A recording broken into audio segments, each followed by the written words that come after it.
I was just doing a test of our equipment. I died so many times. But it was very pretty, your food emporium. I liked it. You know that commercial? I do. Yeah, that was a real commercial. I know. How's it go, John? Food emporium, food emporium. There's a place for Grace and me. Food emporium, food emporium. Someplace we would not rather. Food emporium, food emporium. Holy shit, nobody quit their day jobs. Another place in Hell's Kitchen just for tea. Food emporium, food emporium. Jesus Christ. Jesus, I've got cunnilingus can give you cancer. What are you talking muncher. What? I know.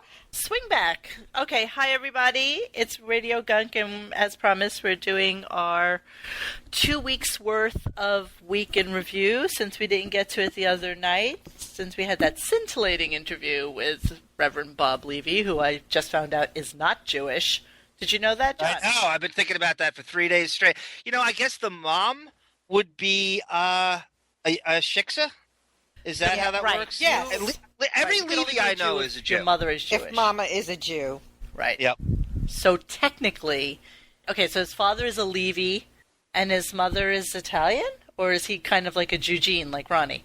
Staten Island is, I think it's 90% Ginzo. So he's from Staten Island, but he has this like Philly persona. And I'm guessing the mom is a paisan. I think technically Staten Island is closer to Pennsylvania than it is to New York. Do you know there's actually people in Staten Island who have never been to New York City? Yes, I do. And Brooklyn and other boroughs, yes. Yeah. All right, so we're going to start our week's in review. Now. Are you there, Armcha, still? Monique, this is Alec Baldwin. I've noticed that Reacher has a tremendous butthole. I'm obsessed with Tina Fey being a bitch to you when you walk through that 30 Rock set. I haven't been thinking about it since. And I'm obsessed that she's so short. That twat gave me stink eye. She's not short. She just 5'2". I probably had heels on, so I was probably working around 5'11". 5'11". So she was shorter than me for sure, and she was probably wearing flats for filming. So she was probably 5'8". The funny thing is that Tracy Morgan's short. Everybody's short, so they can't really carry themselves too tall, even if they want to. Alec Baldwin's pretty tall. He's about 6 foot. Yeah. His daughter's really tall. His daughter's about 6 foot. Ireland? Yeah. Drug head. Okay, so Monday of June 15th. That is eons ago, yes. Fucking eons ago. And by the way, I can't believe it's almost July and it's so shitty outside. Seriously, it's like disgusting. It's like I got no complaints. I'll take 78 in July. I know you unless Are you some kidding, John? gidget, It's so unless some humid fucking and gidget, I gross don't out. want to. I'm not going to the beach every day. Oh yeah, surfs. Of course, Aquaman goes to the beach every day. I have high tolerance. Where else We would have Aquaman high go? tolerance for cold. Do you tan, John? Yes, I do. I do tan. John, when are you ever going to meet us? I know. I can't tan in Hell's Kitchen, ironically. Well, we'll come to you, Mr. Tisdale. You can come to my building. We have a nice tanning deck here where we can hang out with a couple of six-packs, some wine, whatever it is that you... I'll do the frug, as you call me, Gidget. Come. I don't know if I tan as well as Georgina Hamilton over there, but I get inside. All right, let's see what happened on Monday. And I am proudly white. Although, look, I put on a... You know what? makeup. I'm not even going to give you guys the visual of what's going on right now. Because not only does fucking Sasquatch toes... You bitch. Not have nicely polished... They are nicely polished toes. You know what her toes look like today? It looks like she took... Oh, well. Come on. Oh, They're come gorgeous. on. My Your fucking feet. toes are gorgeous all the time. And you look like you look like you took a blue Scripto pen Oh, and please. just colored your fucking could toes shave in. your my underarms with those toenails. You literally used a Scripto to They're fucking color your nails. disgusting. They're so long. And she's laughing, but she just showed me.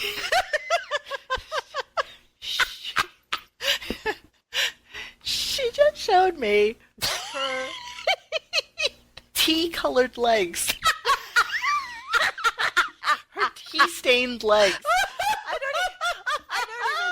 I don't even think it's an even fucking tan. What did you do there? I put on this stuff that's called tan stuff.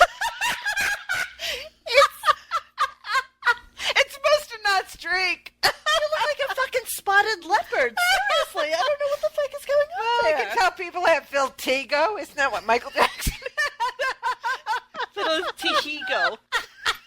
Whatever it is, I have it. Part of me is tan, part of me is wet. I'm confused. It's like a fucking brown zebra. I don't even understand what's going on. John, Okay. see what you're missing. Howard just tweeted. He says you have hot water with lemon legs. Orange pico and green tea have too many calories. Oh my God. Oh, John. I'm proud of you, Grace. You know how much I hate nail polish. I am nail polish-ophobic. I know you do. You just hate it makes it all. me cringe. I literally hate it. It is. She didn't even color within the fucking lines. What are you talking about? You know what? I'm taking a picture of this shit right now. No, and all I am going to post this. No, you're not. Yes, I am. You Right this can't second. post Yes, my I- toes. All right. No, then put your toes No, near I'm mine. not putting my yes. toes. No. Yes. No. If we're having a toe off, we're doing toes. It's not even a fight. These bras are Get having a the cover rest of your toes out there. You look like you have like 3 toes. I do. Look at these toes. Look. No. Done. Stop. You cannot post my toes. All right. Look, can we continue now, please? John, With the show? are your toes webbed? What I He's Aquaman. Come on. Like Reacher. Do you have a giant bunghole, John? I have to tell you, ladies, when I saw Reacher walking down, Reacher, the most attractive butthole I've seen since. He is the hottest dog in all of Hell's Kitchen. Let's give him Well, that. all of the male dogs think so. Hubba, The boys hubba. too, trust me. They're the first ones to notice how large his fucking bunghole is. Of course, like I said, it's when you dog walk past, cleavage. It's dog Therapy or one of the gay bars. You're too funny. All right, we can. Oh, how I missed that cackling. Welcome back, Grace. And we're going to get yelled at Oh, about the the comments cackling. galore will be. So shut up. We don't Got in care. front of it. Cackle, You got in front of it. cackle. Now you can't come. You got in front of it. All right, so can we try for Monday again? Okay. Can we try? Can we try for June 15th? So Jeff Ross came in, and Jeff Ross did a comedy special where he basically roasted people in prison. which I- Nazi guys, fat guys. Yeah. And you watched it, John, yes? I did watch it. I really liked it. I really Really? liked Jeff Ross. It was thoughtful. He was ballsy. It was some of the best jokes I've ever heard in that Really? sort of like setting. It was. I really recommend it. Well, how I often hate- have you I seen hate that jokes Howard in and I that Yeah, like because the I've same seen thing so for many once. jokes in prison Yeah, really. TV shows. Yep. I'm telling you, watch it. I would say if it sucked, and I'm no I know you Pollyanna, would. this thing is great. It was really good. What channel was that on? Comedy Channel? It's Comedy Central, and oddly, it wasn't available on demand, and they don't repeat it much. It was almost like a one-shot deal. Like it had nothing. They didn't put anything behind it. It was really, really good. Well, they had to pay like prisoners. What do you call it? The Oh, do they pay residuals? yeah. No. They have to get Teasing, of course not. and They cigarettes. paid him in cigarettes. They're like Gilligan's Island. They don't get residuals. Jailbirds and Brady Bunch. No residuals. So that weekend was the Puerto Rican Day Parade, which I really missed it. is 2 steps away from the Gay Pride Parade, just in terms of who shows Oh, up this for it. weekend or was it last weekend? No, this is. I think we're like 3 weekends away already. Oh, wow. That was like June 13th was the Puerto Rican Day Parade. And when Monique, was the Gay because Pride? of your ethnicity, do you just watch half the parade and go home? You know what? I have to be honest with you. It's gotten better, I guess, in the last couple of years. But I love it as long as it fucks up Howard's life and schedule and traffic. Well, they did talk about it, and it did not. Unfortunately. I Well, hope because it he's was, not hoping here it was. anymore on the weekends. It's on the It weekend. doesn't affect him Yeah. even slightly. But I have to tell you, I think that it's a little bit of an affront to Puerto America. Ricans. I mean, I'm half Puerto Rican. You know, the other side is Italian, and I grew up predominantly in an Italian neighborhood, so I wasn't really part of the Puerto Rico world. But I was called sick. I can't tell you how Really? many countless. Oh my God, yes. When I was a little girl, once they found out that I was not like them, you're immediately, put off to the side as like the Puerto Rican girl. It's weird. I don't know. But you grew up in like a Donnie Brasco social club land, right? I mean, that was very common speak for them. Absolutely. Right? Absolutely. And we called you that off. We called you that before we started taping too, 20 minutes ago. So that's You called me sick, I know. Did he really? I missed that. You fiend. I can kill you. So, what else happened on Monday? Anything that you guys can think of? I have it here. Oh, I know what I want to talk about. I want to talk about Jeff the Drunk and the Lump. Oh, that's getting on my nerves, yeah. Yeah, me too. So the first time it was on, pretty funny. Thought it was just a guy calling in and being kind of goofy. Yes. Thought it might have even been Sal. Thought it was funny. Second time, okay, a little bit funny, but getting Jeff really mad and getting upset about it. Third time, not so much. Fourth, fifth, sixth, seventh, eighth, ninth time, not fucking funny anymore. Done with it. It's really horrible. And who is it? Who is the guy who's doing it now? Who's the Lump? What's his name? I forget. It's not a name we would know. Isn't it kind of a new to the fold, new to the Marvel fold? comedian. I don't know who it is. He's a comedian? Yeah. It's one of their, Under no pay. Forget pro bono, underpaid. yeah, pro bono comedians Yeah. they have helping. And them out. somebody can correct me online, but I think it's the same guy who came in one time and picked up the phones for Howard, and it was Jeff. Oh no, it was Bobo calling in, and Oh, he's like, Bobo. "I'm not really sure I know who you are. Can you tell me again what your name is? What is it?" Yeah. I know you're talking about. It's not a name that's people know. It's gonna drive me insane. Yeah. I'll come back to it at some other point. Maybe we'll include a little. Lump There's some discussion interesting here. stuff, but I don't remember if that was Monday, but somebody did call in and say, some broad, oh, it's so amazing how lucky AGT is because they highlight you. It's really about how funny judges interact. And he was like, well, yeah. That was a week before. Oh, there was a total build-up to the announcement, which we'll get to as soon as we Yeah, get to so next week. it was some total thing. Then there was something about Eric, ugly, gross Eric, and his earwax. Hansy called. Was that Monday? You love calling him Hansi. I don't know why. I don't know. So funny. Hansy. And he accused somebody of being a molester. And Howard, Mr. Nervy, said, you should never accuse people of being such a thing about molesters. And who's the guy who said, well, they shouldn't be around children, just saying, Robin, And then, what was the day that he started making fun of Benji dyeing his beard too dark? I think Oh, that that was may the have been same Monday or day. Tuesday. Yes. I think that was And pretty much the he same said, day. I'm just trying to be your friend. If I look that ridiculous, I would want somebody to call it out to me. Yeah, Oh, right, good Howard. call. Like That's a right. million people call it out to you. Oh my God. You didn't hear that? No, I remember knew. that. No, I did. No, I didn't hear that. I knew the story, but I didn't hear that Yeah. audio. Didn't Benji make some passive aggressive? He remark did. Of back course to he him? did. He said, well, you have a hairdresser with you all the time, and you want to look good. And Howard said, well, not this morning. I just get up, take a shower, fluff my hair, and here I am.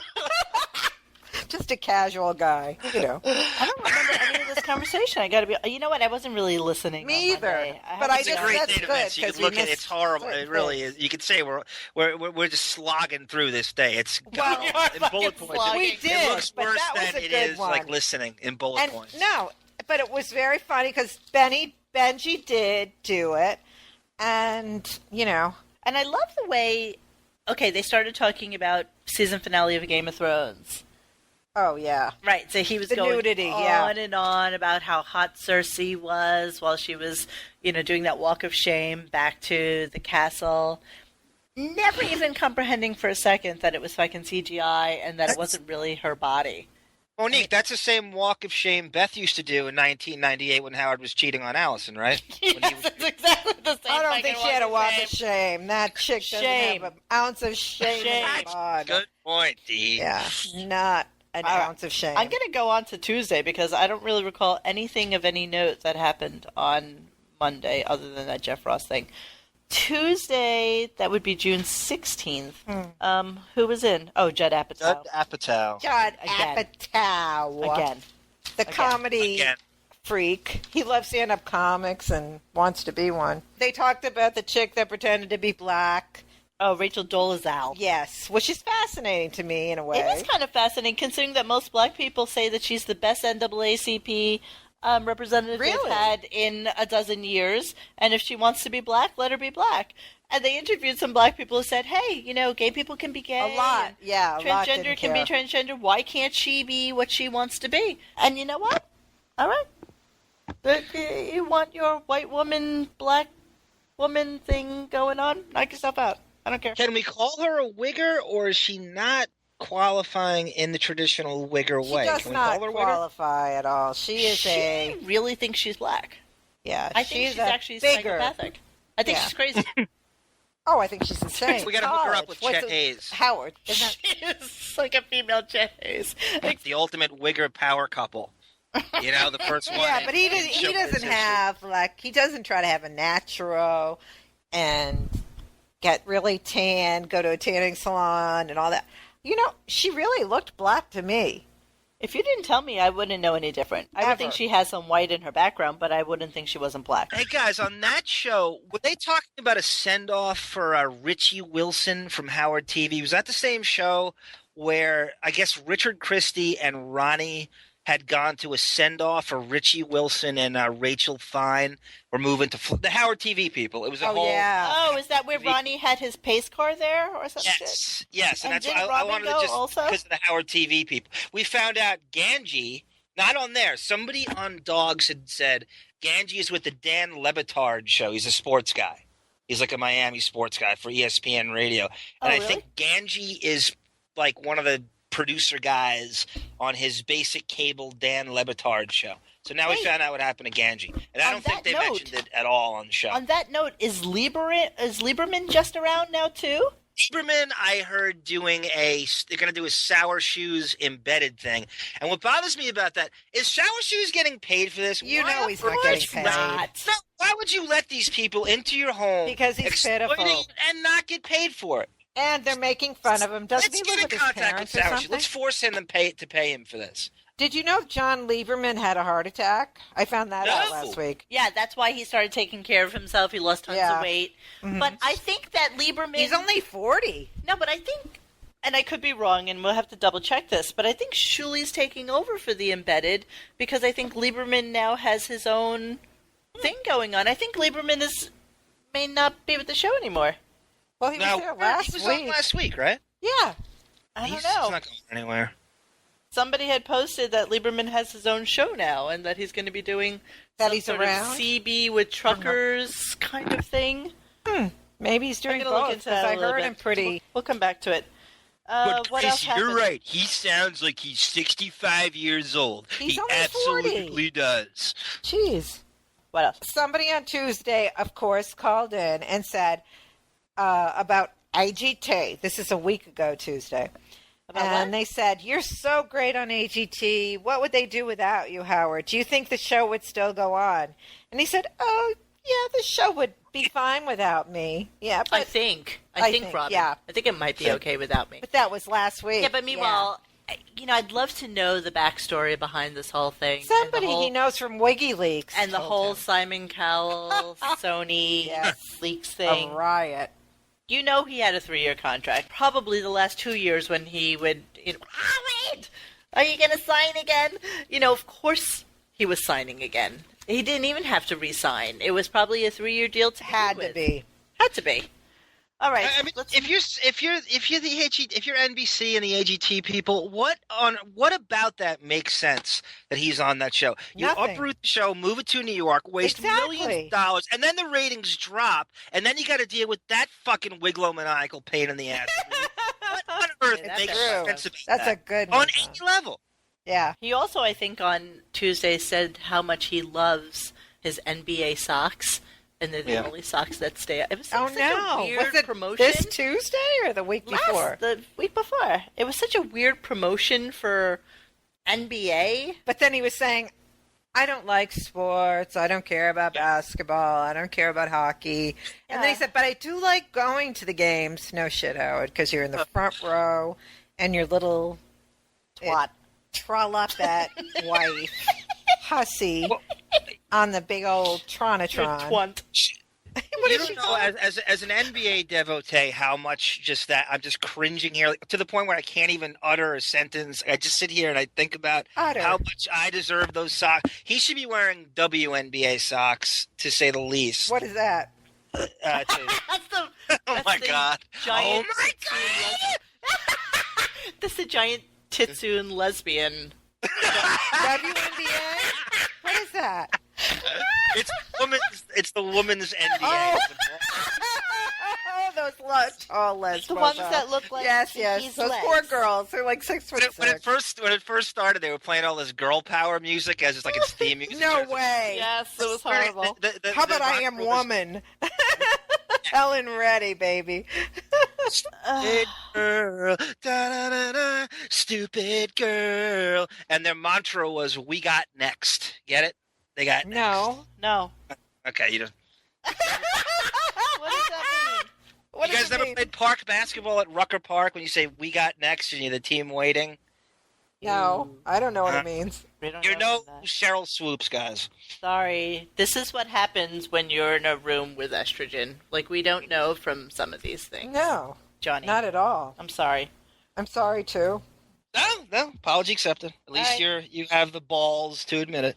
Yes, we have the Richard Patupa Tupas, our We're the love Richard balls. zones, which are womany. Okay, Wednesday. So Wednesday was a really interesting fucking day. Wheels called first. Who? Wheels? Yes. Really? I haven't heard from him in a long time. Yes, he did. And guess what? What? He has his He's own pregnant. podcast. So Howard's going, podcasts. Huh. Everybody has their podcast. Huh. Yeah, meanwhile, back at the ranch, there he is with fucking Glenn Beck coming in, who has one of the most successful pay-for podcasts that is out there. That was so weird to see him. Did you see the Strange. picture of him sitting next to Glenn Beck?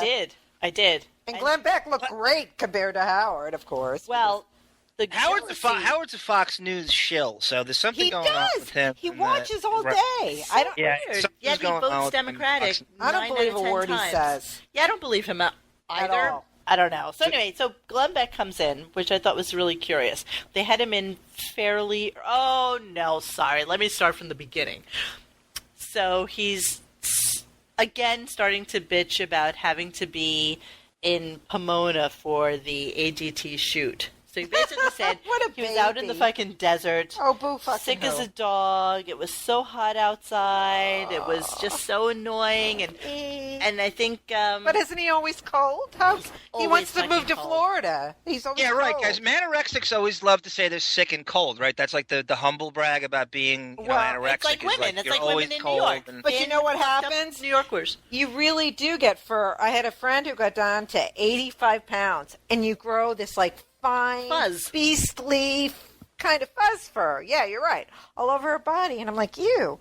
Like, Yeah, it's like peach fuzz. You become like a peach fuzz werewolf. You start woman to wolf. mold a little bit, It's I think. gross. It's really gross, and it's nothing to brag about, especially if you're. No, they do, though. He and Beth 62 love saying they're male. cold. What do you think happens down at the vagi? Just curious. I mean, if you get like peach fuzz all over the place, Well, you're probably your muff muff stays fuzz, muffy. like a It's like one of those frozen ring pops. Your clitoris. Like you got muff and then peach fuzz going all the way up. right, and you have like a Hairy peach- chest, like a peach sort fuzz of like happy a trail. tummy, kind of like fuzzy thing. Thank God I was raised Catholic, and we never changed naked in front of broads. That was against the law. Oh, see, and Yeah. I was raised obviously Puerto Rican please. with a sister and a mother. We walked around naked all the time. Really? All the time. Oh, my mother told us we were born with diapers. Nah, I never even She thought knew about it. Nothing about. And I had two Nothing. poodles who were female, and so there would be Were they five of us naked in- too? Well, of course. And there would be 5 of us in the house that had our periods all at the same time. And my father, you know that that stupid little thing online where you see the little guy walking in and then walking back out? That was my dad. Your For poor about 6 father. days. What Monique, I'm period picturing cycle? incestuous scissoring right now. Oh, that is so vile. I'm vomiting. I'm God, vomiting visually at that. And we were like the opposite. Like Next I to didn't know Sunny for- Black Social Club. I had brothers, and my mother, I knew nothing. So when I was little, I would go into the bathroom. My brothers would not flush. And then there'd be pee-pee, but no toilet paper. So I'd be like, they don't use toilet paper. I was perplexed. You had no idea. No idea. Had you not How do seen you it? not How old are you? flush? 20. No, No, then. Dummy. Probably, I don't know, 5 or 6. Oh, justifiably that you hadn't Oh, seen a please. penis at Do you that see point. 2-year-old girls come up to me and say, I have a vagina. My brother has a penis. Mothers can do that now. And it's like, oh, that's lovely. What do you say? I don't want to know, kid. Yeah. Ugh. All right, Glenn Beck. So Glenn Beck was in for about an hour 15. So it was interesting to learn about Glenn Beck. He's a Mormon. Oh, I didn't know that. Of Yeah. course he is. Yeah. He's very, very righteous, but he's also, everybody apparently on Fox News thought he was this hard, right-wing, conservative guy, and he tries, I guess, to portray himself as not being that guy. Yeah. And that he is for same-sex marriage and certain things that Fox didn't agree with him with. Mm-hmm. Also, and I gotta believe this made Wiggy a little bit jealous. Oh, Monique, before I forget, I don't want you switching topics on me. When you guys get a chance, watch the film Outfoxed. It's kind of a documentary that goes behind the scenes at the puppet masters at Fox News and says how they have all Roger their people Ailes? under. Yeah, they give them talking points and they have to believe a certain. It's a cult. You have That's to see gross. this. It's And called I don't Outfoxed. believe they believe it anyway. Oh, you guys, I know somebody personally who is a producer at Fox News. And I she will tell you. Dated somebody. She will Had dinner tell with you them. that they are Sure. actors on a set. They just follow the script, and I would say 85% of them don't believe the fucking hype. Except They for just that do the talking weirdo points. Who? ex-viewette. The We view just chick? found out that Grace dated Shepard Smith, which is kind of I interesting. did. And You- believe me, you the learned him the back. rumor about him being gay is true. about? He's so gay. Sir. I know. Grace turned- How dare he? I remember years ago, my mother was on an airplane. My mother was on an airplane with Sam Who? Champion, and she thought he was next to him. straight. And she said, "You know, I have such a beautiful daughter. You would make such a." Oh, that Sam. He's such a virile hunk. Yeah. Okay, so Glenn Beck was interesting. So Beth came on for a little while. I Did guess. she really? Yeah. On Wednesday? Yeah. No, are we on Wednesday yet? Yeah, I guess we are. Yeah, we are. About Bianca's furry friends Oh. and about the James Taylor concert, the one that Howard couldn't go to because he's so fucking busy. Because you can't go 10 blocks from your home I know. to the so Beacon retarded. fucking theater and watch James Taylor and come home and get enough sleep so that you Yeah. can be up to go 5 minutes to your job. And he has And like Cocoa 7 Bar. hours to nap in between. Poor baby. I mean, he's literally How does getting he home do at it? 11:30. I know. When we get into next week or last week when he was so fucking busy, that's why he has to quit AGT. Because he has so many other opportunities. Oh, that and was so a many other riot. things to His do. two. Oh, Robin, you wouldn't believe them. Pretty fucking Yeah. sad. Then we had Jim Gaffigan in, who's another weirdo. Like, That I is a thought weird both one. of these guests were kind of weird on Wednesday. He's Jim a blonde Midwestern comedian. He's out of like Letterman's Worldwide Pants thing. There might be something that Vinny Favale is actually a paid employee on Plughead. He's a No. part-time producer and a writer, and I think Really? yes, I you forgot sure to bring about that up that? when we talk about Letterman and the whole Vinny Favale thing. And he, I know, is very much in part of a lot of guests they booked. He was living, I guess, with his wife and 4 kids in a 2-bedroom apartment. They Ew. finally moved. They live in the city, which is weird That's to me. right. It's kind of Yeah, that is. It does. He doesn't seem like a Manhattan type at no, all. not at all. Not at all. Is he on Saturday Night Live? No, he looks like he looks like Philip Seymour Hoffman a little bit. Yes. Does he? Yes. Yes. So anyway, he was kind of a curious guest, and he plays very clean. Like he's just- one of those clean guys. cut. No cursing, no sex stuff. He's just Right. squeaky Yeah, that's clean. him. He's From been him. around for a long time. Like He's for been Howard around. to just have him on now is I so know, strange. it's Like, kinda and why sad. now? Louis C.K. He took him forever to have him, and you got to be he's so senile that he has these idiots, the underlings in the background, like poking at him. Howard, have Louis C.K. have Gaffigan on over and over again. And he finally comes around, and he just looks like an idiot because if he has him on too late, like it's like, where were you 5 years ago? And Yeah, That's just just- like he was with the Black Keys. Yes. They wanted to come in for the longest time. Complete rabid Howard Stern fans. Everybody in the back office said, dude, you got to have these guys on. They're amazing. You're going to love them. If he doesn't know from it directly, and they're not from like 1971 through Or 69. 79. Whatever. there lies but the wait, we're going to problem. say that to something else he did this week, too. But he doesn't, it's not on his radar. He doesn't care. How many Like when times? you have paying subscribers and you're worried about yourself, your own Of course. stupid little myopic world, therein lies the problem. I'm not stating the obvious, but like when you can't even kind of have an Associate open mind, just to slightly. Yeah, I find it to be, and these fucktards are still paying subscription. It just blows my mind. It does. It's Mine just as well. it's analogous to who he has become. It's just about him, his world, his life, his meaning with these people whose asses he can kiss or not. Well- They chat about things, parties that they've equally Yep. gone to or have in conjunction with each other. I mean, it's just a whole lick-ass kind of thing going But on it was now. really funny because somebody called in and talked about Jeb Bush and Hillary and the day Donald Trump was coming in. Yeah. And they were saying, Donald You know, Trump didn't they- come in when he was announcing for president. right. Yeah, okay. So they said that these people have no clue. They're so rich, they don't remember. So he said, well, Jeb Bush, maybe not. But Hillary came from a humble background. And he said, I came from a humble background, and I still relate as that guy who comes from a humble background. Like, oh, give us a break, mister. Fucking full of shit. Yeah. Oh, Jennifer Aniston, can I stay at your place after I'd made fun of you? He's so full of shit. So full of shit. All our parents own recording studios, right? When we were Really? kids? Poor guy. Put you through Briefly- college. What'd they give him? Like $200 Rockville Center. a month at that time? Yep. Spending money. Yep. That was what, 70s? Wait, Never that's had to have a good real dough. job. are you talking about the $100 that he got? 200. Wait, I have notes on that. That's the 50 next bucks week. a week. We're going to talk about that in a moment. We will. But that him just saying that week that he was saying that I don't relate as a wealthy man. I relate to if you saw my upbringing, oh boo-hoo, sop kind of thing.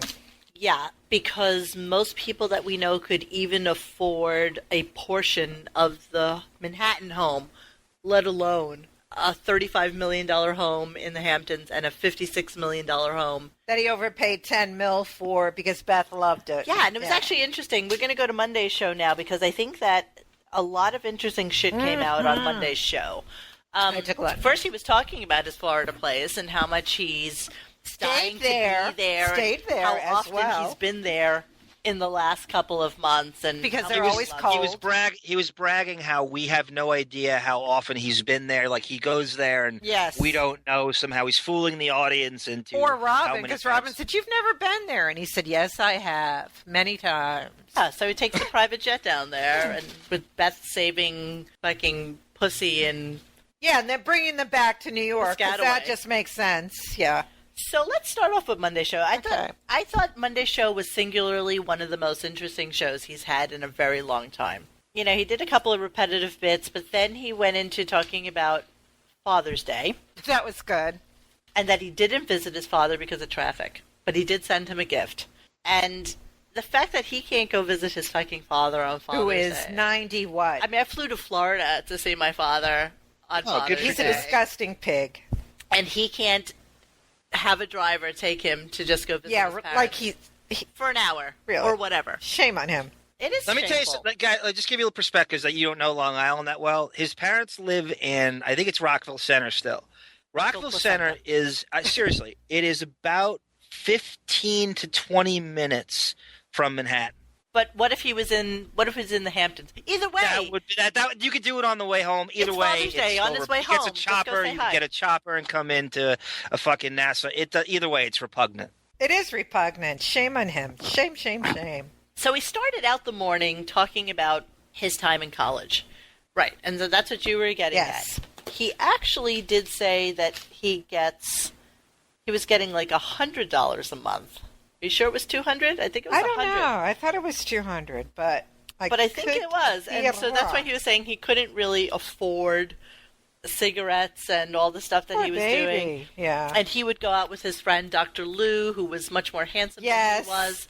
And also, when women heard that he was going to be a doctor, they were all over Dr. Lou, and he would just kind of stand back and stay in the corner and smoke a cigarette. Now, this is a completely different person than who comes on all the time saying what a college whore he was, and he got so much pussy all of a sudden. But that was after Beth, because before Beth, he said Allison was a goddess. Nobody gave him a second look. So now he's going back to the true story, that he got, before he said, I got models in college, this and that.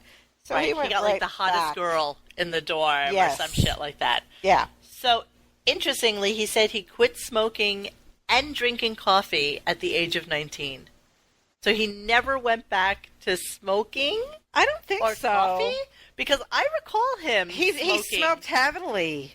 As an adult. Yes. He literally said quit smoking and coffee at 19. Oh, he's full of shit, because that's not true. There's all sorts of audio of him at WNBC, like sneaking outside to smoke or something between. Yeah, he's full of shit. He is. That's not true at all.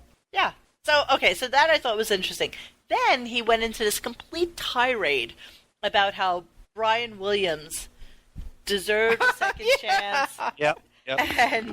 And he thought that he was so fucked up on the Today Show about what he said. Well, he promotes Matt Lauer up the wazoo. Who lies more, Brian Williams or Howard? I'd go with Howard, right? I would too, 100%. We have a 4-hour show, and 3.5 of those hours are lies. Howard, he's got a kindred spirit in fibbery in Brian Williams, so of course you're going to defend him. Yeah, so he totally defended him. However, I have it right here. $100 a month. You're right. $100, right? Yeah. So he was trying to say that Brian Williams went about it the wrong way. Yes. And if only I'll show you how to lie. would listen to fucking Howard, everybody's life would be perfect. So, what's the word I'm looking for? Is it obfuscation? Obfuscation. Obfuscation. It's a political term when it means like kind of. It's a lot. You're waffling around the truth and you're talking about a lot of nonsense just to waste time, just to talk. And basically, liar, liar, pants on fire. Well, that's exactly what was happening. So there's Brian Williams doing this, and there's Howard thinking, no, he should have done it the other way, which masterful liar, he said. Basically how Howard would have said it. Exactly. Pussyfoot around the truth, say what you think, interview fucking Matt Lauer, whatever it is you need to do to get away from what the story really is. So yeah, I thought that was kind of interesting. Then he had... Did you see the Baba Booey? They're still doing the fucking golf course. I had this epiphany though. I want to go to the 17 Squabble Lane bowling alley, and I want to yell Baba Booey when Princess Manhands right in the middle of a 7-10 split. I'm just gonna sit like 2 lanes to the right. Just go Baba Booey. She's a gutter ball, babe. She's gutter ball all the way. Right? Do you think she's ever been to that fucking bowling alley? Oh yeah, and gutter balls. Oh, really? Gutter balls. Picture those man hands throwing a fucking bowling ball. Good ball. Good ball. What else? So he mentioned going to Florida recently and that whole Beth's Purpose thing with the fucking blind Frankenstein cat. Oh, I feel so sorry for that cat. What's Frankie's name? Oh, Timothy? Blind as a bat boy? Blind Byron? Blind Byron Allen. She tries to What's get his into name? Blind somebody. He makes me Blind say Blind Buddy. Blind Buddy. BBs. Right. Blind Bella, Blind Buddy. Alliteration is her friend. She's Don't you remember idiot. they asked about if Beth was religious, and Howard said she used to go to Catholic church every Sunday, and she used to take care of a blind old lady, who's probably her name was Blind Bernice. I bet she overfed her too.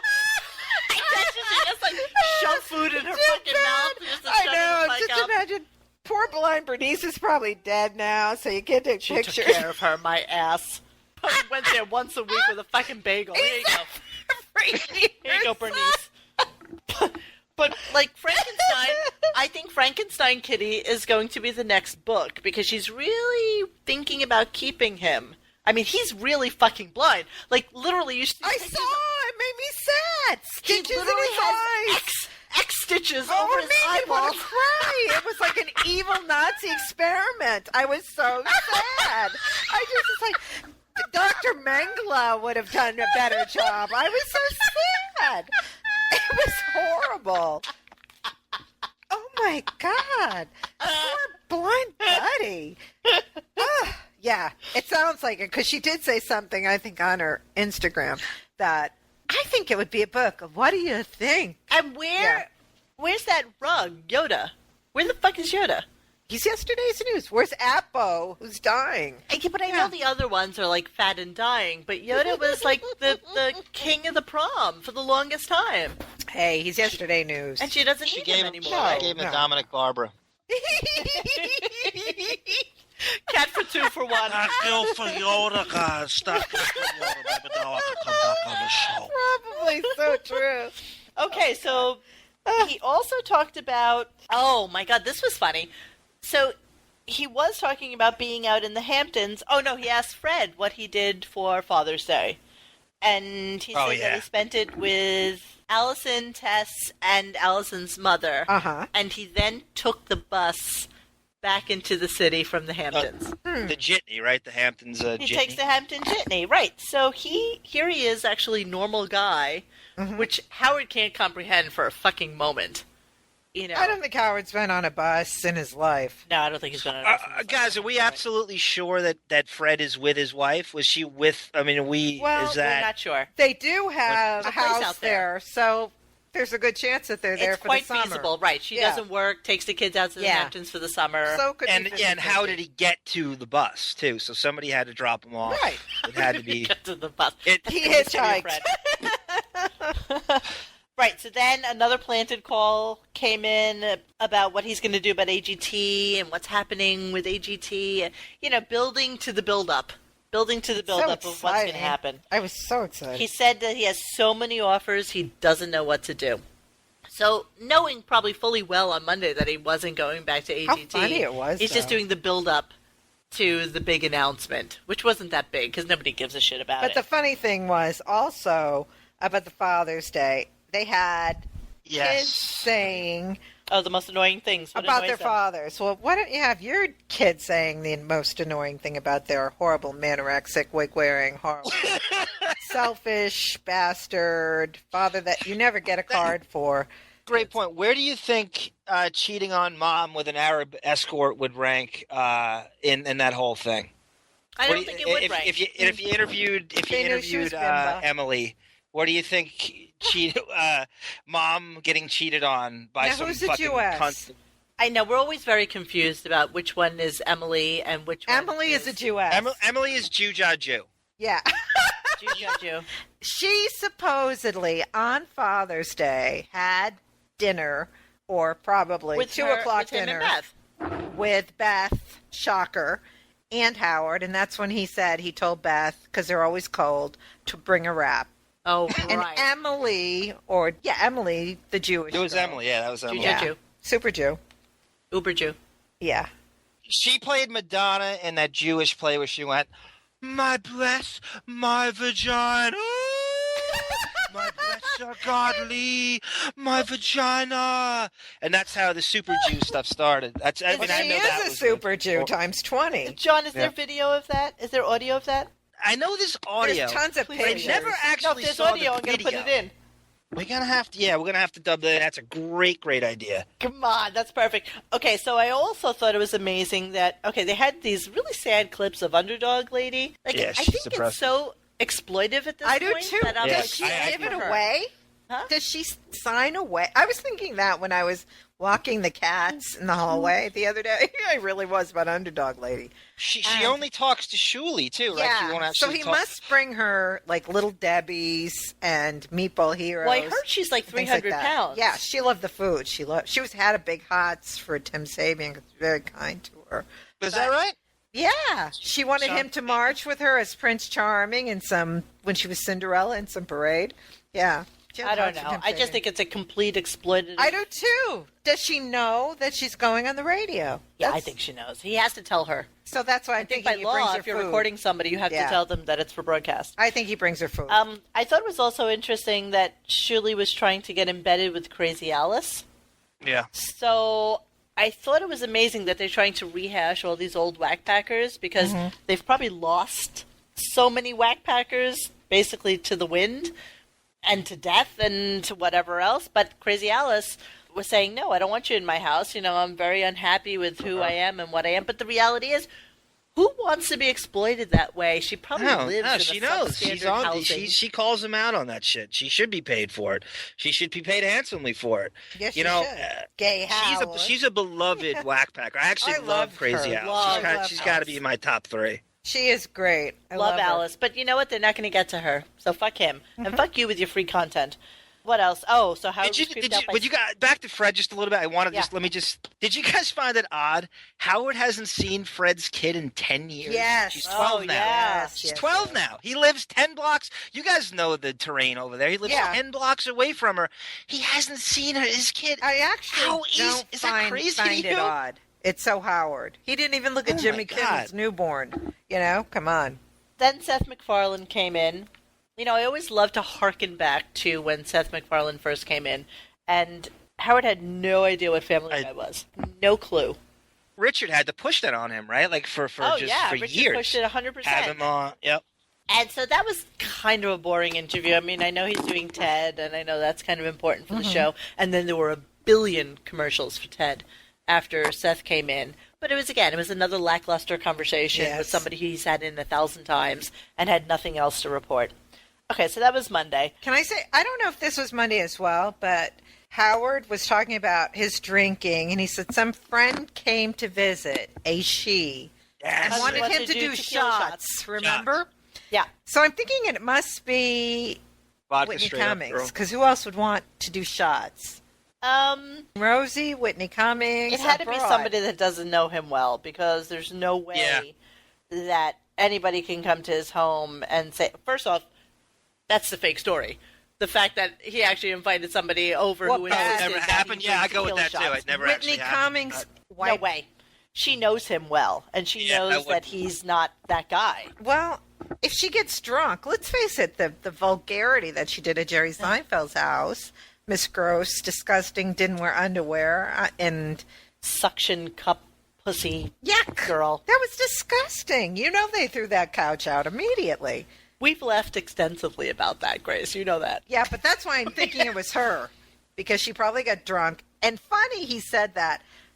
He only drinks 1 glass of wine. And we'll go back to that. That's a whole nother conversation. I have a whole diet regimen thing coming up on Wednesday. That was a good one. All right, so Tuesday. Let's start out with exploiting Riley Martin, who basically sounds like he's fucking dying. It made me so angry. Makes me ill. So mad. Makes me so mad. You know, let's try to get an update from Bob Levy, who says he knows Riley Martin. Let's get it for next show. Let's see if we can contact Bob for an update on Riley if he contacts him. And see let's what do that. Actually, is wrong with him. Because it's really shocking to me that they basically pay Riley the exact same amount that they would pay somebody like Bob Levy, who provides hours of content to the show. They paid him $100 a week. Also, it just boggles one's mind that Riley still has a show. I'm actually shocked about that as well. But it feeds, half hour, 15 minutes worth of content for his show, so I guess it's worth it. It's funny because he got rid of everybody but Riley, which is very odd. That is kind of odd. I wonder why. Affirmative action? When was Perez Hilton on? This is Tuesday. Tuesday. So we go back to the fake Benji Perez Hilton anal thing once again. And Benji's overacting. He supposedly put a pinky up Benji's butt. You know Benji has taken dumps that are the size of a 5-pound pound potato out of that rear end. Absolutely. There's no way that pinky affected. Yeah, like Nice the glove Grillo on. tease. yeah, Great. really. I like that. So he was so overacting. Did Perez that. lube up for that? Did he also put on a little Vaseline? Or did I he don't go in- remember, but it was like the 1-year anniversary of that occasion, which I missed. And that scream, shucks. by the way, curdles my sphincter. Like that Benji scream that they do all the time. Oh, Yeah. Horrendous. and it's so fake. Please. Everything about Benji, I believe, is fake. Like everything about him.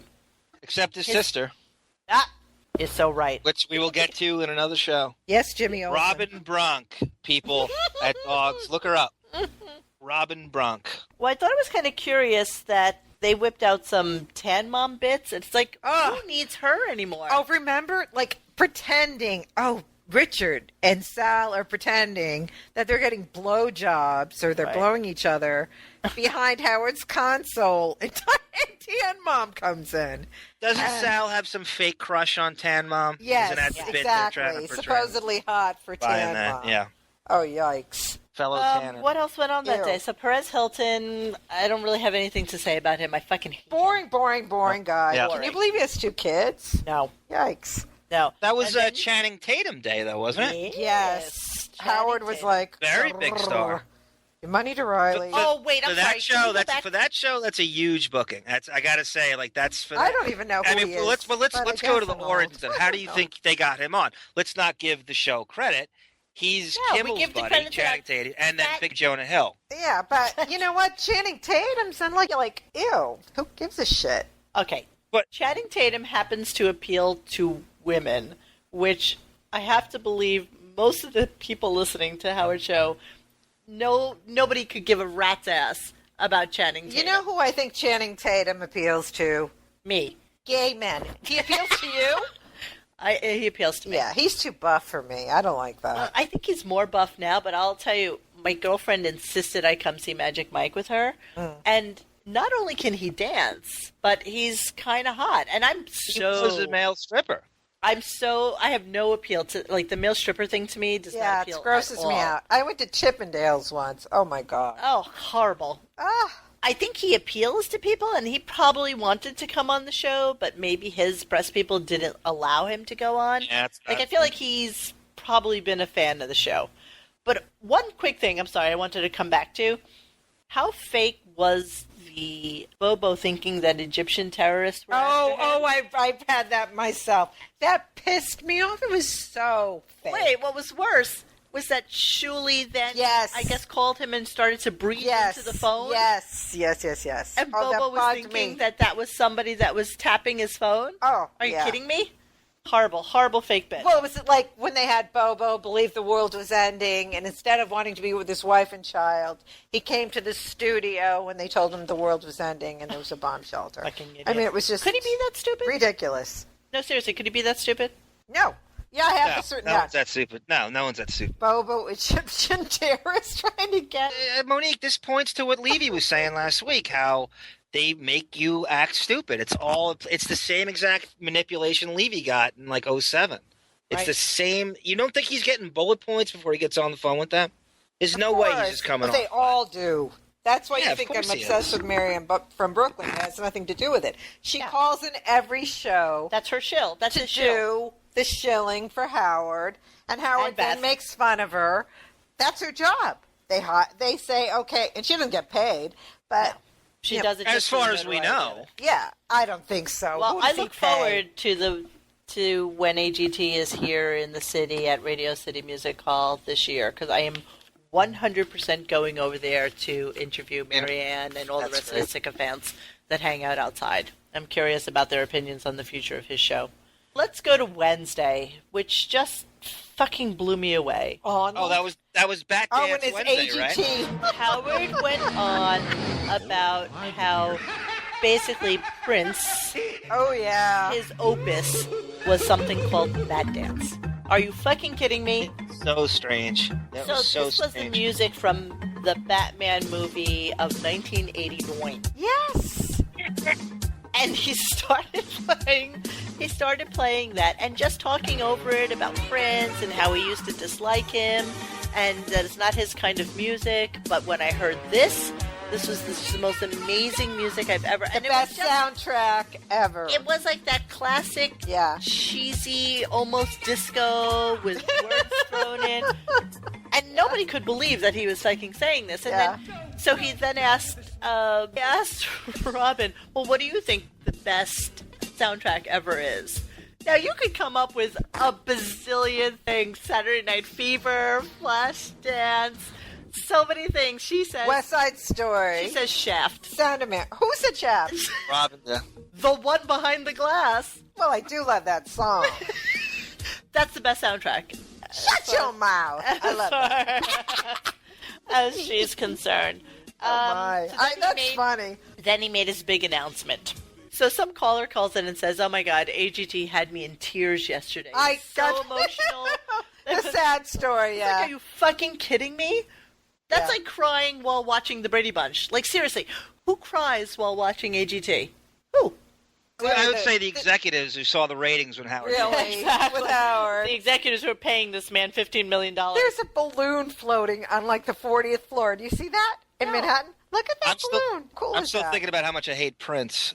Oh, I like Prince. Oh, I hate Prince. He is such a that misanthropic Minnesota midget.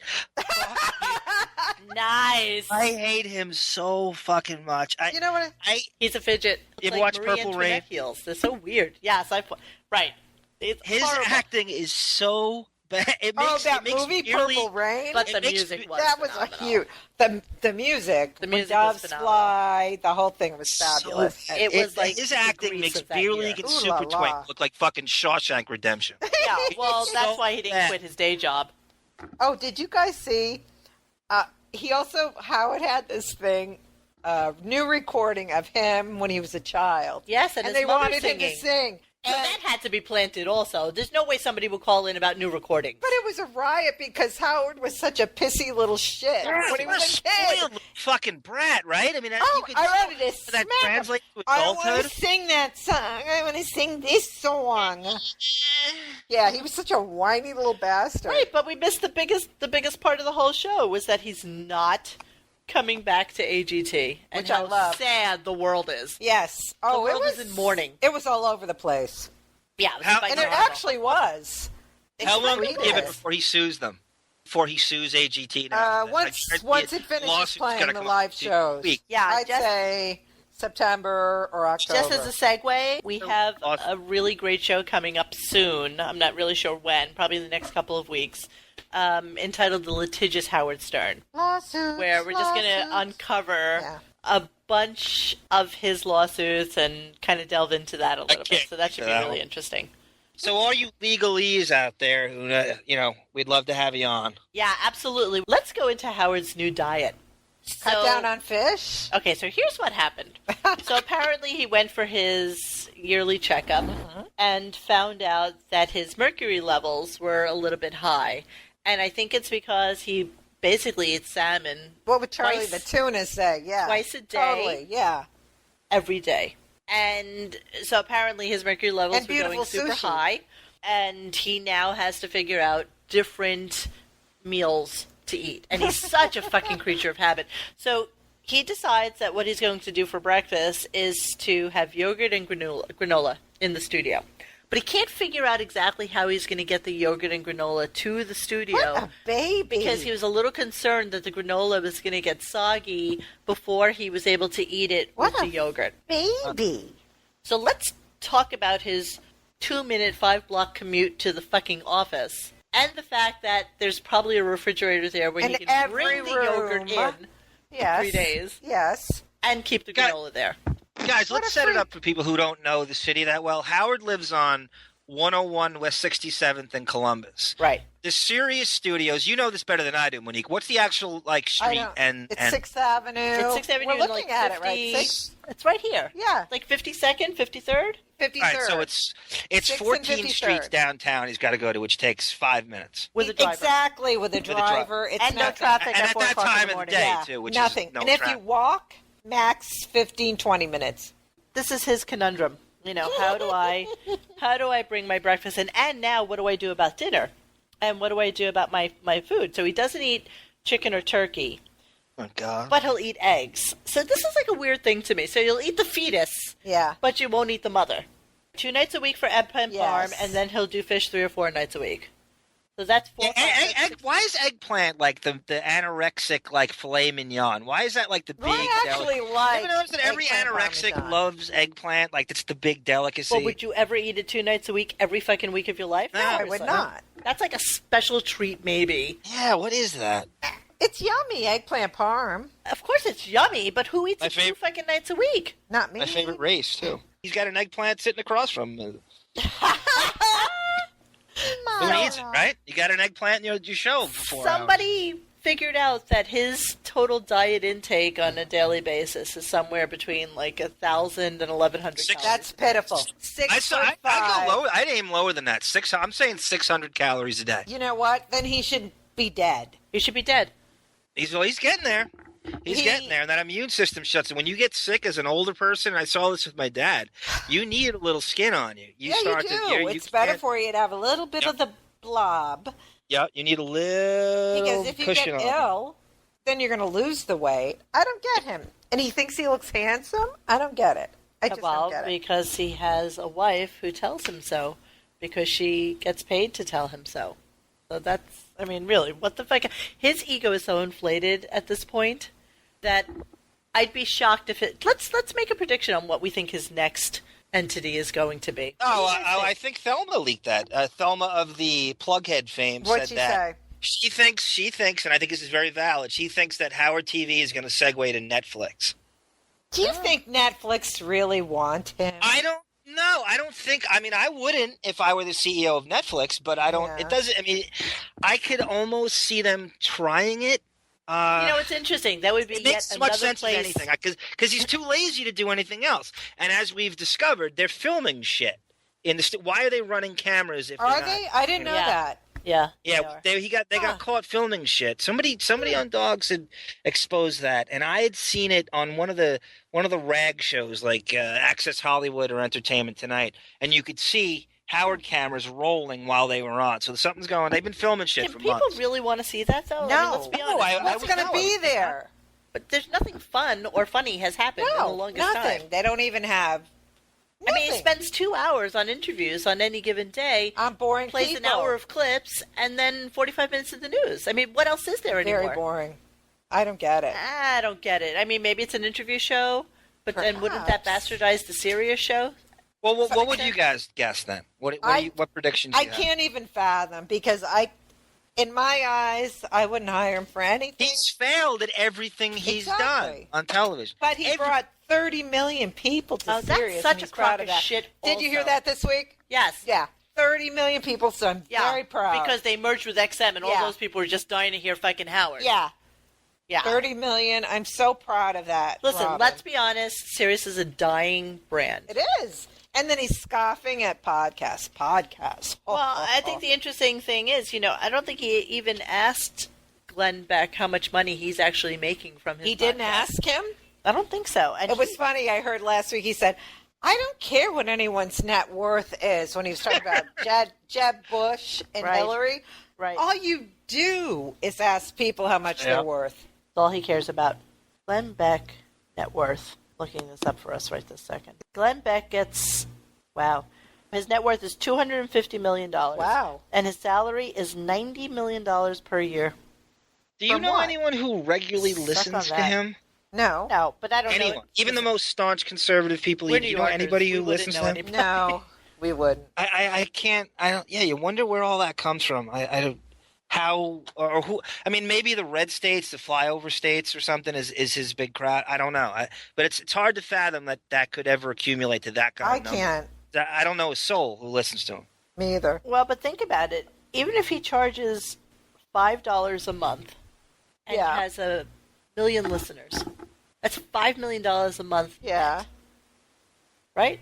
I mean, that's Well, $60 million $60 million a year. Yeah, And I don't even know that it's $5. Maybe it's $10. Must be. That's $120 million a year for himself for a show that maybe has to employ 3 people. Does he play it Yeah. every day? Is it a 5-day-a-week thing? It's a 5-day-a-week thing. An hour, 2 hours?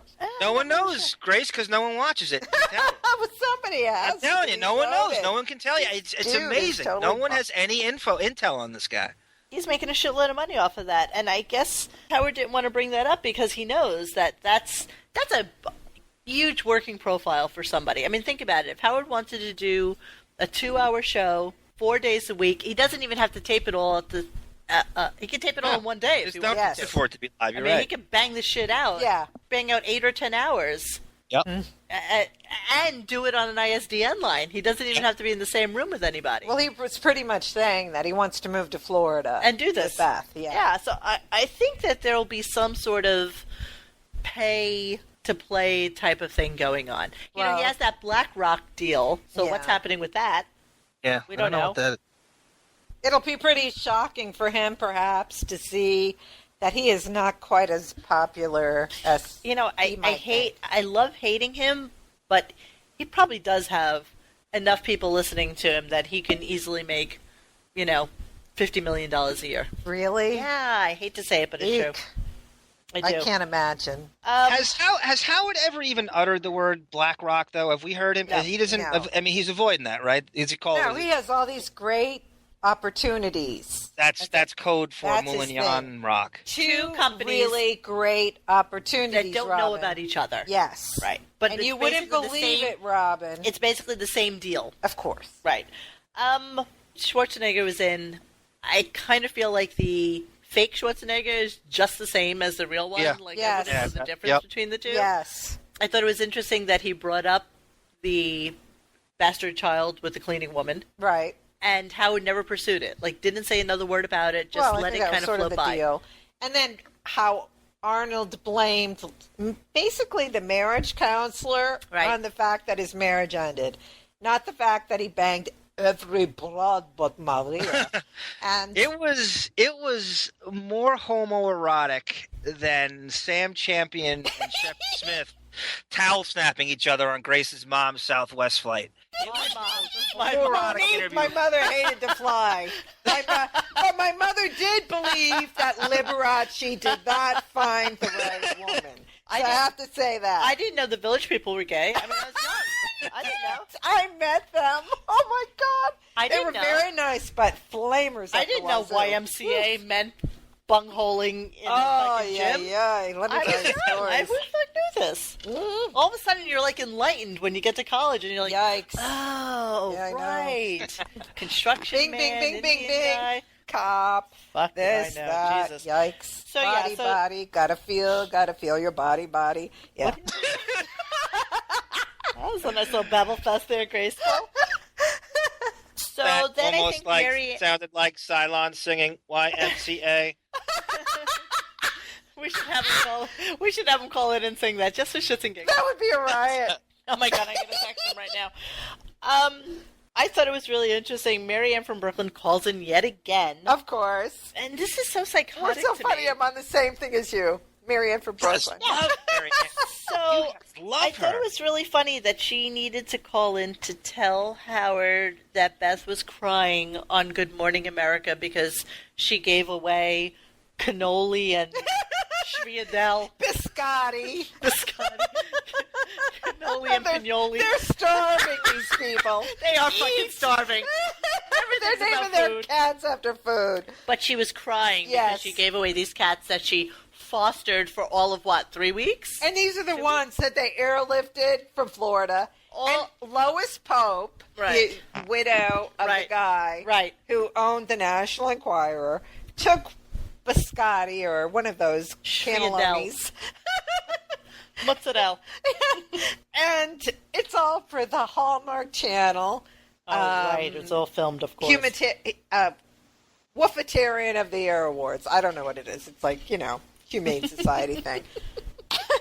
So the interesting thing about, well, first off, let me just say something. I was down in Florida last week, and my father-in-law has 2 cats, Pumpkin and Spunky, and I can never figure out their names, so they officially just became Spunkin. Is that when you were talking about their bad litter box and I said you were Pumpkin- bad? They're 2 evil, fat fucking cats. You hate cats. I do, and my job was to clean the kitty litter, and I'm like, there's no fucking way I'm doing this.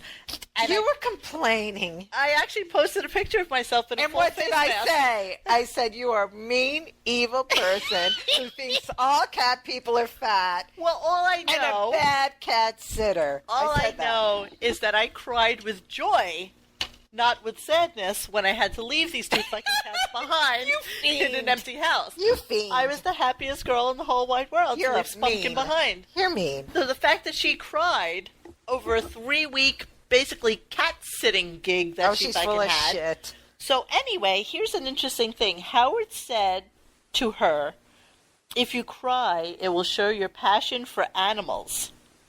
Ergo, she cried about the fucking cats. But he told her that that's what she emoted how much she was feeling about, these cats leaving her and going somewhere else. It'll show her passion for how much she cares about cats. But she must have had an onion because we know this girl can't act. Yeah, You know what too I'm bad she saying? didn't use that. She didn't use that technique for flirting with disaster. You ever see that piece of shit? Never. Beth's in Flirting with Disaster with Ben Stiller. Check it out. I've seen the picture that she's like twins or volleyball Oh, please, person or she's something. in it. How Yeah. many words does she have? Nothing. I She just I like know, but shows her tits. She just shows her tits. That's all.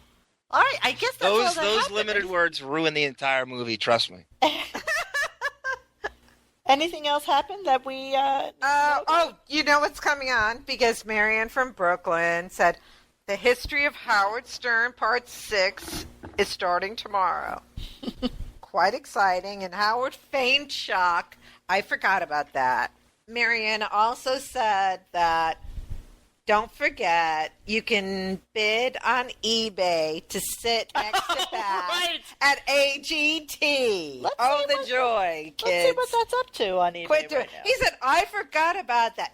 After Marianne hangs up, he kind of makes fun of her, but her whole purpose is to announce all this stuff. And he says, oh, I forgot. She said, AGT is on tonight. I'm late. I'm live tweeting. Howard said, oh, I forgot. You And he know. forgets everything. It's incredibly Yeah, convenient yep. for him. Loves Oh, not to wait, know. hold on, guys. Hold on. Is that Cylon? Hello? Hey, Hey. Hey, Cylon, we were just talking about you singing the YMCA theme song. Do you think my as the song was as Cylon bad robot. as he? He sings well. I'll Yes, sing sir. I'll sing a gay song, but not that one. Come on. Doesn't get any gayer than what I'm going to sing. Feel your body, I might. body. Come on, Grit. Come on, Cylon.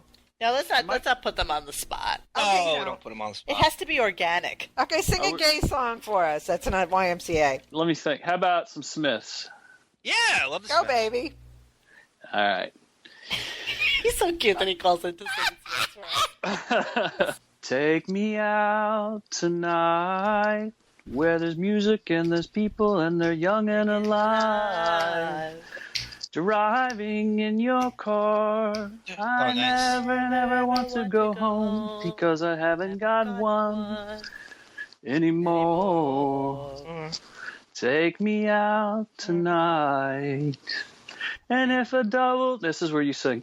And if And a if a double-decker bus crashes into us, to die die by your side, is well, such a it's such a heavenly heavenly way to die. And if a 10-ton truck Sing it, baby. Words. kills the both of us, to die by your side. Well, the pleasure, the privilege is mine. mine. All right. Yay! Did you guys ever hear, the more you ignore me, the closer I got It's a good to one. wasting your time. You still have to sing Don't Go Breaking My Heart or Ebony and Ivory. Oh, no. I know what You found John's it? supposed to end this. John knows what he's supposed to end this. Oh, for Beth's wonky eye? You want that now? There was a request For Ron Heinzkaboot? for, what was the one you Garfunkel? Gunky Sheckelstein? Gunky McShuckles. Cock Stuffington's going to be my malt.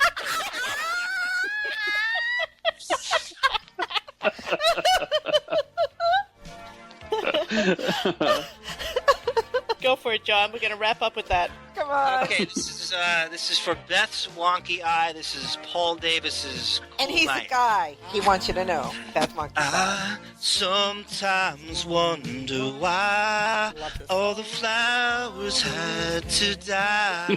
I think about you now. Summer's come and gone, and the nights they seem so long. Come on over tonight. Come on over. It's gonna be a cool night. Just let me hold you by the firelight. If it don't feel right, you can go on a cool night. Let me hold. This monkey eye. I thought you had better taste. The firelight. If it don't feel right, you can go. You can go. Nice. Nice. Beautiful. You win this week, though. Thank you, boys. How much testosterone do you lose? Oh, my God. We went out for an hour and a half. I love Morrissey. He's asexual, man. He's the Will Chamberlain of asexual sex. Where does that go? Always a sports reference. I'm surprised you don't Supposed to have fucking Will Chamberlain. 50,000 frauds. Oh, yeah. All right, lovers. I was Bye. listening to We're gonna stop. Do you think I'm too loud? No, you're okay. No, but your wife probably does.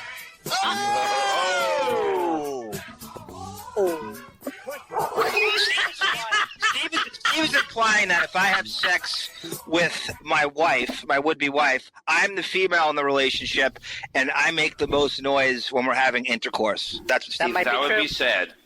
That might be true. Who's having intercourse? Steve Not said Arm, I- not I- John. I'm the screamer in the relationship. and based on texts I've gotten from Steve, not Oh, Steve yeah. either. That was fucking funny.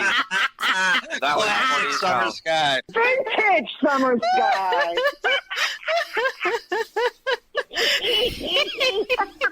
He thought I'm by myself. I was on a really bad Never come to Tinder town. date. Kick your ass.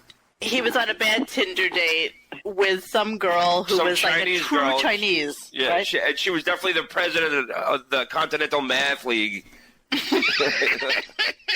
She wore a suit to the date. Oh, she was in a suit outfit.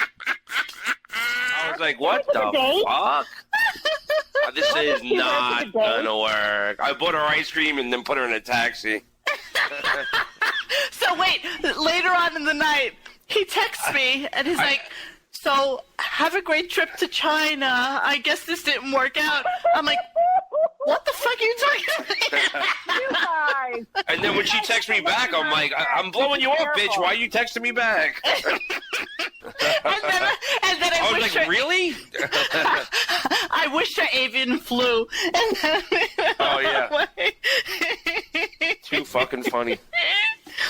All right, Steve Grillo is sitting in with us today. Here we are in yet another edition of Radio Gunk. T is in another room today because Steve Grillo is sitting in with us.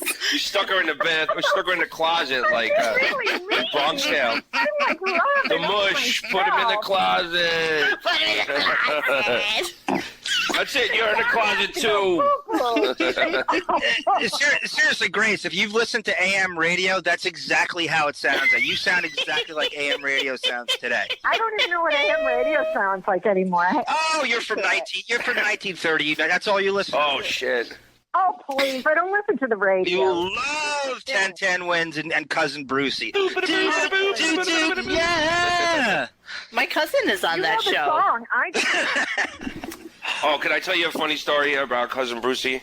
Can I tell you my favorite Matt Dillon story, Steve? So it's a funny story. So No. I pranked my mother a couple of times on the radio, and so she was a little gun shy. So I was bartending at this early Sunday afternoon, like christening, and Cousin Brucey was there. So he came up to the bar, and I was like, hey, cousin, I was like, my mom made me listen to you in the car, and, I had appreciation for oldies through listening to you. And he's like, well, that's great. Thank you very much. He goes, how about this? Get your mother on the phone. I went, sure. Holy crap. I said, Mom, hold on. Someone wants to talk to you. So I hand him the phone. He goes, is this Kay? Why, it's your cousin. Cousin Brucey. And he goes, what? Excuse me? Here. And he hands me back the phone, and he walks away. I said, Mom, what the fuck did you say? She goes, I told him, go fuck yourself. You're not going to fucking fool me again. So every time I go to Sirius, I always stick my head in his studio and go, what's up, cousin? He goes, hey, how's your mom? He remembers?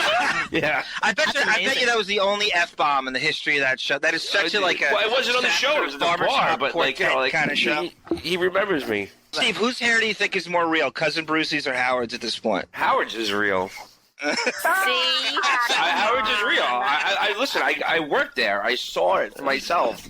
Growing out of his roots. Dispelling all rumors today. Dispelling all Listen, rumors, that's right. there I isn't don't one believe person it, in the but world that that's would what you want say. Howard to lose his hair than me. Right. Okay? All them years of I got tortured. He tortured you terribly about your hair. So Yeah, we were it would give me it would give me such great pleasure to know that he fucking lost his hair, but it's not true. Oh, Steve, you got to do your I research. don't buy it, Steve. You got to do your research, Steve. If it is, that's the true Maloikia. That's the When true, did you see him you get last? what it comes back to you. Oh my God, I say Malokia all the fucking time. Maloikia, too. You got to spit on the floor. My husband is Jewish, Okay. and some Hasidim had a fight with him on an airplane one time, and he touched him. So ever since then, he's had the Julokia. Did you look at? Steve, let's dive right in with that, because I was talking to Monique about this just before, and when I first, you don't see people until the E show came along. So what is with him and hair and weight when you were there? Everybody got it. For me, when I was there, I was ripped. Unlike now, You were. but Yeah, you I was were in great shape. I was wrestling for Hunter College, so I was You were a wrestler, amazing. right? Oh yeah, I'm a wrestler. So he knew I was uncomfortable with losing my hair. It was like my worst nightmare. Of course, so he's gonna stab you like a fucking scorpion. Everybody, any man. You always beat hates the to lose wounded their hair. dog. It's a horrible thing. But it was funny. Like, my parents never understood it. I'd come home and my dad would be like, oh, why did he say that? Because if he didn't, it wouldn't be funny. There's a million people sitting in cars. You can God forbid entertain them. somebody talks about him. And exactly. And what are you gonna do about it? You can't. What are you gonna You're gonna turn into Rogaine Grillo right there and grow your own. It's not. It's in your control. Like you're wishing for it. Like you've brought it upon yourself. And that's kind of how it came off. And it was just and like Grace said, if you turned it around on him, you know how bad that would go. You can't turn it around him. It's his No, you show. can't. Well. But I did get screwed because one of the sponsors came to me and was like, oh, we can grow your hair back. And it was a really bad hair transplant guy.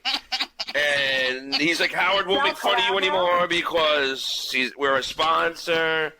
And I was 22 years old. I can't believe I did that. And I actually went and got the hair transplants. And it was a mistake. And I had them removed. Yeah, because I'm looking at your hair right now. It basically looks like bean sprouts.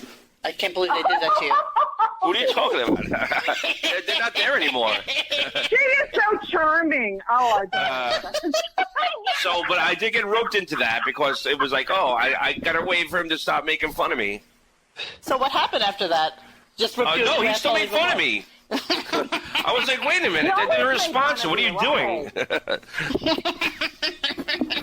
So we wanted to get into just the whole intern thing. John had looked up a couple of lawsuits, like class action lawsuits about interns who really didn't make any money, didn't learn anything. Don't.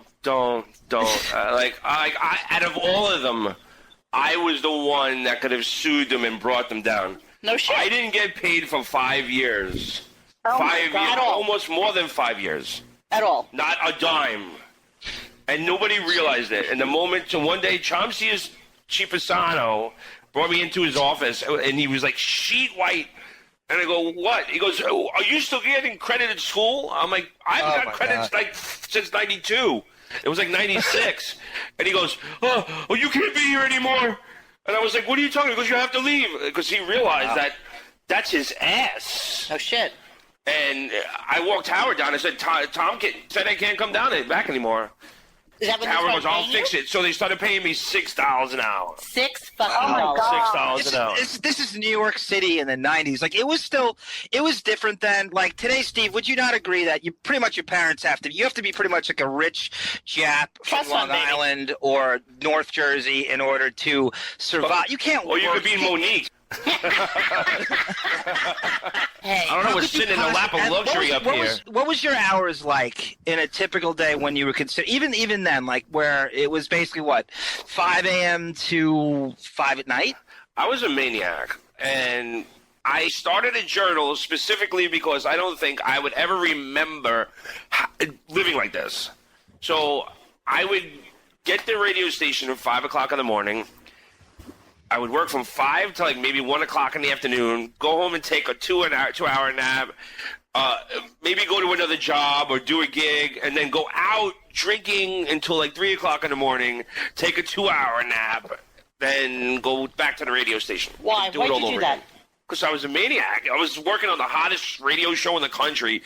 I was invited to scores every night. Every place I went, I didn't pay for drinks. So it was like, why would I stay at home? I'm going out. Did you get laid? I live in New York. Did you get laid? Did you get action? Oh, yeah. I got more tail from doing an off-Broadway show than I did working on the radio. Really? Yeah. Real? Oh, yeah. The chicks love an actor. I know, Working but- actor. No, but I mean, working for Howard, you got no poon. I didn't go that way because I was so afraid that if they were fans of the show and I fucked them, that they would call in the next day. Grillo's got a little dick. He doesn't know what he's doing. I didn't want any part of that. I don't blame you. Yeah. I want to swing back around to you not getting paid and the intern thing and Tom Chiazzetto. Because at that point, okay, so you're at K-Rock, right? Howard's making millions. He doesn't fucking know what everybody is making, what everybody gets paid, and he's just going to kind of suck you dry for as much as he can get out of you, and then you go on your way. That's pretty much what made my decision to leave. Because after that year I got paid, I went to Tom and said, it's been a year, can I get a raise? He goes, $6. well, the company standard, which turned out to be like 75 cents for me. And I went, well, could I at least get, I was getting paid for 30, because if I got paid for 40, that means I was full-time, and I had to get health insurance. Right. So I said, I'm working about 70 hours a week. Can I get paid 40 so I can get health insurance? And Tom said no. That's exactly what John said. Yeah, So slime I went ball. to Howard, and I walked him down.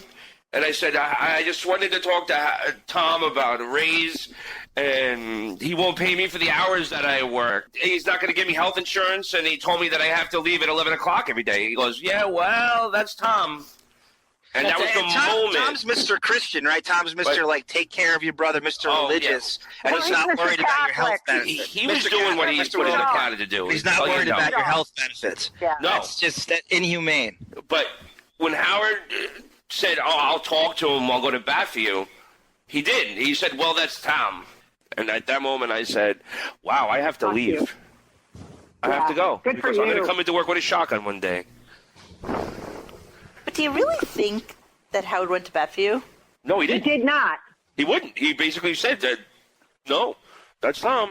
Because I always wonder, as he went to Sirius, whether or not he really backed those people up. Because, I look at Benji. We had a conversation about Benji the other day. And how he pays for at least his apartment. He pays for his own separate place to live. He has no fucking money. Like, he's on the show. He's in the second He's got to be chair. making six figures. But Well, yeah, low six. definitely. Low six, but still, I would love to make six. Every day, every week, it's paycheck to paycheck. Whatever's not much left at the end. Steve, who's the show equivalent to you today? Is that Jason Kaplan or Will Murray? Or JD? No, I don't know. I would say- Basically, KC took over my job. I want And to say after that, I don't know Jason is. I don't know who takes care of him. Yeah, I have no idea. I think you're either Jason or Will today. Didn't two people have to do your job when you were leaving? Yeah, Benji and Casey. They wouldn't pay me, but they paid 2 other people to come in. God, It's grateful. You know, I try not to be angry about it. I never was. I left because I didn't want to burn a bridge. I figured I better leave like a gentleman, Right. and always be able to go back. But I could be angry, but I won't be because there's no reason to. Steve, if it makes you feel any better, and Monique, did the Billy West stuff come out, or do I have to? Can I go into that again? Sure, go ahead. I was there the day he left. The day Billy, exactly, and it was really one of the main things I wanted to. You can't feel bad about this because he wouldn't go before back you even for get into Billy it, I'm going to tell you West. right now, it was Mel Karmazin. It wasn't Howard Stern. It wasn't Tom Chiusano. We're ascertaining from people he can give the word to Karmazin, via Chiusano. When you have a Billy West on your team, you don't let it go. So It's like the stuff we're hearing about, like with LeBron James right now. You don't let a supreme talent in radio. There's nothing like him. Beyond supreme. Honestly, Steve, I became a fan of the show probably because of hearing Billy, and just hearing that was kind of the mood of it and all the great stuff he was doing. Just a supreme voiceover talent, a mensch. People say, I'm sure you still talk to him to this day. Oh, every time I go to L.A., we go out to dinner. Get away. So how does Howard not supremely just say he goes or I go? Because there's a possibility that there's an ego thing there where maybe Billy was so talented Yeah, that he might be Exactly. overshadowing Howard's comedy. I don't know. Do I you can't answer think that, Howard but is jealous when you're of the dealing with praise Billy got? egomaniacs, Yes. this is what happens. Yes. So let me ask you a question. Do you think there's a non-disclosure agreement for the people that are on air there on a daily basis? Yeah, I do, because in the beginning we didn't, but I think I had to sign one before I left. So what did that mean for you, just in terms of being able to talk about the show? I didn't think twice about it because I'm not going to talk about him. I will never badmouth him. I had the best time of my life. I was given a great opportunity. It changed my life forever. Like this is where I have no regrets about what I did. I had a great time. I met 1 million people, quasi-celebrities, D-list celebrity. I don't know what you want to call it, but, I've signed autographs. Who the fuck am I? Why do you want my autograph? Oh, yeah, I'll sign it. I don't give a shit. But, it was awesome. And I was there for the golden years, and it was an amazing time. Were you there When it was. Artie? Yeah.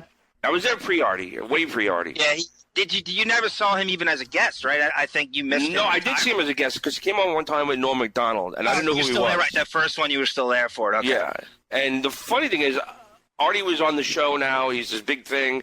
And I met him at Scores one night, and I was like, hey, my name's Steve Grillo. I don't know if you remember. He goes, of course I know you. I know you went to college. I know your dad's a mailman. We already met before. Yeah, he knew my whole story. He goes, I'm a huge fan. Don't you understand? We all kind of are on the page of Artie as the comedian on the show was a beautiful thing.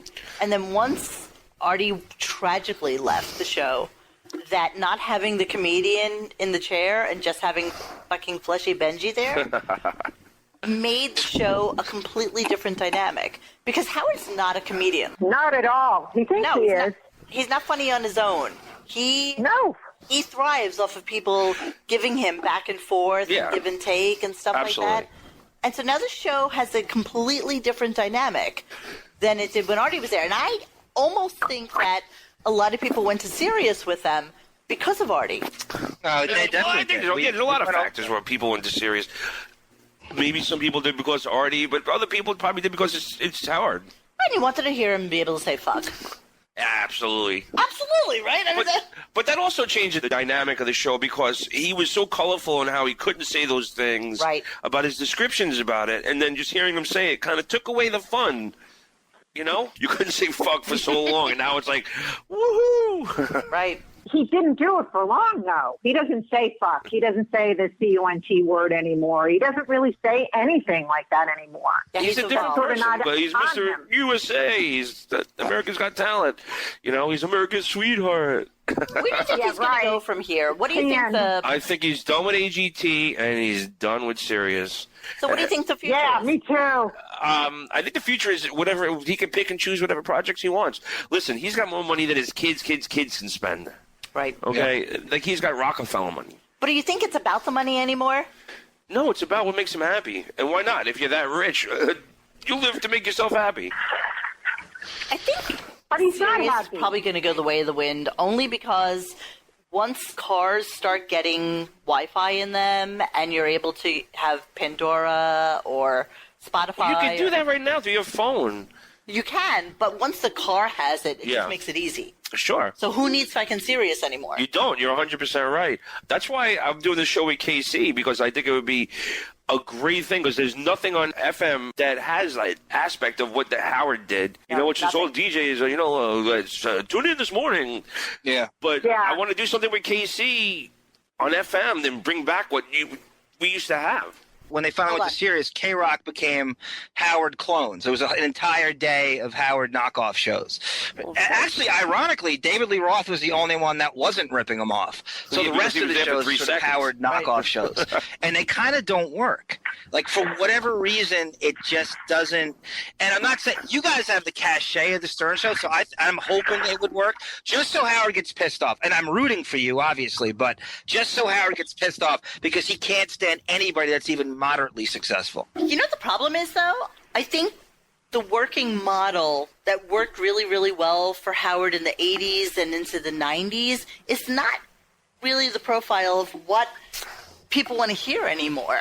Like, the irreverence was fun back then for, like, the truck driver going across the country, listening to Howard. We've kind of heard it all.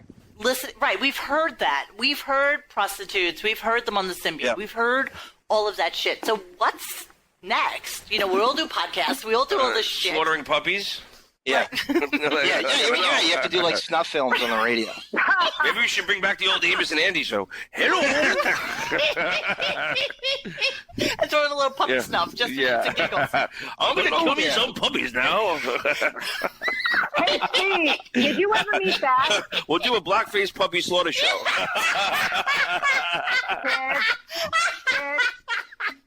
That's a good question, Grace. Ask him again. Did you ever meet that, Steve? Oh, you two are cracking yourself up. Oh, that's all right. Did you ever meet that? Oh, you're so funny. Don't get me started. Oh, yeah, so did you ever meet the kitten princess? And she cockblocks your question. Vanessa Strusky Stern? Nah. What do you think? Not so much? Nah. What year did you meet her, She was not nice to me. Well, she's not. She's a cunt. Oh, stop Oh, go, Grace. Hold nothing back. Oh, Grace, do me a favor. Light a match or something. It's coming out this way. I swear. I don't usually say those words. I'm sorry. I usually Light a match. But A it's flush true. or something. Spit 3 times.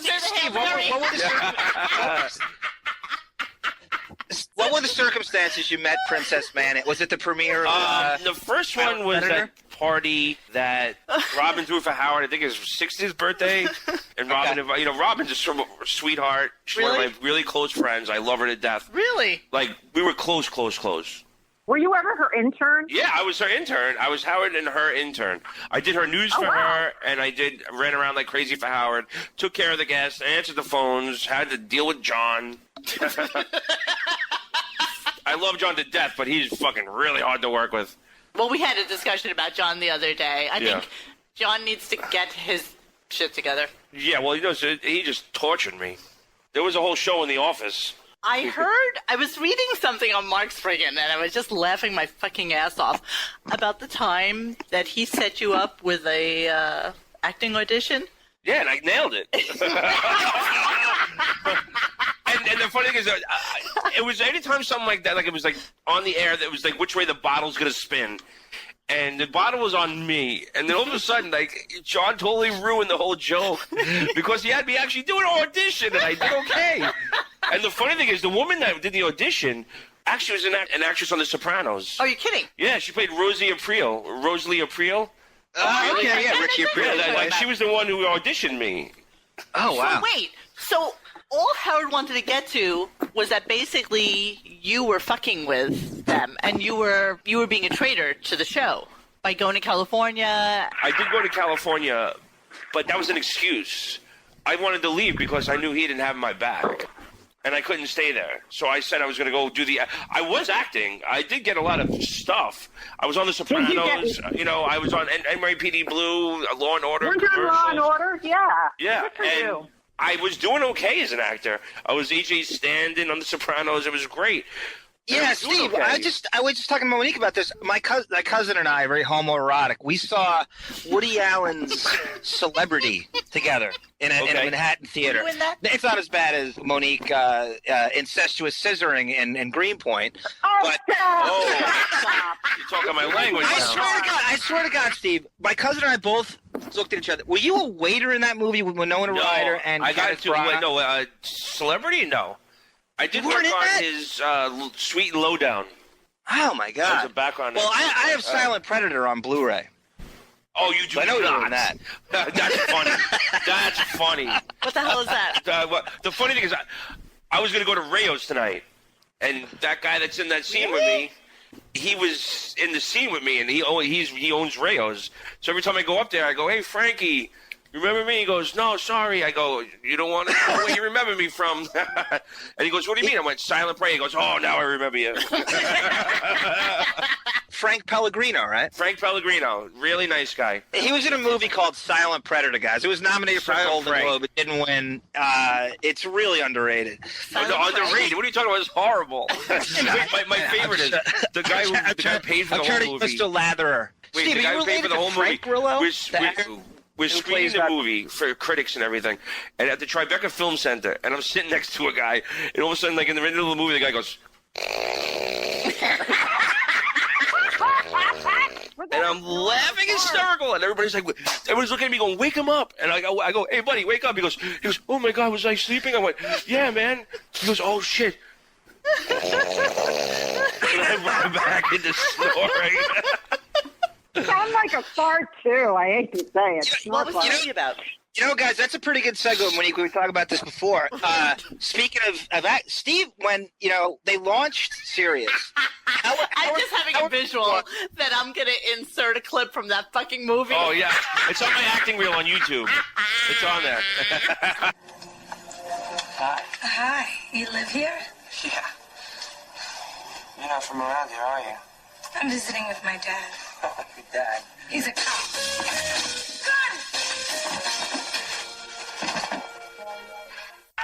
It was with Carol Shire, the Playboy cop. She did Playboy and got fired from the NBC. I know exactly what Oh, you're I talking remember about. that. So remember I was that, working yeah. in nightclubs at the time. Carol would come in with her husband, so we became friends. I was doing Grandma Sylvia's. I got her in Grandma Sylvia's. The executive producer for Grandma Sylvia's, the guy who put the money up for it, said, I'm going to put you in a movie. They did a whole movie about her, but she couldn't act. It was horrible. You get more out of a tree stump than you would from her. Guys, Pat Cooper's in the movie. He plays a bartender. Does he really? Pat did a really good favor for me. I'm producing a movie. And we did a pilot trailer teaser kind of thing. And Pat is in the movie, and he let us shoot in his apartment, and he did a great job. He's so funny. Yeah. There you go. There's a hookup, Monique. We got to get Steve to hook us up with Pat for his I can hook you up with Pat really easy. Oh, that's great. That would be the best. Put it this way, he's 80-something years old. He can't hear. Yeah. He has super radiophonic head earpieces so he can hear you. And basically he has enough money where he doesn't have to do anything. He has his routine and stuff. But he was nice enough to do it for me. Nice. Yeah.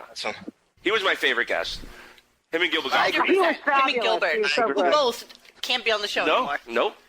Stupid. Oh, can I ask you about the Tracy Millman thing? Because you seem to want to say, make the record clear. She really raked you over the coals, saying how you screwed her and the interns when you were bartending. And she was, I thought, a real bitch about it. You want to know the real story? I'll tell you the real story. Yes, I do. I want the real story. Thank you. A friend of mine, in fact, it was Mr. Biggs. We're in Hell's Kitchen right now. It was on Yes, 22nd. I know what Mr. Biggs is. Yeah, it was Mr. Mr. Biggs. Biggs. Yeah, so I did the intern show, and all the interns were on. It was like some big, I don't know, they did like a award thing. And I said to all the interns, do you want to go to my friend's bar after this and have a drink? And they said, sure. So I invited them all down to Mr. Biggs. And I never said, drinks are on me, everybody. So we all sat there. But they must have assumed that I was paying their check. So instead of being gracious, if I was paying their check, you think you'd order, a little bit here, that they kept ordering shots of Patron. No. Of I course. know. So it was like 14 shots of Patron. That's like the middle of the week, right? Like, what bar wants to give out free shit at the... You're in business to be... Top So I'm I thinking... didn't even know these people. I'm thinking these kids, wow, they must be all rich kids. They know what they're ordering. Yeah. But they think they're taking advantage of me. So the bill comes. Exactly. And I literally bought them. The round of shots was $80. How much was the bill? $400 and something. Ah, jeez. Wow. Did they really, truly expect that A, that They you really would pay did. for it, Yeah. or B, that the bar would cover it? Yeah, that's exactly. That's why I kept saying that they kept ordering top shelf liquor because that's what they did. Instead of being nice, they said they're going to order the most expensive thing on the It was the bar. disgraceful. I was really pissed for you. Do you guys honestly think these kids are used to paying for anything on their own at that point? No. You're at a bar. You're a grown adult. You're a fucking adult. You pay your bill. They're that entitled where they expect everything. They just assumed that Steve and the bar were fronting the bill for them. Exactly. For Tracy to basically put you a new She had to asshole. pay for the bill. That's why. Oh. Yeah, so she just crazy you, raked you over the coal. But, I've worked in the restaurant business when I was a younger kid, and it's like, how dare you come in? I totally got it that they're just coming in and buying top shelf shit. And I'm like, what was that? That was disgusting. Like she's in the bathroom.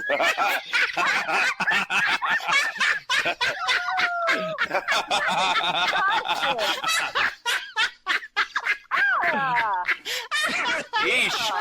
Gracefully, have some grace. Courtesy flush, please.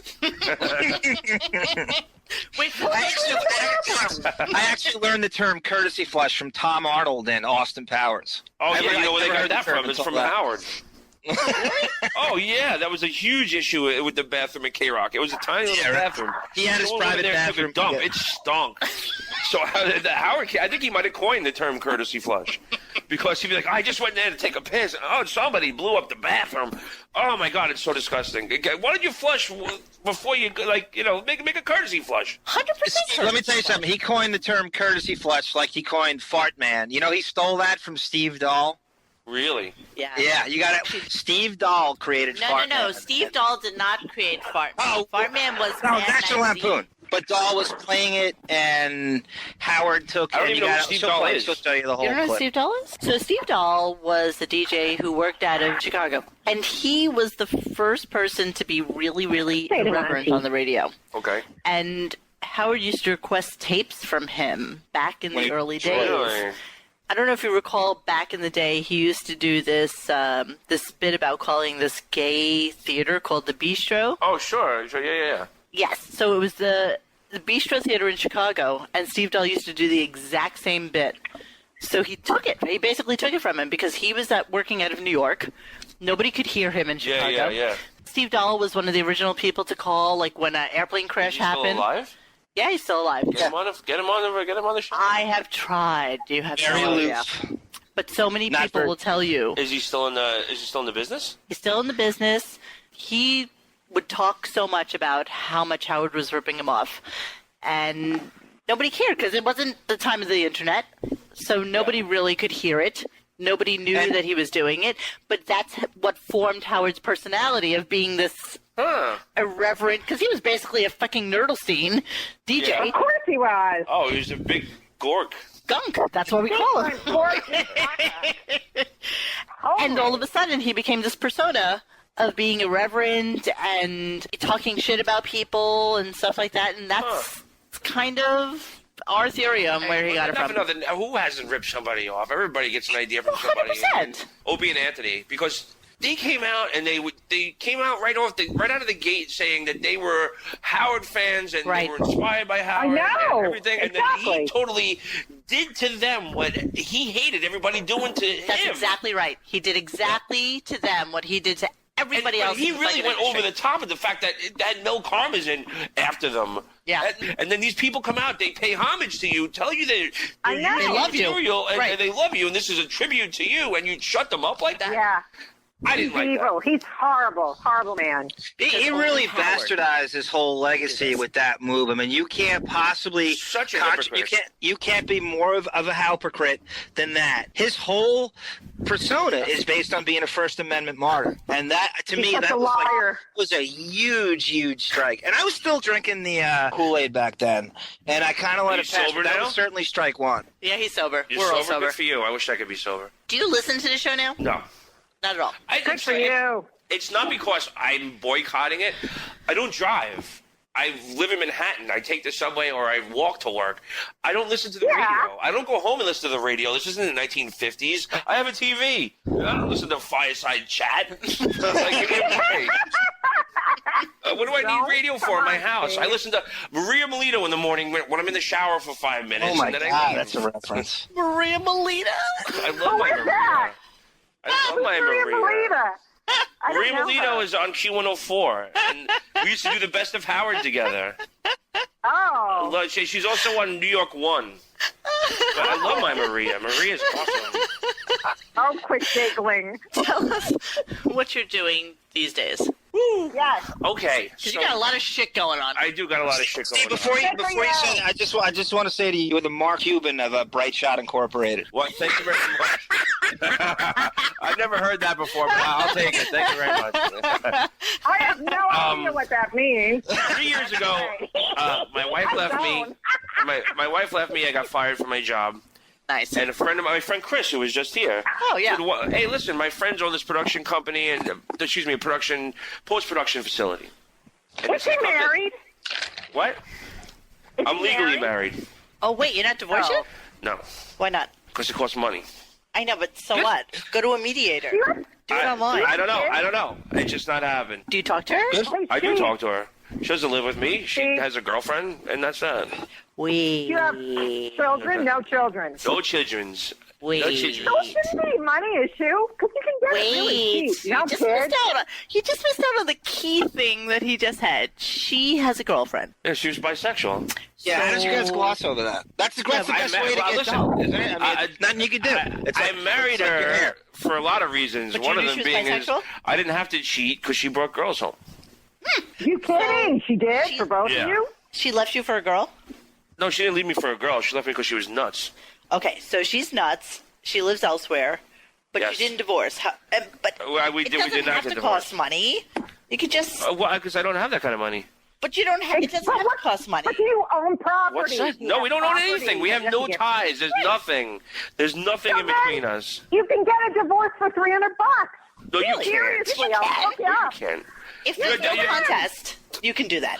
It just never Guys, happened. leave him alone. He's happy with this purgatory. I'm He happy. thinks it's a damn I thank you, Tisdale. I'm very happy. Leave him alone. Keep it nice and don't even get involved with the lawyer. Get Dominic Barber to represent you. Oh, yeah, that'll work out well. Yeah, but you're floating in like some weird non-pussy haze. Like, how do you? Who said I wasn't getting pussy, bitch? I kind of feeling like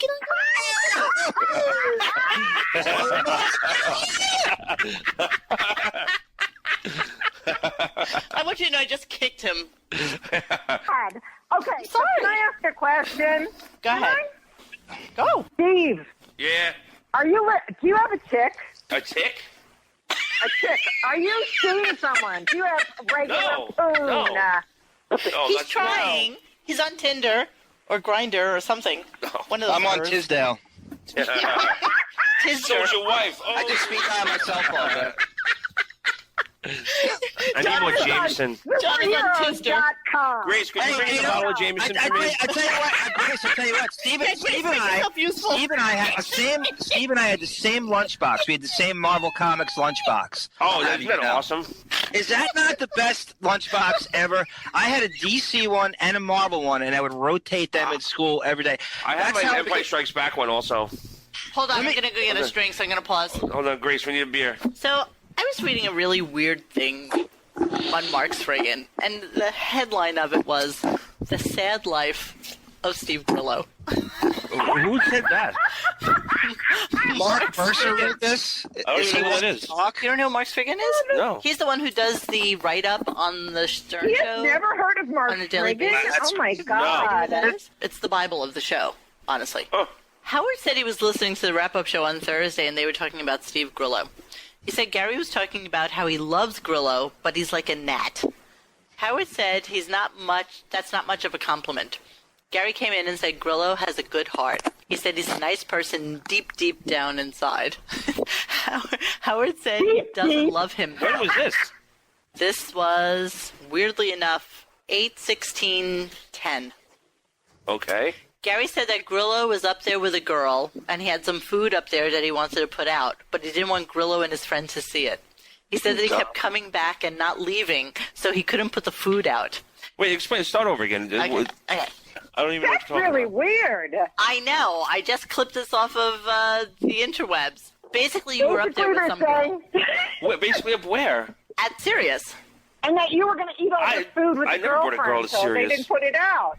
Howard said that Grillo has too much spare time. He should be working. Gary said he works at night as a bartender. Gary said that Grillo will show up once in a while, and he'll make the rounds around the whole building. Gary said he really likes Grillo a lot, though. Howard said that Grillo can't even say the word acting, so that shows that he'll never be an actor. He said that he says acting instead. Howard said the guy is never going to work as a regular actor. Wait, hold on, one more sentence. Howard said friends of his told him how these acting schools work and how they get a director to come in and watch the students act. They never get any work out of it. They just take the actor's money and they get their audition and nothing comes of it. Howard said he's wondering if that's what's going on with Steve. Gary said he saw a DVD of Steve's Trailer Park Show and he thought it was okay, but Steve was telling him that it's the only time he ever feels alive. He said he feels bad because he figures he's not going to get to live a lot. Oh, weird. That's really That weird. is awful. You know, the funny thing is, it's coming from Gary and stuff like that, and like Gary has his own augmented, sense of reality. Of course he does. It's the only job he's That's, ever had. that's exactly what John said, Steve. Tens of thousands of hundreds of thousands Yeah, of dollars. but you could tell Gary, wow, look at that blue chair, and he'll go on the air and go, Steve said the chair is black. That's exactly what John said. He's a big fat liar, is what you're It's not that saying. he's a liar. He just, I see in his eyes, he's listening to what I'm saying, and then all of a sudden it's like it goes through like You a can see the words filter, coming out the other side and of then his all of head. a sudden it goes to another place in his head, and all of a sudden it comes out something completely different. Why do you So think he's like that is? a dyslexic brain. He just takes everything that you I say guess so. opposite and hears it oppositely. I have to ask this question weird. because people ask this online all the time, and they want me to ask it of everybody who comes in. What do you think of Ralph? Ralph was a really good friend when I was on the show. Yeah. We went out all the time together. We exchanged Christmas presents every year.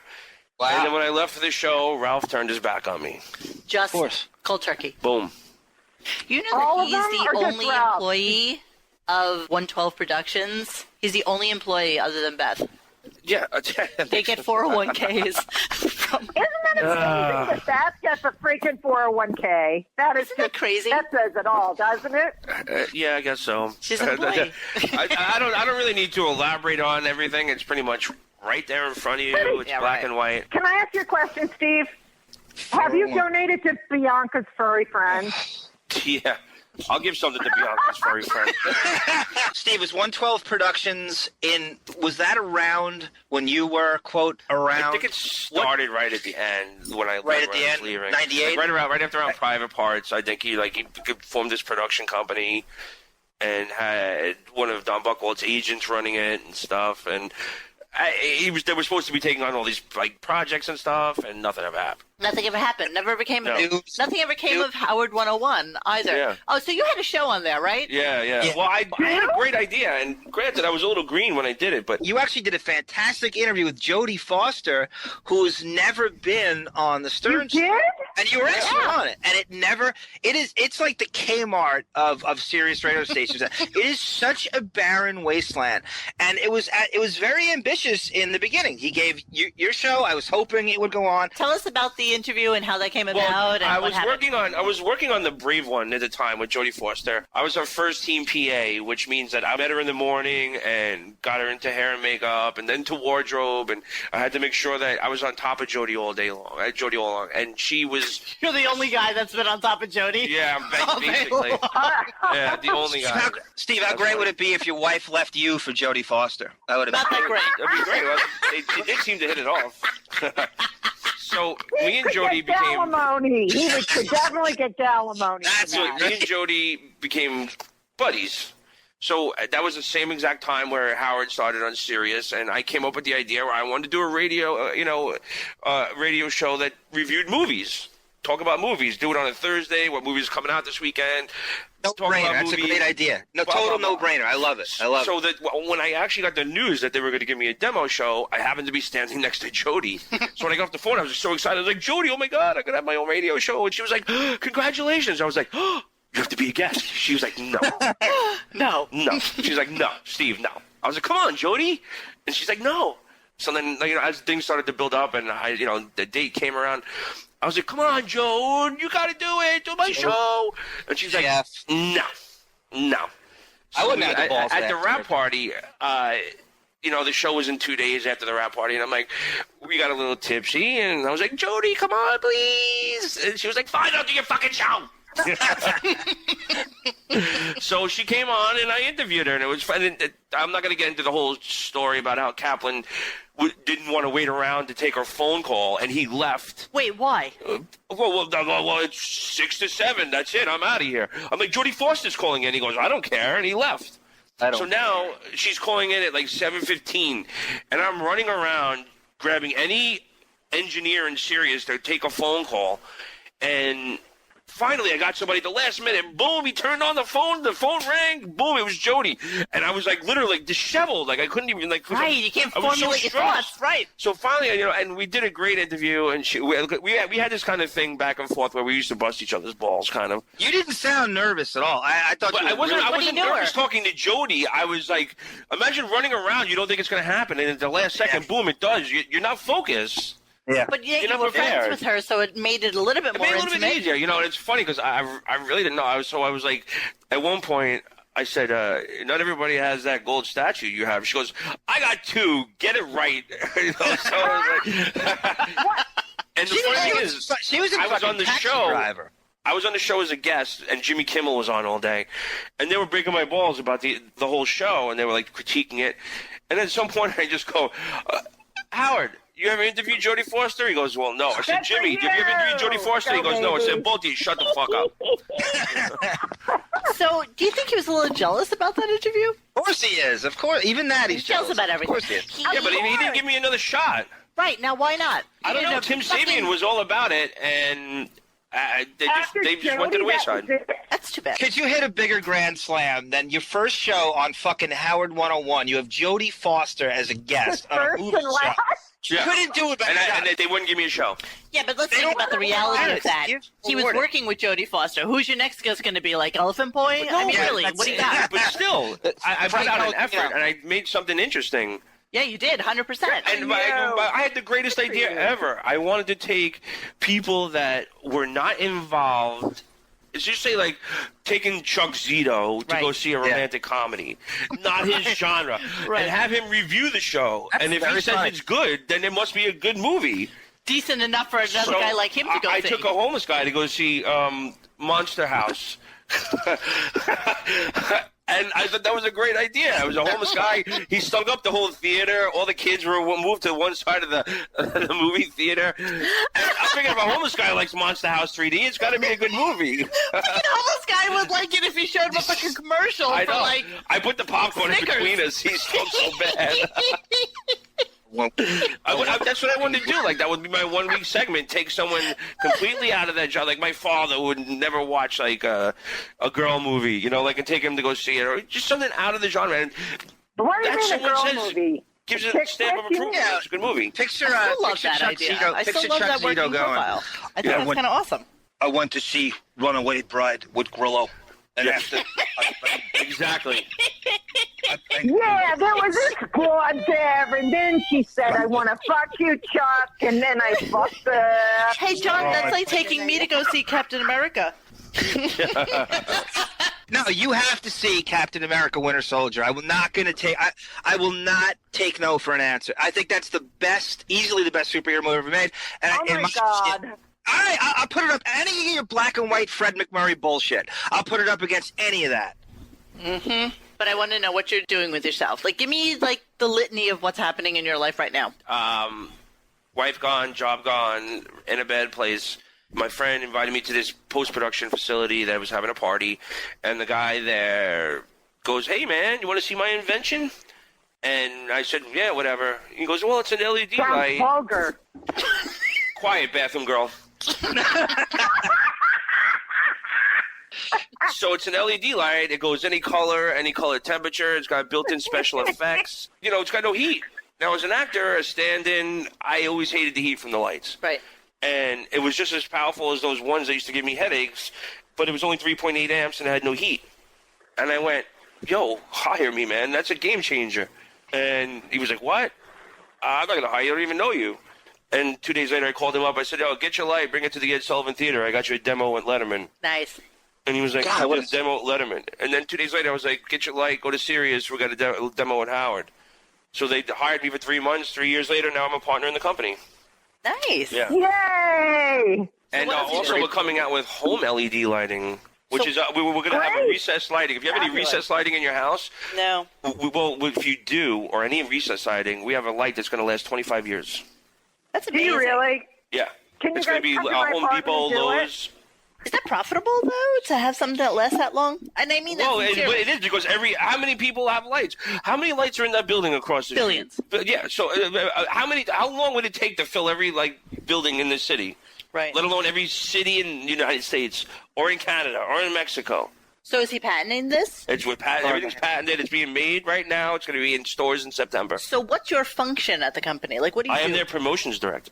Because that's what I'm good at. That's what I was put on this planet for. That's exactly what you're good at. Yeah. So what else are you doing? So you wanted to get together with KC. I know you're Been doing Casey's radio show on WRNW1. You can listen to it every Tuesday. Me and Casey came from the Harvard of Radio School. Yeah, 100%. And it's a great publicity angle. And we do good together. And we both know exactly what we're doing.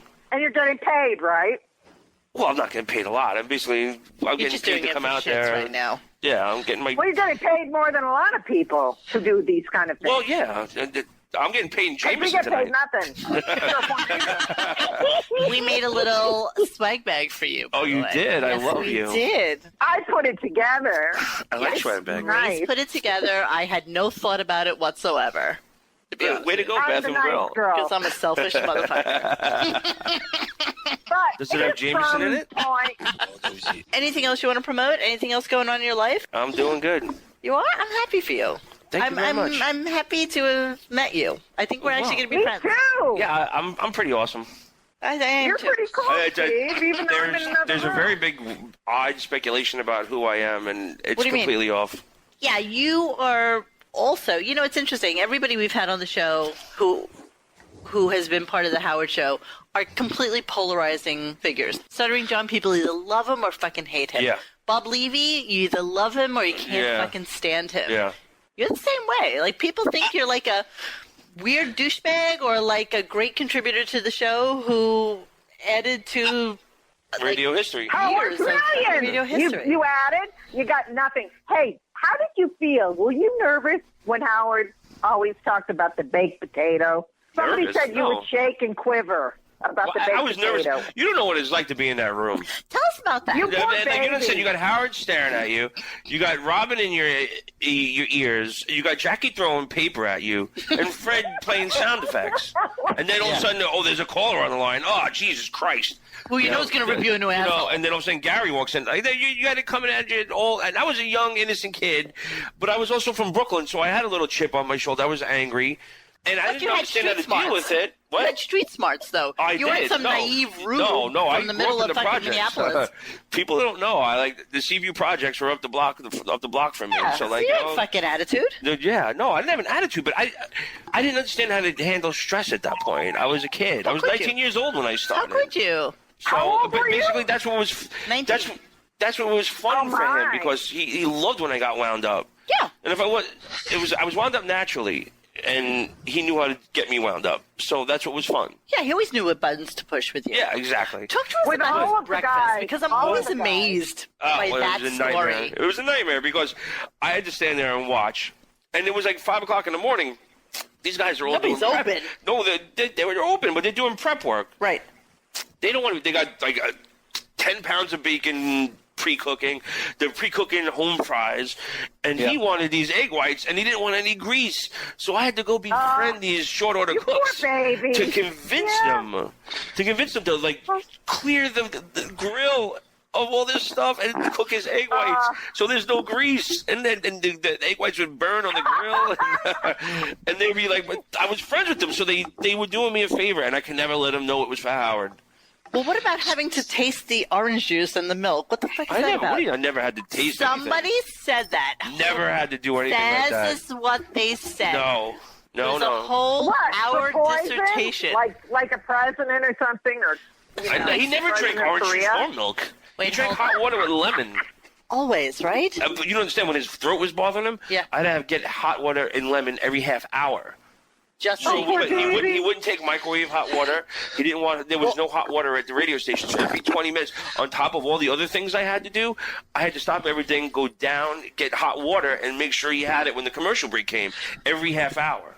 If Well, you look at guys, a lot of this the old is E what shows, you'll see cups of water across the whole console. So how many cups of water does that amount to? Like, 12, 15.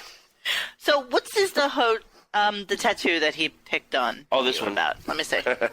Well, because when I got the tattoo, I had my arm straight, and it was completely aligned with my tricep. And his tattoo artist was young, okay, and didn't realize when you relax your arm, your tricep sits back. And so the cross moves. So I'm gonna take a picture. it was crooked. And I didn't realize it, but like your arm is straight. It's completely aligned with my tricep. Wait, I want to take a picture. Yeah.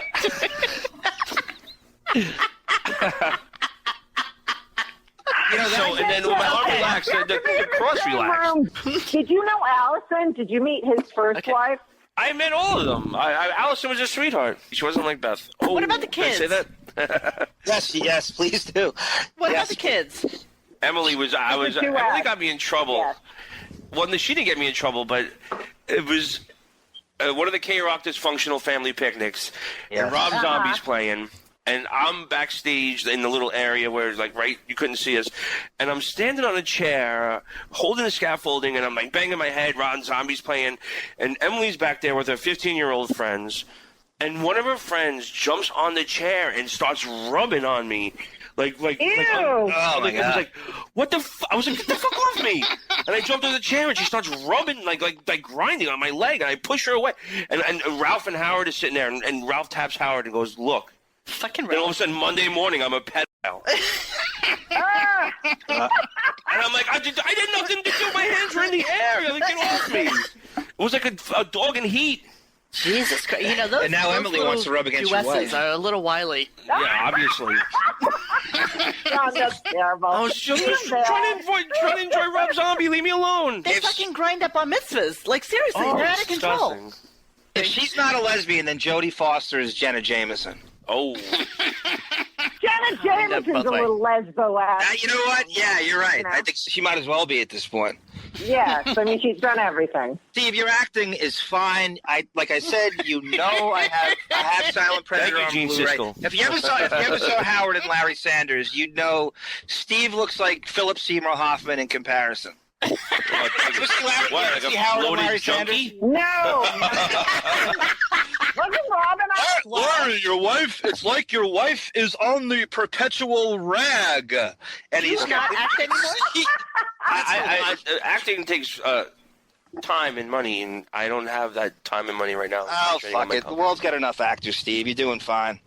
You know how big a fan I am of your company. I mean, it's just, if I am going to be the major stockholder in Bright Shot, I give it another year, and I will have Are you gonna get most public? shareholders.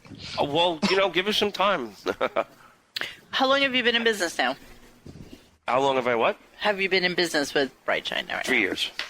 So, are there thoughts about going public, or are you gonna? Not right now. No, we're doing good, but we're not where we should be. And there's It's a a lot great of TV idea. shows, It but should everything's take off.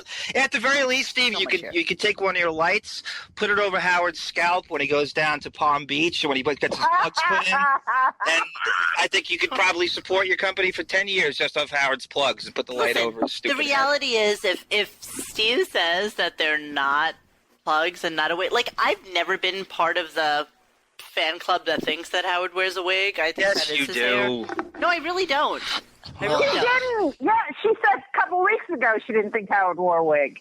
Yeah, I don't believe it. I'll I convert think you. that is his hair. I think It's he just got wears. nice- I think it's his hair. He's got He's got nice Jewish hair. stuff in there. All right, so we're gonna wrap this up with our friend Steve. Steve, it was Steve, great. thank you. You were Such a pleasure being fabulous. here. You guys are so much fun. Steve, You're thanks so Smart. You fed much. me booze. All right, goodbye, girls and boys and children. Yo, nice meeting you, Tisdale. All right, Steve. Thanks so much, buddy. I'll leave you with this. My favorite Steve Grillo memory is during the whole OJ thing. Geraldo was taking credit for anything that happened with OJ. So Geraldo had crawled into the studio at 6 a.m. He came right on. Steve comes to the studio. He's like, Howard, Geraldo wants to come on the studio. So Geraldo comes on. And I'll never forget this. Geraldo goes, Howard, you're going to have to bear with me. Cece and I were on our boat. We got hijacked by pirates. I'm exhausted from being on the West Coast with OJ. If you could just bear with me, Howard. Cece and I got attacked by pirates. Are you kidding? I'm not. Geraldo claimed he was attacked by pirates. Where? And How was Steve that? How was that? What a horrible segue. Steve Grillo moment. It was just Steve brought him in, and I don't know why I connected the dots with. That is so fucking random, John. I have a question for you. Okay. What? Fuck! I lost my train of thought. I'm just staring into your pool of eyeball and just losing. My bloodshot eyes. No, my question was, yeah.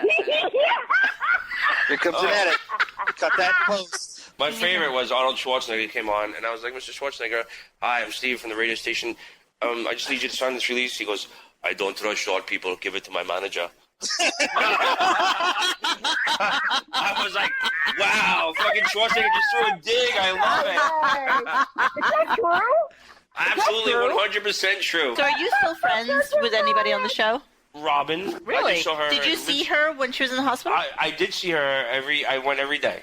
Really? You don't understand. Like, we were really, really close. Like, every week when I was there, we went for lunch 2-3 times a week. She took me to the theater. We were movie buffs together. We rollerbladed in Central Park That's together. so nice. I'd go over our apartment and we'd watch movies or hang out. We told shit to each other that she we never didn't tell would anybody say else. on We'd never say on the air. Like how much you hated Beth.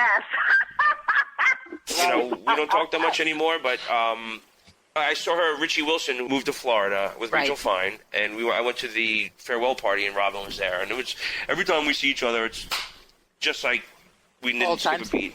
But you're not really in contact with her anymore. Well, I can text her; she'll text me back. But she runs to Jersey. She's right. Not, she has that place on the shore. She goes to her house in Jersey, and she's out there, and she wants to be alone. I leave her alone. That's what you do. You're friends. It doesn't make a difference. Yeah. What's your feelings on Benji?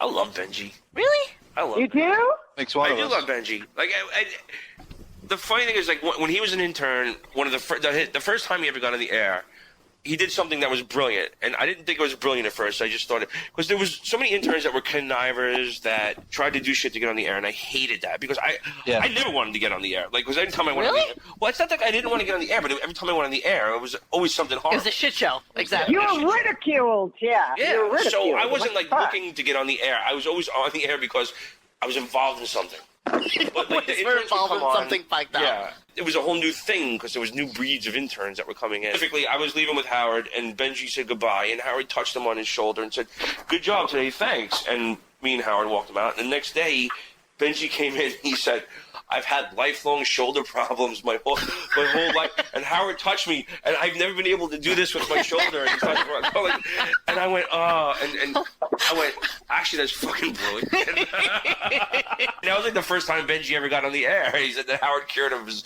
chronic shoulder. How do you think that he parlayed being a fucking intern into being the second seat? He has no shame. No shame.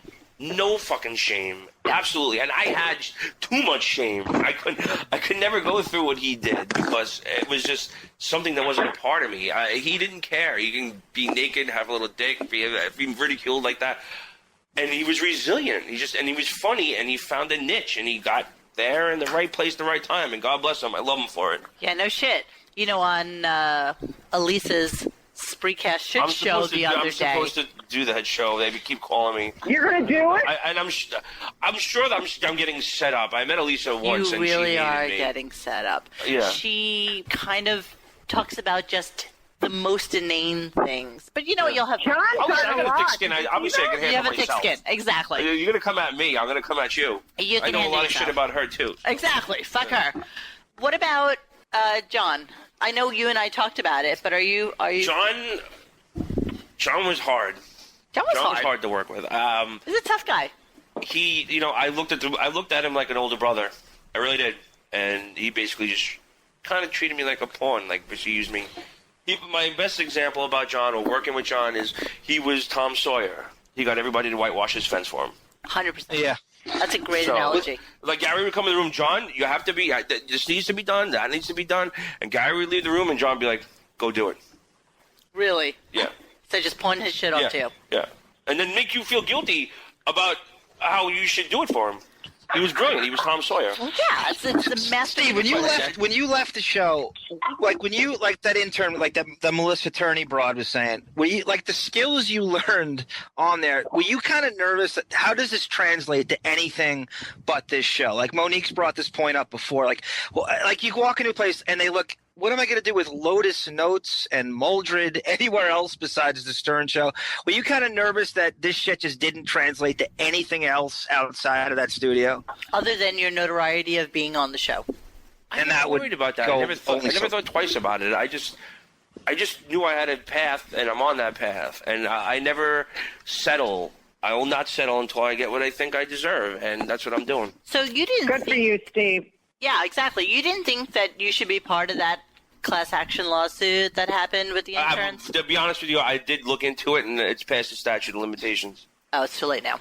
But I could have sued them for fucking statute, Steve. So do you think that the notoriety that you got from being on the show outweighs the money you would have received by having a lawsuit? You know what? I'll tell you why I didn't do the lawsuit. Again, I go back to the burn the bridge scenario. I figured if I go and I go out and I do that, I'll never. I don't know. I felt I'm kind of loyal to a fault, and I felt even though I wasn't there, I'd be breaking my loyalty. Like I just wasn't right. It's cheap, and everybody. I was never like a ambulance chasers get me sick. I felt like I would have been an ambulance chaser. Well, that's Howard, though. Yeah, I was just gonna say. You are somebody that we know. Sure. Our poor victim, Howard. No, he's not a victim, though. I was a victim. You're 100% right. I was a victim, and I let it happen too. I let it happen. It's my fault. It is your fault. It's my fault. So.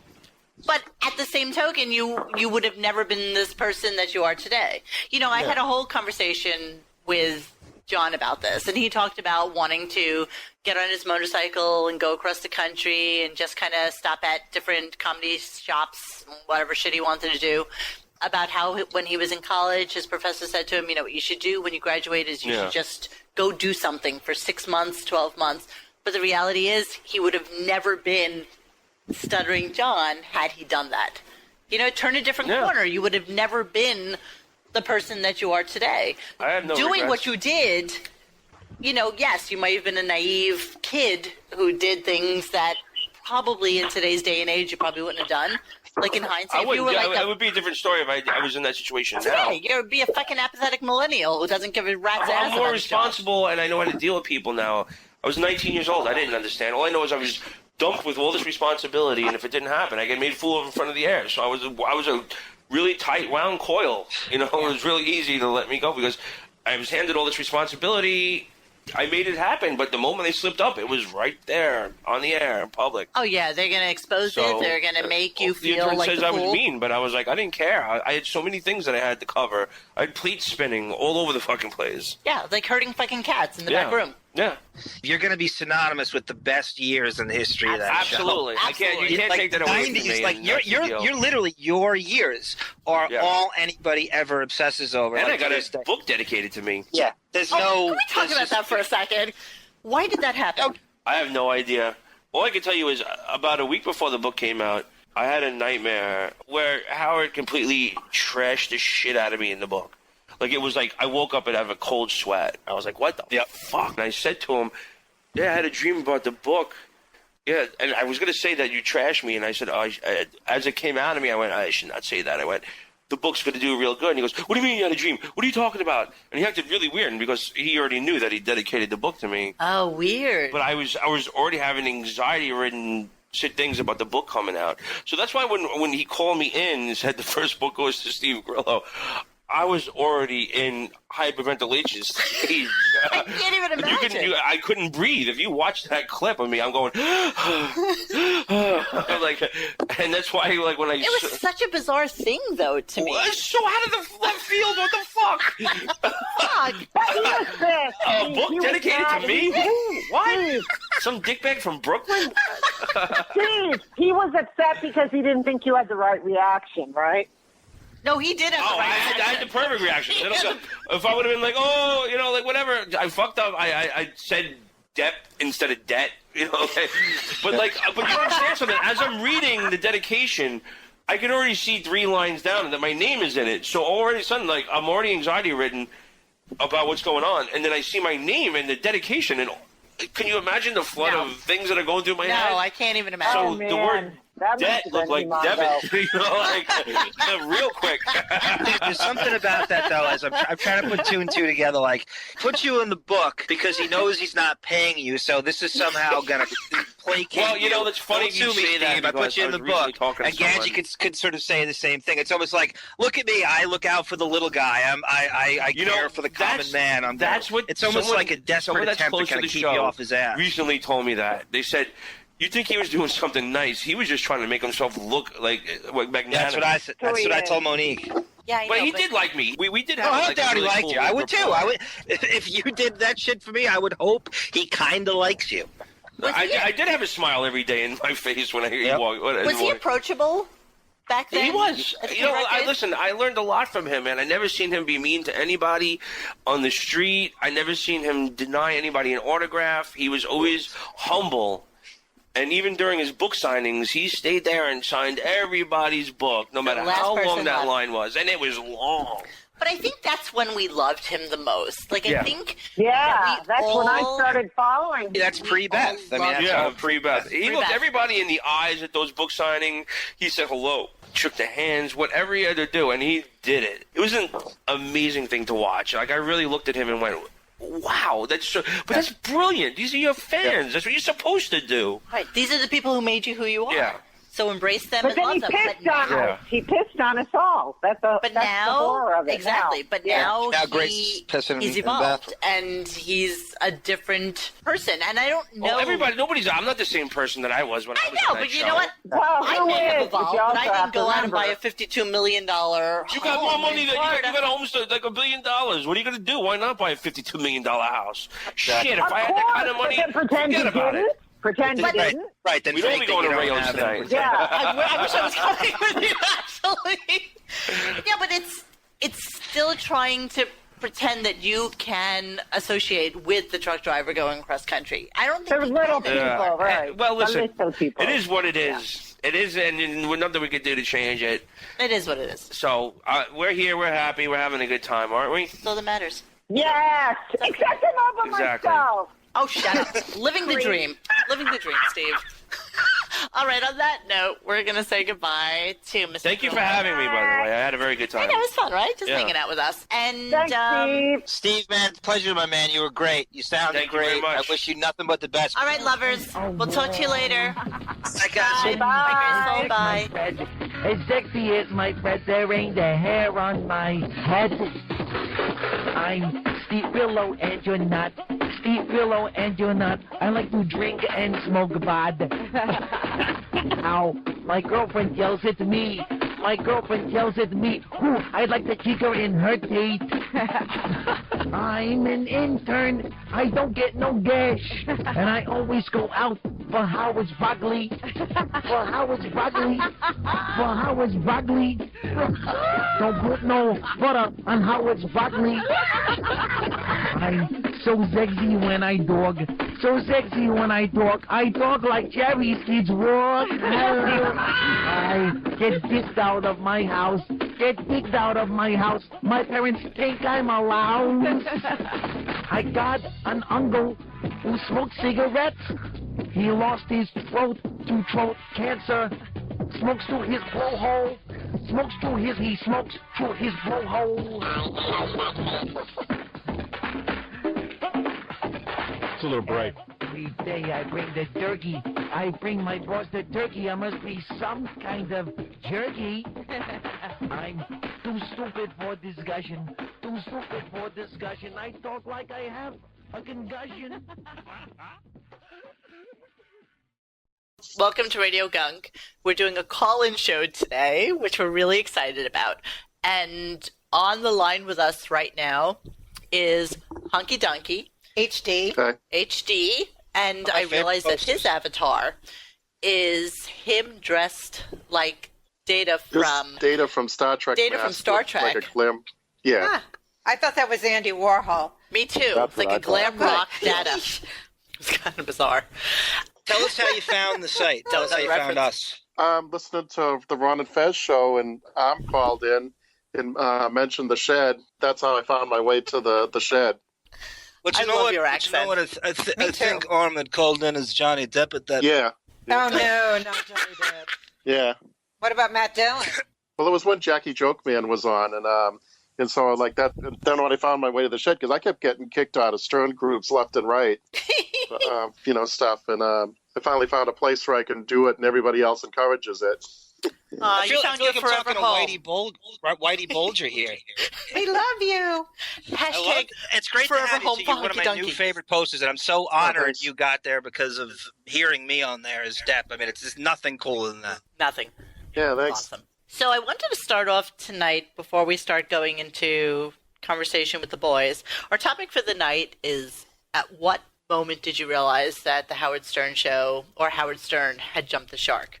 The reason I wanted everybody on at the same time is so they can hear what everybody else says, and so if there's another point that you want to make towards that, we can jump in on it or add something else. And a couple of people who I had invited to come onto the show had PM'd me with huge dissertations about when they felt the show had jumped the shark. So I want to add some of that to the conversation at some point in the near future. I wanted to start off with something interesting today that our friend RP McMurphy had posted. I asked him if it was okay if I could quote him. Plaster contractor to Howard Stern. Pay me or I'll take your fancy Palm Beach house. Oh, nice. So it kind of got me thinking. Let me read a little bit of the article to you, and then we can talk it through a little bit. A high-profile area plaster contractor just slapped a construction lien on the Palm Beach mansion of shock jock and America's Got Talent judge Howard Stern. Now, unless the Lake Worth-based Dimension Group is made whole quickly, the contractor will be free to attempt to foreclose on Stern's $52 million plus beachfront crib. So basically what happened here is the company worked on the $10 million renovation of Stern's new 18,000 square foot mansion that, according to the blueprints, was to satisfy model wife Beth Ostrowski Stern. That's hard to roll off the tongue, by the way. Model wife is especially Model wife hard. Beth Ostrowski Stern desire for a bigger closet. And while Beth now has her 1,000 square foot. I usually read much better than this. Oh my! You're bad. You're bad. Okay, and while Beth now has her 1,000 square foot. Mike from Houston is Wait, creating let me us. finish. Square foot closet. Right here. He doesn't have to wait for the playback. Inside of 601 North Country Road, Dimension still doesn't have the $30,000 of the $463,000 contract for framing, plaster, drywall, and finish. Dimension's work started in May 2014 and was finished in April. So I had a thought about this. Great catch, RP. Now, she's building 1,000 square foot closet, which is bigger, certainly, than most apartments in Manhattan. Bigger than mine, definitely. And I will tell you, I've had plaster work, like where they've skim-coated walls and painted and put up drywall. Tell me how that cost $463,000. Well, Beth is used to it. What about the work on her tits is kind of the same procedure? $463,000 worth of silicone. Yeah, I think it's the same price. Yeah, and to look like that, to look like aisle 6 at CVS. They look like deflated It's the worst class I've ever seen. She got ripped off by Prince Fasir in Saudi Arabia for that. And then Sal Calabro tried to fix it. You think so? No, Yeah. no way Sal Calabro was involved. So here's my thought. So I have a theory now. Okay. She has a lot of clothing. She has a lot of shoes. She has a lot of bags. But 1,000 square foot closet means that she will be moving a lot of shit down there. Yeah. Extrapolating from that, I think that at some point in the very near future, they're going to move down there permanently. Oh, I Because do there's no too. reason to have something that big when you have two tremendous an apartment and a tremendous place in the Hamptons where you have most of your stuff. In order to necessitate something that big in a new house, you got to be moving your shit down there. Go, Grace. Well, what Howard said last thank you week. for raising your hand. I really appreciate that more than you know. Go. I always raise my hand. Not Anyway, when you're in the bathroom. Stop it. Go. Okay, so the last time Howard was on, he said that he and Beth are always cold, that they're going to move to Florida. And my take on this is that they wore out their welcome in the Hamptons. Nobody wants them. They're pariahs. They're going to go down to Palm Beach, try to glom into it, but it ain't going to work. Well, he's going to homestead down there. Okay, so I'm going to let you guys in on something, which I think is really ironic and pretty fucking funny. In the morning, I see him pretty much every day. And, with your woof. Yeah. And the irony is not lost on me wearing my new RadioGunk t-shirt and having a 10-minute conversation with him about moving down to Florida. And he said, just yesterday, as a matter of fact, we were talking about Florida and how hot it's been down there. And he's like, yeah, well, we close our house down in Naples and then reopen it sometime in September or October. And so the person I was with asked him, did you ever think about homesteading down there? And he's like, nah, everybody's doing that. I know it's a big thing to do. Some of my closest friends are just about to do that. And it's not something I'm into. If so you I say kind of feel homestead and extrapolate one more time, I'm hanging up. What? Extrapolate. You say homestead and extrapolate one more time, I'm hanging up. You're getting frisky. You love when I use big words. I do. Actually, I'm writing them down. I'm actually writing them down. So what's you guys' feeling about that? Like, why would she need something that huge in Florida if they're not thinking about permanently moving down there, right? Because she's, I'm not going to say it, but you know why. Oh, the C-U-N-T word that you used so flagrantly last week? I'm just saying. He's a 65-year-old Jew. Where else would he go? I mean, exactly. 100%. They're going to be at the early bird special. At Two for one. Sugar packets off the table. Sweet and low. No steak for 2 for 1 down there. Sweet and low is too many calories, Grace. It's down to equal now. Oh, dear me. I should have known. Do believe it's agave. I want to say that, obviously the tax advantages to being in Florida, but homesteading is kind of an asset protection move, in my view. Yeah, 100%. He would have never invested $56 million in a home in Palm Beach if he wasn't planning to just hide money down there. That's what people do. Jeter has a home down there that's multi-millions. But who's down there for stars that Beth can latch on to? Oh, really? Just nobody. Rush Limbaugh, Donald Trump.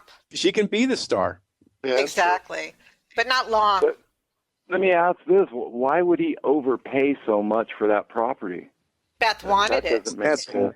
I don't think it was a Beth thing. I think he was really just trying to hide money from taxes. Honestly, They say Beth really wanted it. It's just an overpriced home in the middle of geriatric Palm Beach. Yeah. I mean, seriously, there's fucking jazzies going by his house. There's no way that that's a working profile for somebody who wants to work. That's like a retirement home with a lot of money. So he'll sell. I want to circle back Manhattan. to something, though. Go, babe. When you said asset protection, that's actually exactly true. Because in addition to the homestead exemption, in Florida, your assets in your home are protected against litigation.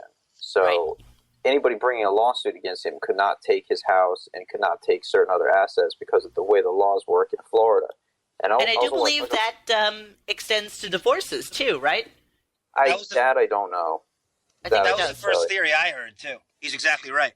He's withholding the money from the contractors because I would suspect that he's considering litigation against them. That would shocking.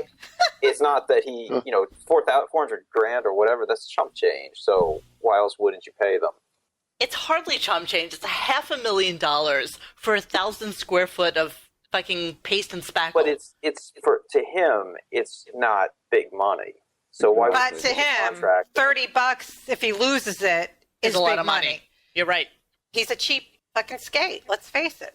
When it comes to marbles. Marbles, and marbles.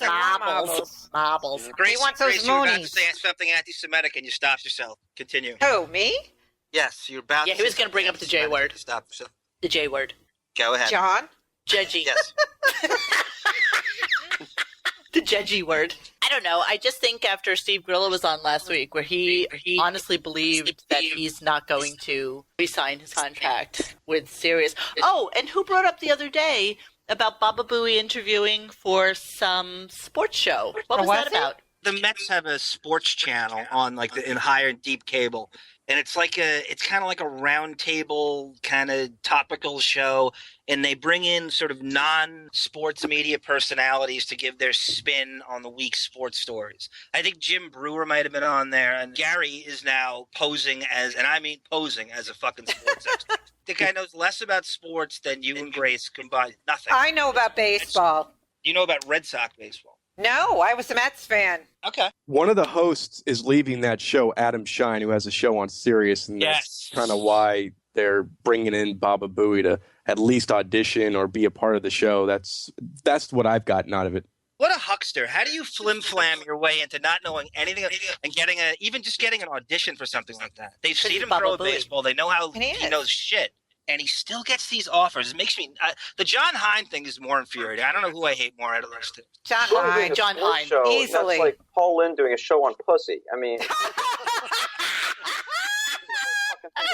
So it's fair to say his professional life is at a 9. You know what? His professional life is not at a fucking 9. He's an overpaid, glorified intern. I don't think any of these people really get that they don't have... I mean, look at Steve. Poor Steve. They have no marketable talent after they get off that show. Sad. Nothing. Yeah, I know. Steve blocked me on Twitter.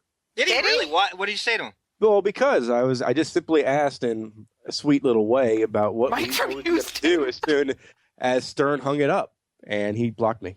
How long ago was this? No, I don't know, 6 months. Okay, he's usually pretty... That surprises me. I think he was in a bad mood. I know. He's usually pretty open about that stuff. Yeah. You're right.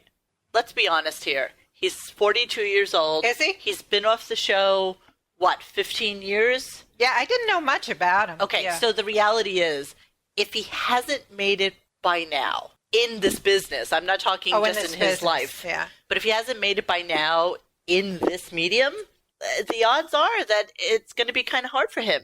You know, he's doing this podcast with KC. Oh, and by the way, he's going to get KC on for us. So I'm super Yay. excited about that. Me too. He's just starting to get his feet wet with trying to do this as a medium for himself. But look at that, 15 years, 20 years. So it's a long time. What does a Sal and a Richard do? Richard has a skill. He can play the drums, and he's amazing at it. But Sal, Let me defend Grillo a little bit. Do you consider being half CEO of Bright Shot Incorporated? Oh, stop. Stop picking on him. He came on and he was a good dude. I'm not picking on him. I'm saying I think he's trying something innovative. he's just using that excuse to make some silly fucking mimic of him. I know. That's all. That was Heather Wilson. he was a good guest. He was great. And and he didn't want to shit on him, but he was dying to do it. I won't shit on Howard, but then he would go there, So I can't. I totally agree. He's a very good guest. I thought he was great. Yeah, I thought he was great too. And weirdly enough, he's become a fast friend of mine, and we have a couple of people in common. It's cool to kind of keep him in the hemisphere of Definitely. things because He he's a needs nice to come guy. on again. He's super, super nice. I had a drink with him before we came He's onto the show. adorable. I loved him. Yeah, I thought it was Did you cool. see his eyes light up when he got the top shelf liquor? I know, he's so cute. Oh my God. How cute. So, the headline for today's show is, at what point did you think that Howard jumped the shark? I wanted to talk a little bit about what a couple of people were talking about online. And this includes Blind Bella, Mr. Vengeance. So I want to read to you just a little bit about what he said. But I started seeing the revolution was a fraud around August of 2006. It was downhill from there. But if I had to pick that one moment where I said, that's it, it's fucking over, it had to be Beth and her gift scriptions. Yes. To me, that was the moment that I knew. It proved he had morphed into Imus, that Beffy was now a key part of the show, and that Howie was a complete hypocrite, douchebag, who had morphed into everything he railed about for years.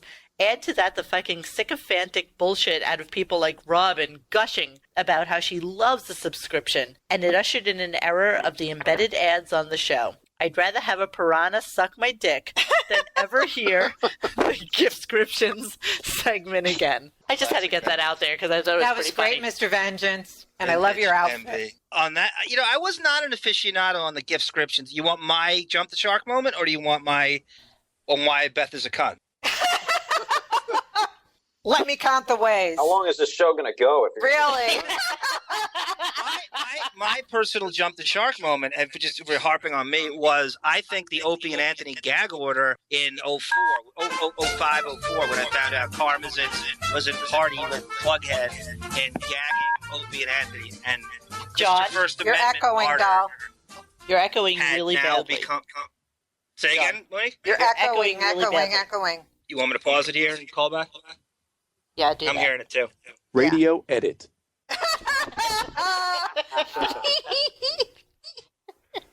We'll be back after this word. Johnny, you back? Guess it. Is it you, baby? All right, so John. we're doing my jump the shark moment? Or- Yes. Okay.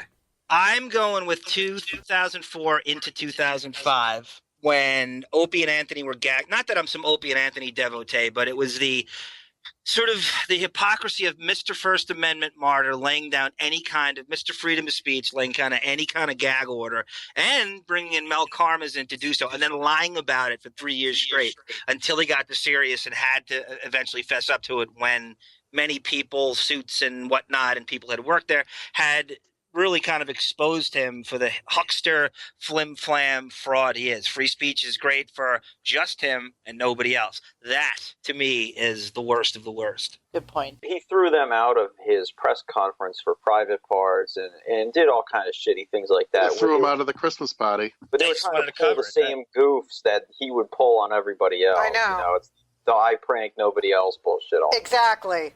Yeah. I prank nobody else prank. Yeah, especially going into other markets that he was just getting syndicated to and having funerals. Yeah, I mean, I wanted to predate even Sirius because I think that it started before a lot of people are going to use the Sirius years. I think it kind of leaked in before Sirius did. I think it was all there. Me too. And he was thin in the herd before that. And I have to tell you, now that we look at him like the Emperor's New Clothes and how people just kissed his ass when they thought something was so fabulous. Somebody had mentioned the other day, listening back to some old shows where he would have these wars with local DJs and how they're stealing from him when we all know he stole from Steve Dahl, and how he would manipulate these bullshit fights so that people would get a little aggravated and agitated for him. And even so much as the FCC wars that he had. Like, I think they were all a way to manipulate us. He's a smart man. He knows what he can do and what he can't do on the radio. Yeah. He knew what buttons to push and how far to go. Exactly. He's fantastic as painting himself as a martyr. I mean, that's probably what he's best And a at. I victim. think, but maybe above all. Yep. And the big bad boss, where he's really the establishment. We found out Of course in he 05, is. he's the establishment. That ties into what got me to turn on him was when after the Janet Jackson thing, like how he was saying, "Oh, Bush is going to be after me," and "Oh, you guys don't vote for Bush because he's going to be after me." Yep. And he's like, "There's a bill out there that they got that's going to shut me down and all this stuff." And then he's like crowing about John Kerry, and I went online and saw that John Kerry had already voted for the bill that. Like it kind of went nowhere. Like, but it's like you really think you're that important that Yes, George he does. cares who you are or cares anything about the Howard Stern show. They're all a He's buzz.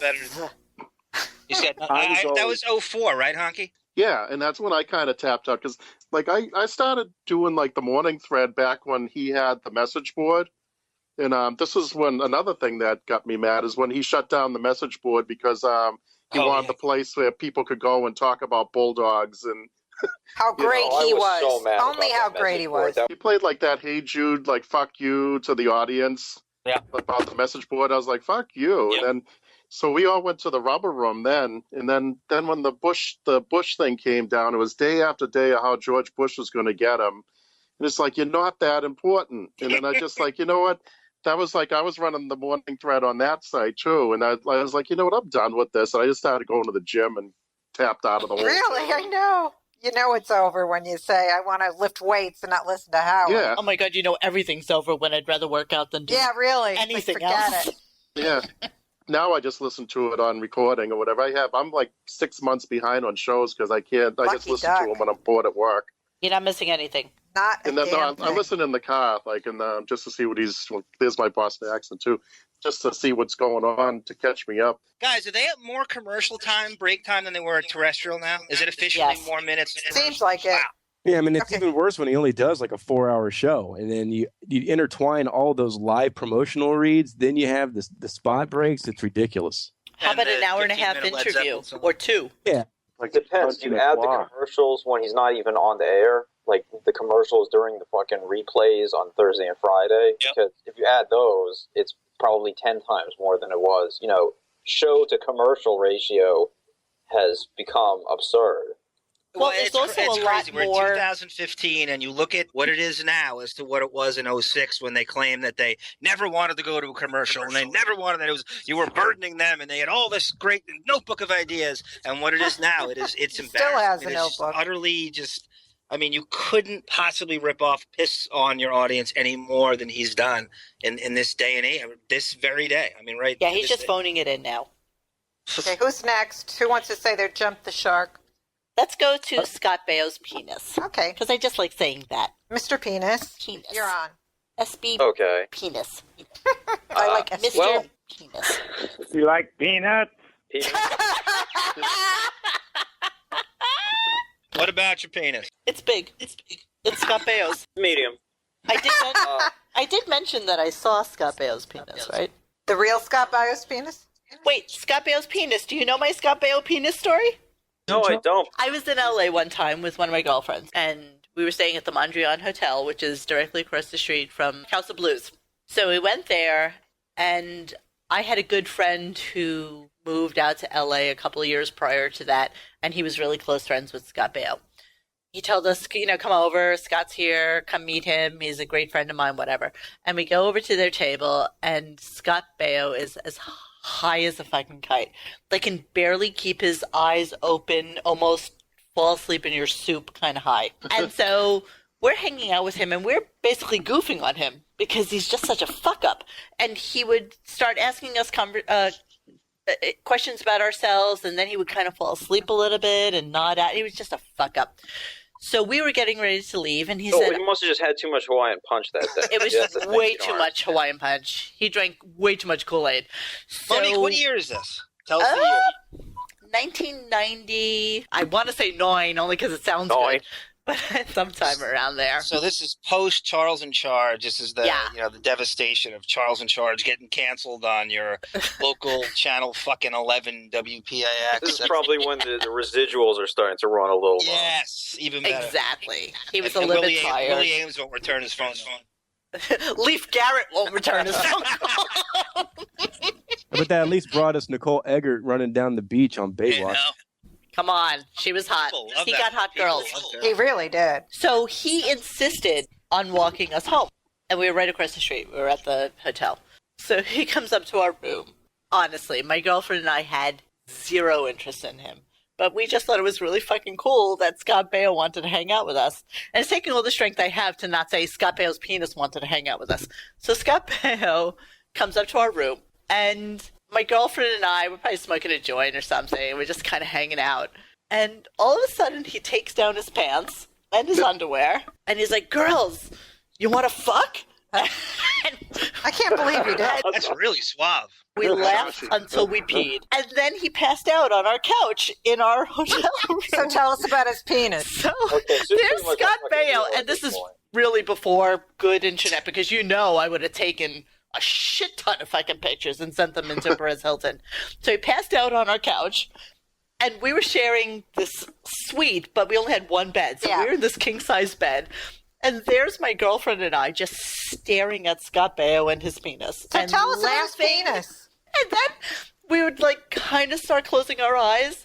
And then my girlfriend would open her eyes and say, I can't believe Scott Baio and his penis are laying on our couch right now. But you're still not telling us about his penis. Well, it was decent. I mean, he's an Italian boy. How could it be that bad? Well, because Aaron Moran said it was small, and it was that's one decent. of my favorite things. Did she really? Joni loves Chachi? That's right. No. She did say that. And when he was on Stern, Bowie comes in and says that when Aaron Moran said that, he called up and screamed at him and saying that I don't have a small dick and all this. That all made me laugh so fucking hard. Well, the whole scenario was so fucking surreal. Yeah. That we were staring at Scott Baio, passed his out on my penis. couch, with his pants and his underwear down to his fucking ankles. And when we woke up, maybe at like 5 a.m, he was gone. Like Good he for probably Scott. just stumbled his Shuffling way out. down to somebody else's room. And He banged zapped him. out of there. Classic. There's my Baio. Scott Baio penis Vintage story ass for you. Okay, Scott Baio's penis. Now your turn. So let's swing this back around to you, who is not SBK. Scott Baio's penis. I can give you guys my short treatise or disquisition, as it were, on the Stern Show. Go for it. No, nothing on. Those are synonyms of the words you said earlier. I got it on a disquisition. Disquisition. Exactly. His hand is down his pants. Treatise is John is slightly fondling himself right now. Do you think I he's don't doubt it. semi-erect? I was half-mast at treatise, and I'm like, oh, disquisition. So, We salute you. I could say Jackie leaving. That was a big part of it. Mm-hmm. You know, that was when I kind of stopped listening every day. The Bush thing definitely was when I completely gave up on the FM show. But the nail in the coffin was Thursdays count as a weekend. That's the biggest fuck you to people that think. Yeah. Fridays were pushing it, but they gave it a shot. They put Jay Thomas. They put some other stuff on there. But to call it a weekend, you have to have some enormous balls to say that to people that are paying a reasonably large amount of money. If you're paying the full price for this thing, it's just a big fuck you. I mean, tons of commercials, but taking off on Thursdays and saying like, "Oh, we're going to be gone for the weekend." In what world When did he segue into that? It was, guys, what would you say, 3 months he started doing it? Like he took Friday away about 3 months into 06? Early 06, yeah, absolutely. Was as soon as he came to Sirius, almost Fridays were, and they put the Friday show on, which I really didn't have a What was problem it? It was Gary and John Hine, right? and Ralph, who, I'm sorry, but Ralph's a piece of shit, but he's entertaining on the radio. He really is. He's worse than Ralph. He's got an opinion at least. Hine, Yeah, exactly. Hine is nothing. Like, at least Ralph is willing to talk some shit, and he's willing to get people pissed off. I totally agree. But it was right after Artie left, so it was probably, I think, early 2010 when I want to say that, but it might have been after the new contract. Yeah, I think they started so. doing these. They started doing these. Well, we're going to take some Thursdays off, just like they took some Fridays off. Oh, we're still giving people lots of content. Man, fuck you and you. We're giving people lots of content. The show is it's horrible. As everyone says, it's torturous to get through. The interviews are fucking mind-numbing. But I he's don't know how a anybody genius. listens. He's such an interviewer. Oh, he's such an great. interviewer. And then listening to him rationalize that he was still getting the same amount of money because he was working like the relative amount of time before his first contract to his second contract. Yeah, he was working less days. Maybe he was getting paid less money, but in his mind, he was still making the same amount of money because he was working less amount of days. Oh, that's a great point. And he was comparing himself to HBO at some point. Remember that? That's what made me so mad about it was that he fucked off a day because he wanted to basically make the same amount per hour, which is some ungodly amount, hundreds of thousands. Just greed and laziness. It's at that point when even the most blinded longtime fans like myself basically had to say, he just doesn't give a fuck about anybody except himself and squeezing as much dough as he can out of the listeners. How does it make the working guy who listens to him for 3 days a week feel when he bitches about taking his vacation time AGT and having to be in AGT in the desert. Making $15 million for this. Making kids. $15 million to do this fucking show. How does that make everybody feel? Makes I him wanna can't slap his imagine. face. I can't Yeah, imagine you wouldn't that know about it because he doesn't take a phone call that's from a real caller. Call him out on it. No, he's a baby. Okay, how about RP? How about your time? It was really early on for me in the Sirius contract. I think at the end of my first 6 months, I canceled it before they could bill me again because I do believe John's right. He did start taking Fridays off. Right away. Yeah. 6 months, yeah. So, I mean, it was an insult to me, to pay, to be entertained, and then he started becoming lazy right away. There was a lot of time off, a lot of rerun shit that I wasn't into. What were you guys thinking when he spent all that time vetching about the tapes, and you knew he was up to something. You knew you couldn't possibly be that obsessed with your old material unless he was plotting something like that. That's kind of, I had a feeling, I'm like, he is up to something. The tapes thing, I thought that, I do remember when he kind of had the upper hand on getting the tapes back. And I realized that they were worth a lot of money. Look, he's an artist, and any artist wants to own his material. Yeah, I don't blame him for that, but you knew he was plotting some laziness with those tapes. It was no way he wanted him that for us. He doesn't want anything. So he clearly wanted this as an exit. I didn't know he was going to flood the channel because, we had Crack Horror View, we had, One-on-One. What was she doing playing drums? Just a lot of weird shit. And so the opportunity was clearly there to do that kind of stuff. But then he'd get jealous over... Yep, and he gets successful. Now, when they have the repeat shows or the tapes or the history of Howard Stern, it's literally a repeat of something that they've done 15 fucking times.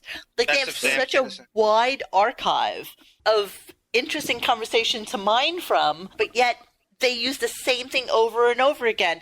Within the first 6 months, you could sense the bait and switch, and that insults me because that's just the way I am. No, I'm a consumer advocate too, man. I have the same anger you do. I'm a big consumer advocate. Okay, my point in just playing the best ofs, this guy is editing his best ofs. Right. Mm-hmm. Taking out this, taking N-word, out that. everything. And it's just like, yuck, you creep. So who's he going to sell that to? Nobody. Todd Packer. Something can be retarded, but you can't be a retard. Exactly. Retarded all the time, but he can't call Gary the retard, but he can say anything's retarded.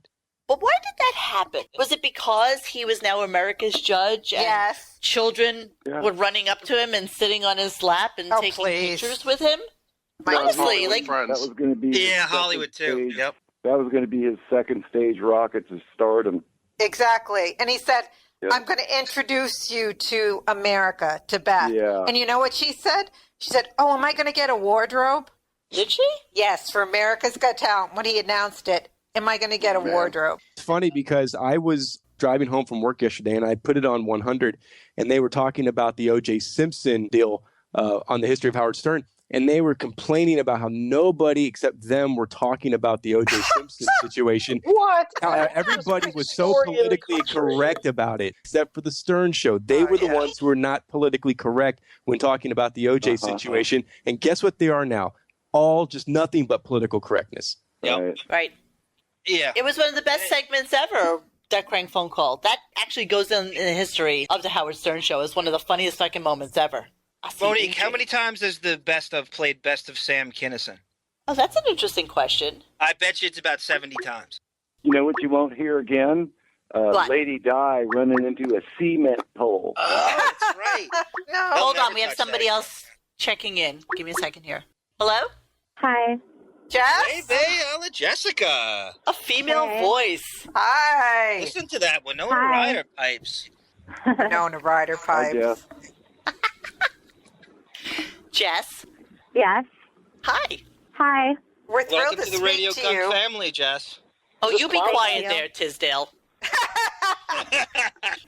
John, are you all at Twitter? Because Jess is her on. Twitter rules. I got to tell you, we were on air with Stuttering John, I look down at my phone and I get a Twitter alert and I say, "Hey, Fog Boy, when you're done kissing Stuttering John's ass, go look at my Twitter!" And she proceeded to emasculate me for 3 hours straight after. But you love it, Oh, you love every fucking minute of it. I love it. So funny. We don't know you that well, but I hear you're fairly infamous on that blog site that we go to. The Beth fan page? I see Jess on the blog spot at Beth's fan page. Yeah. The blogmaster loves Jess. You're like the only one she'll write back regularly. What do you think her deal is, Jess? Do you think we can get her on? Is it a she? Is it a he? Yeah, is it a she or I a he? definitely think it's a woman, and that's why the name. Me she too. changed her name from Bethman to Dame Bethman, and she writes like a woman, and I she think so, cares too. about fashion and everything women, I agree. care about. What do you think her story is? Do you think she has some sort of inside track there? I do, and I can't figure out what the possible source could be, but she seems to repeat the same little tidbits over and over again, and she Kind of doesn't like Monsoon. Yeah, it's very monsoony. Like Thelma and Monsoon had a kid. I love Thelma. Yeah. I used to think it was Thelma. Me too. I did too. Yeah, I'm always trying to figure out if anyone on Dog Shed is really Dame Bethman. I'm always trying to be a detective and figure it out, but Dame Bethman swears she's not on the site, so I guess we have to take her at her word. Fingers Figure it crossed. out. It's almost like Howard's assistant, Laura Lackner, is a friend of hers, and she's tapping into that from friend of a friend of a friend, and then she's exonerated from being affiliated or getting that person in trouble. This big rumor she puts out that Howard moved downtown. I don't believe that. Yeah, that's the one thing I don't buy either, Grace. It's the one thing I'm not down with. He would have been spotted. He's He's not a village person either. There's no way. Yeah. But she loves running with the model in Europe thing and how there's no proof of that. That Heidi Klum's a supermodel, Betho. I do feel like she is peripherally related to the show somehow. Interesting thing that Dame Bethman says is that there's some sort of weird fetuses growing in jars that they're trying to have a kid. She says that Howard married Beth because they're the same dress size, and that Howard likes to dress as a woman. I believe that. That's not so unbelievable. It's not implausible. And they probably have the same size feet, although Beth is probably a little bit bigger. The Christmas card. That's an overt manifestation of Howard. The Get Well Robin card. I think. Oh my God! The psychologist friend of ours would probably agree. Any excuse to dress in drag, he takes it. And he thinks it's so daring. It's like Milton Berle did this. Any excuse to kiss a man, any excuse to dress up a woman. And he says he kisses men because he's so in love with his wife and he doesn't want to disrespect his wife. So let me give you some tongue. What does that mean? Dude. Yeah, I don't get it. I remember one time Howard said that when he's naked and he's had sex with Beth and he has to run out to go to the bathroom, he will actually cover his ass so that she doesn't see it. I remember when he walks out the door. And that first off, she's never farted in front of him. She's never gone to the bathroom in front of him. One time running. Loved it. Cut one by us. Jess, so now that you joined our fray, hi. And hi. What we're talking about is at what moment did you think that the Howard Stern show or Howard Stern jumped the shark? What was that pivotal moment where you said, fuck it, this show sucks? Okay, well, Armadillo mentioned that was the topic, so I was thinking about it. And the number one moment when I realized, what has he done? I mean, I was thinking, okay, it could be how the Artie situation, how they obviously were never bros. It could be later on, how he got rid of Howard TV and he didn't even invite the guys to his birthday bash. That was kind of bad. But even before all that fucking, excuse my language, but that fucking descriptions thing that Beth did, and he let her on the show to plug it, was just so tacky and gauche and horrible. Yeah. So my thing is gift descriptions. Oh, you too. Yeah. Say that. And do you guys know what she did with gift descriptions? He was doing something a little daring, which was probably not that daring. And she talked to Gary because her people were going to be embarrassed to hear what Howard was doing. Her people. for gift subscription. Yeah, can somebody actually elucidate the gift subscription story? You get to choose from 50 magazines, and if you're buying somebody a magazine subscription for a year, and they get to choose out of 50. Very exciting. And what was the point of that? Intel. For the kids who have everything. You know, last minute Christmas gift. Get She them was selling Oprah. Yeah, for the woman who has everything. Get her a gift subscription for Chatelaine magazine or Home and Living. That's what I really want. Beth came to me the other night. She got hired by a company called GiftSubscriptions.com. Gift subscriptions. GiftScriptions? You know what? I'm really excited to promote it. I mean, it sounded weird when I first got the offer, but I really believe in this product. You know how I've always given gifts, magazine subscriptions as gifts. But this is something, I'm going to get right to it, and then we can talk about other stuff.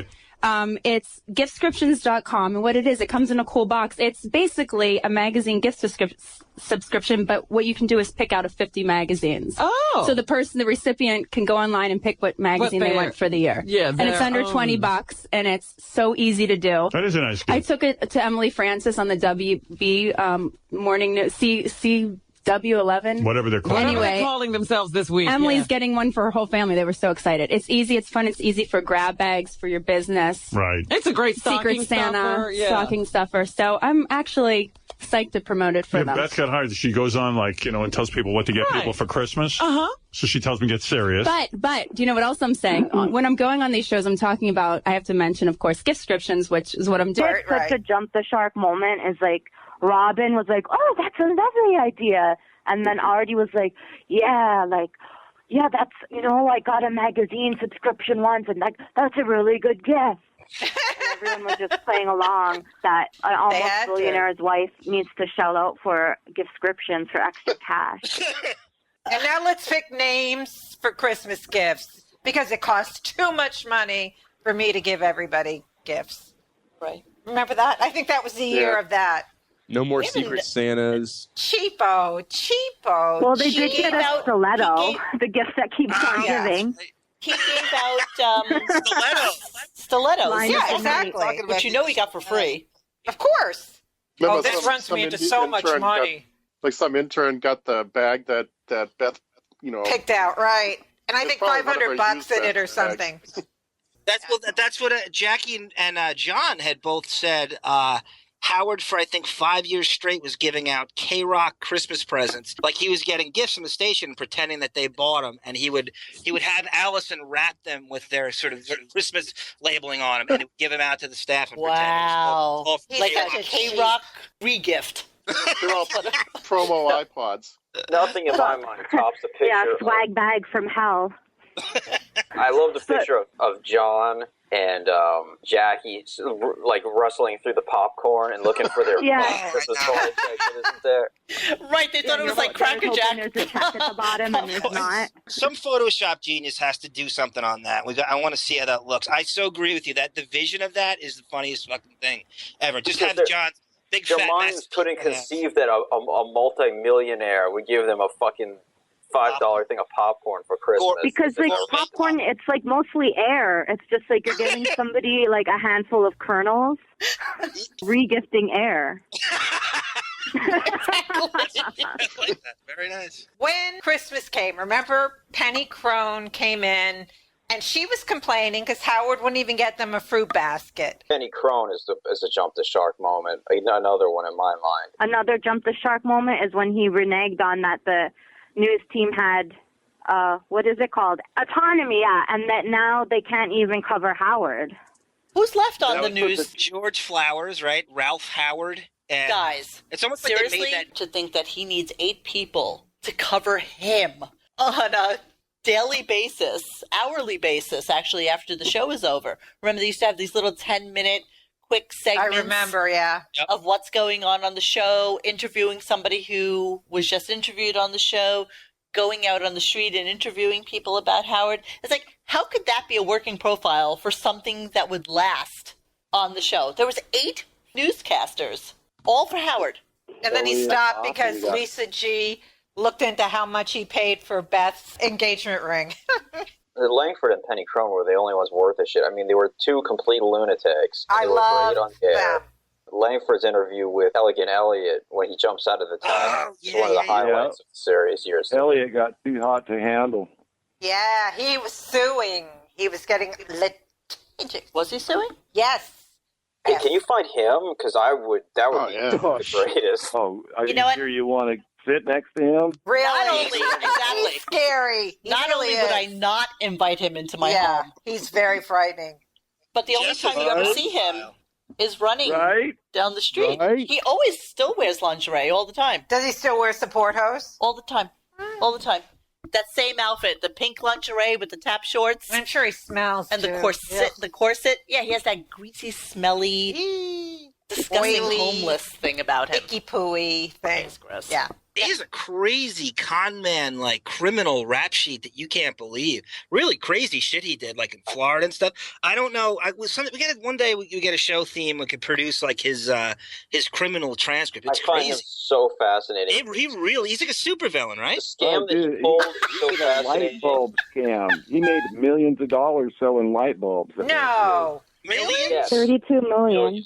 Jess is an Elliot-ophile. Jess knows Elliot backward and forward. How did he get all that dough? Elliot worked out this scam where he got a manufacturer to send him a warehouse full of light bulbs, which he sold. I mean, he was running this scam in Florida for a long time. Yeah, he fenced them, and his uncle. He fenced light bulbs? What is that, like meth lights? What the fuck is that? His uncle Murray Offen, who he always cites. Murray when he Offen, talks is that about like the, Grandpa the Saul? crazy health shit. Does he wear a support hose too? Connected to the mafia and involved in prostitution and The Offens? all kind of sex shops on 42nd Street and You're the kidding. porn theaters and all that stuff. Elliot Offen is a fascinating character and one he of the is. most fascinating whackpackers. We should start a Kickstarter and try to do our own Elliot Offen film. I think that would be the greatest Not movie. for me. I don't really care about him. How No could you offense, not care Elliot. about? That's a fascinating story. It is a fascinating story. Mike in Houston, Yes, ma'am. who hates us, by the way. I don't hate you. Doesn't? No, he doesn't. He listens to us every week. And then backhandedly compliments us whilst bitching about us. I love Mike. He's our crank. He's our thread crank. Everyone I'm no needs John one. Hine. What? I'm no John Hine. I'm not going to That's for suck sure. your ass. You You know, ain't. just You be a are- suck ass the entire time. That's what You he are does. no fleshy lesbian. Look, when you hit it out of the park, you hit it out of the park. I mean, let's face it, the girls are hitting it out of the park. Yeah. Okay, Mike, tell us your jump the shark moments. I've got two of them, but I thought of another one, and it hasn't been brought up yet, and that was the constant talk of the Sirius XM merger. He would start every show about it. He would spend hours Good one. upon hours talking about it. And now, of course, we know what the end game was. And then the asshole has the nerve to sue because he didn't get what he wanted after all that talk about the merger. But he did it right after he signed the contract. The little Oh, that bastard. fucking lawsuit. Oh, that was Asshole. the worst, most gross timing. Mike, how much time do you think he spent on that in total talking about it? It was every monologue, right? For about at least 2 months. Oh, sure. Oh, and it was endless, the amount of time he would spend on talking about why he wanted the merger, why it was good for this, why it was good for that. Of And course that we know he it was good. not It's going to get lining his anything out pockets. of it. Also, though, is a lot of people didn't realize their rates were going to go up once that merger went through. Sure did. Plus, you had to buy a best of XM package if you were a Sirius subscriber. You couldn't just, it wasn't just going to be all in one. Now you have it online or on an app, but you know, when you just had a radio, you weren't getting the XM channels if you had Sirius. It was an additional fee. It was like a la carte programming. Consider all the people who had XM in their cars, and then you have the people who have Sirius. Now, specifically, you have XM, you don't have Howard. It's not like all these people were jumping ship to now come over to Sirius so that the subscription base blew up exponentially. Yeah, exactly. 30 million people. credit And for he- those. 30 million. Right, and he felt that he was responsible Please. for all these people Such an asshole. now being members of Sirius. And I the mean, it's lawsuit ludicrous talk. to think that he could sue for that. He'd start every show with, Robin, is welcome to Sirius. Oh, is this one company or is this two? Every monologue started with. I think the worst with the lawsuit is when he would try to put it in terms of like, if you're making $15 an hour, and he would try to make it relatable by talking about if he was a regular working person and the man was or fucking working stiff. We're talking about $300 million, not $15 an hour, you piece of shit. And he did get a $25 million merger bonus, and he was saying it's $25 to the audience. Right. You remember that? Yeah, that's what it was, 25. I knew he justified it by making it a small number so you could kind of make it sound like you could relate to it. Right, because he got his $25, he said. Did he appeal the law? He did appeal. He lost on appeal. Yes. Yeah. He lost the appeal too. Yeah. He thought because the it was judge a was woman. on her period. That's why he lost. Yeah, he said it was a woman, and she hated him, so he was going to appeal. His dad said don't. Right. His father said why. You know, we're working on a subsequent show to this one about the litigiousness of Howard Stern. It's really interesting the things you come up with because he has settled so many lawsuits out of court going back way back before like the K-Rock days. He's always been a litigious fuck. Always. Well, Monique, you're privy to about 5 of those, right? That you're not even. I mean, we've kind of blurbed them here a little bit, but you know a ton of them. You're kind of the aficionado in that area. The ones that don't get brought up, the ones that get settled out. There's been it's not really something I can bring up, though, guys. I mean, there were a couple of intern lawsuits that we hear nothing about. Yeah. This makes me jump back to the Palm Beach house and the homesteading. The house is already under the trust, so it's protected. You can't sue the trust. No, you can't. And then he's going to homestead it on top of it for asset protection. I mean, what is he afraid of? Who is he afraid of? He's not afraid of anybody. He's just protecting his interests. Most baseball stars, football stars, pretty much everybody that makes a substantial amount of money has an incredibly substantial home down in Florida. I mean, they build these mega mansions just so that they can feed the money into them because it's an asset that can't be taken. Didn't like Travolta start all that with his fucking airplanes and shit? He moved to Florida and started this whole like airplane landing strip. Yeah, behind his house. And Jupiter for a 737. Yeah, not even just a little jet. And he dresses up as a pilot. Yeah, isn't he cute? Yeah. Wait till a hurricane hits down there and he comes on the air crying about it. And, I know. wanting sympathy from all of us. Remember how he gave everybody shit about Hurricane Sandy? Yes. Yeah. I hated him during that. That could be another jump the shark moment because a lot of people realized how out of touch he was. What a piece of shit Gary, he was. can I depend on you to be here? Can I depend on you? It was. Yeah. Oh, that was awful. He knows what buttons to push with Gary. Like, he knows that he can get to him with things like that. He knows Gary is completely subservient fucking baby gorilla. Like, he cannot function without Howard being that type of... It's kind of like John's relationship with Jess. Didn't he do something like that just recently after the hurricane with Scott, the engineer, because he had to be at a family or his wife wanted him for something? And making fun of him, yeah. Isn't that And true? Howard put so much pressure on him. I was listening to thinking, yeah, Howard better be careful because he's really getting close to abusing this employee. And I think Scott's a union guy, too. Jess is right. Shuli, he gave him such shit about taking paternal leave. Yes. The fact that Shuli took it Howard was doesn't actually know kind of anything amazing, about being too. a father, so... High Pitch Mike went ballistic. He had to take care of a couple kids for a friend of his, and he got shit from Howard, and it was beyond Howard too, because I think it was Suits that were giving him shit. This is during Sandy. Is High Pitch Mike still on the show? No, I don't. We have to probe that one. I don't think so. Oh, he's getting probed. But not for the show. Yeah. Well, there's no interns on the show anymore at all. So something must have went down. Well, what about the Harlem guy? He plays the guy who lives in Harlem. You know what? I'm sorry. We both live in New York. We live in Hell's Kitchen. Yeah. You do not hear those kind of Of conversations. course not. On a And you know daily what? basis. The guy lives on 124th. Exactly. Expensive. It is. It ain't cheap. It's totally gentrified. Yeah. Yeah, You know, such we're not bullshit. in the Zimbabwe desert here. This is 125th Street. I've got one more jump the shark moment. The anything else Robin during the news. Oh my God! I'm so glad you brought that up. It was 07 or 08 when it really started with the anything else Robins. What else you have there, Robin? Come on, Robin. I'm trying to get out of here. Like, what is it so important that you have to do? Because looking back at it now, what was it? What were these meetings that he would say he was going to? This, that. I know. And if Gilbert was in and him and Artie were just ripping back and forth, Howard to have to be the buzzkill and say, what else you got, Robin? I gotta get out of here. I have a meeting to go to. Yeah, I mean, yeah, that's always his go-to thing. Back when SFN was big. Yeah, and back when SFN was huge, right? And the listening thread was what it was at its peak. At least for me, when it was in its peak about 2007, 2008, we used to take like an over/under, and everybody would make their predictions on how many times he would say anything else, Robin, or any one of the ones that tried to get her to hurry up with the news. And we'd have a contest. Nobody won anything, just bragging rights for the day. But it was fun to just kind of set like a number of how many times he would do it. I think there was times where he'd hit up to 30. I think, Scott, that was you in the background that said lawsuit, right? No, that was RP. That was RP. RP's right. The anything else, Robin, is completely coincided with the law. So as soon as he lost the lawsuit, it was like bare minimum time. I'm going to show you.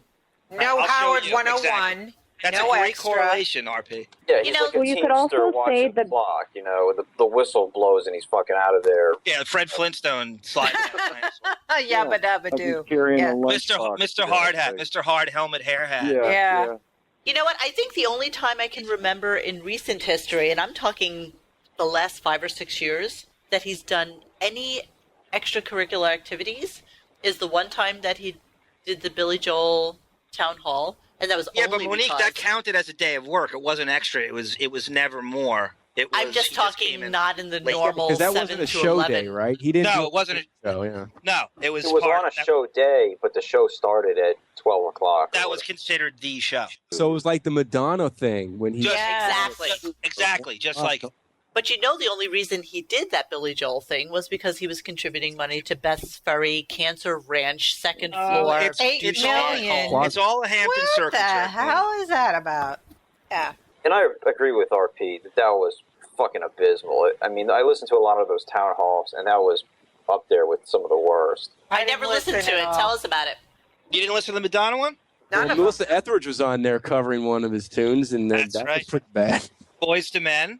Yeah, it was the Boys to Men. All of the cover songs were just fucking horrible. You could almost hear Billy Joel cringing through the radio. I think Pink covered Easter Elixir. Listen to people on Reddit or on Twitter or on the SFN network that just love him. You should be happy that he's giving us as much as he is at this point. I can't believe that. I know. I don't understand these people. They're battered wives. They're lemmings. They're idiots. They're half retarded. You can't ever have to be. Yeah, Marianne from Brooklyn. Exactly. That's the type. But she's famous. This makes her famous. They're lining up outside AGT at 8 o'clock in the morning. Those are the people you're talking about. How many? But there are very few. Are there? There aren't a lot. Do you think? How many? That's a There's great 10 question. of them. There's 10 of them. Didn't you see the Letterman? Yeah, with a really cheapo brown plastic. That's another thing. I mean, Jeeton didn't even show up for it.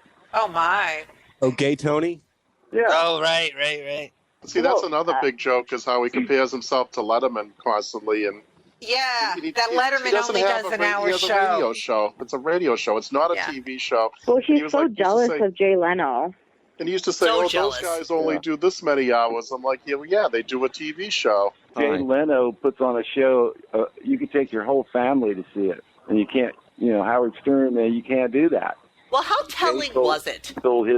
Jay Leno entertains across the board. How telling was it when we had Stuttering John on and we let him go on a little bit about Leno and what kind of guy he was? Sounded great. I thought that was really telling about what a stark contrast there is. Big time. Between a Jay Leno and a Howard Stern and how he treats his people. And as we start to get more people in and they start talking about, the shit pay that they got and the shit work that they had to do, in stark contrast, when you listen to Leno, who paid all of his people while the strike was on, who made sure that when he was leaving the show, all of his people got paid up until the very, very end of the contract. And Howard thinks he's a sucker. You want to know a fun fact about Leno? Yes. When he was young, when he started to do comedy, his real job was he was a Rolls-Royce and Mercedes-Benz technician. Really? That's right. He's Heard from that too, yeah. Massachusetts. Oh, Jay did a ton of blue collar shit. He's completely, and he drives himself places. He's in touch, he doesn't have 5 security guards around. He doesn't take 3 elevators down to a fucking private garage. He hangs out with his staff. He's the antithesis of it. Here's one thing that I'm upset with myself about. I totally believed Howard's rants about Jay Leno, and for a while, I believed what he said. We all feel raped by that. I'm realizing he's wrong about everything, and he's just jealous. And it's one of those things where it's like, why are you still upset with Jay? Like, why do you hate him so much? Well, even Letterman looked at him like, "What? You still talking about this Get asshole? over it, You pal." still?" You know what? Yeah. He's really jealous of people who have actually done work and have lived a life. Like when you listen to the interview that he had with Larry David. Les Moonves said, "Oh, you're quitting on my birthday." Well, Howard was just as butthurt when Stuttering John went to Leno. Oh, he's butthurt when anybody leaves him. The jilted girlfriend. It's like, fuck you. You were making $75,000 here, and you're going to making $500,000 with Leno. What but a fuck nerve. you for leaving me. How dare you? What a nerve. Monique, make that point. You were about to get on to something cool. I think you were I was going to get on to the Larry David thing as well, where Larry came on and talked about how he drove a taxi. He'd be in touch with people. Howard has basically been like a fucking veal in a cage. Definitely. Like just this encompassed, sheltered little boy. Who's never had to do anything in his life other than, be a good boy in school, go to college, figure out what his craft is, go directly into working. And John has mentioned a million times how he loves to say how poor he was and how he lived on such shit money in Detroit, but he was making hundreds of thousands of dollars when he got to New York. He was 6 figures by age 25 at least. Really? Exactly. So he never... And at that time, in the 80s, that was a lot of money. That's a lot of dough. Yeah. He was never that poor boy. All right, lovers, I'm going to wrap up this little dissertation on Howard. I want to go around the table. If there's anything else you want to throw out to us, by all means, be my guest. My last thing, I just wanted to bring up that, like, if he ever sees, like, the dog shed or he has, like, this program, I hope he realizes that he created us. That, like all this... the wise ass and stuff, he's just getting back exactly what he did to people for years. I mean, I saw on the board, like, people were upset about us making fun of Emily, but he made fun of Kathy Lee's kids for years, so. And she's 32. Yeah, right. And there's pictures that she put out there herself, so it's like, I don't feel bad goofing on She's out there in Susan the public doing press releases about keeping Chavez and all this stuff. I mean, and bad she's music. Public figure, and bad music, All right, Mike, do you have anything you want to add to us, babe? No, I mean, I think I love you guys. I'm sorry if I have ever offended you with my. I love you, Mike. Not at all. Not at all. I don't. I just want you guys to succeed, and I think I you guys do. are doing some He just cracks me up. He's our crank. I don't love. No, it's all in well, love. I mean, I think you guys take it in stride. It's some of the other people that have either they've repped me with their comments, or they've said something to the effect that I'm being too harsh, or I think it's great. I think you guys continue to do this, forge ahead, and I hope that in some respects Stern continues after his contract is up, because I really don't know what you guys would do if he does end up fading off into the sunset. We'll go forever. We'll find something to piss on. Really? We're going to comment on movies like Mystery Science Theater 3000. We're going to do that'd be another. How about we'll do a private part? Let's do private parts too. Running director's commentary. Well, that's a good idea. God, that'd be perfect. Oh, that's actually a really good idea. We got to do that. Yeah. Didn't Wiggy actually? They didn't do one. They didn't do one for the DVD. Or something? He did live texting during private parts. They had no special features on that fucking because no marbles. Remember, he shut that all down. Private Parts is the only major release that has no fucking extras on it. When the DVD came. Yeah, did he do a live tweet deal, like when Private Parts was being on HBO, he was live tweeting it as it was being broadcast. And he said he was groundbreaking again. Yeah, like he was the first person. Nobody had who ever live tweeted anything before. Ever. Yeah. I'd rather see Jess on Crack live tweet The Bachelorette. You'd rather see Jess on crack period. doing anything, baby. Jess on crack By with the her way, guys, period. Jess does a great Emily Stern. Jess, do you remember that Emily Stern used to do? My thighs are godly. My breast, my vagina. Scott Bale's penis. Is there any final words you would like to say? John's got a big Woody. Oh my God, Scott Bale's penis is on? He's been here the whole time? Yeah. He was mean to me. Oh, let's dissect that for a second. Tell us, I Jess. can't talk in giant font, so Pink font. Bold. Bold Yes, pink lines font. of the only thing I'll say this, the best special feature about Private Parts DVD is it only costs $1. That's an excellent But special. that's Go, Scott, Jess. talking to you. Scott? Yeah, go ahead. Oh, I just want to see who it was. That's Scott. We got to broker this friendship. I think we got a beautiful friendship and a beautiful soup in the making with these two. I We know they want get along. to see a beautiful baby. A little arm and a Jess OC. Scott hates your lines. A little arm. That's like a foot of my baby. With little big lobster tits. claws with big tits. My baby arm? Yes. Boo, boo, boo, boo, boo, boo. This is a love story. Like Ronnie the Claw. Like this little baby with a cigarette. I love Ronnie the Claw. Oh, I love him.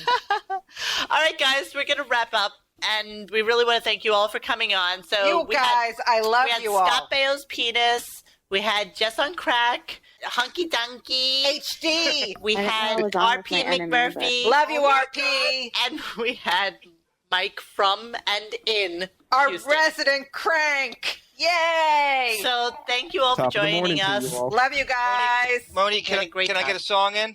Okay. Oh, sing it, 100%. baby. This for is it. for there's a few people that wanted this one. Can I give you a talk up?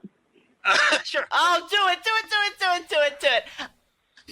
Okay, I'll give you Go, a Jess. talk up. This is Sandra Bernhardt, and I love Beth Ostrowski Stern. This is for, I believe, Octex and a gaggle of other dogs. Gaggle. Go, baby. This is Mr. Broken Wings. I love it. So take these broken wings and learn to fly again. Learn to live so free.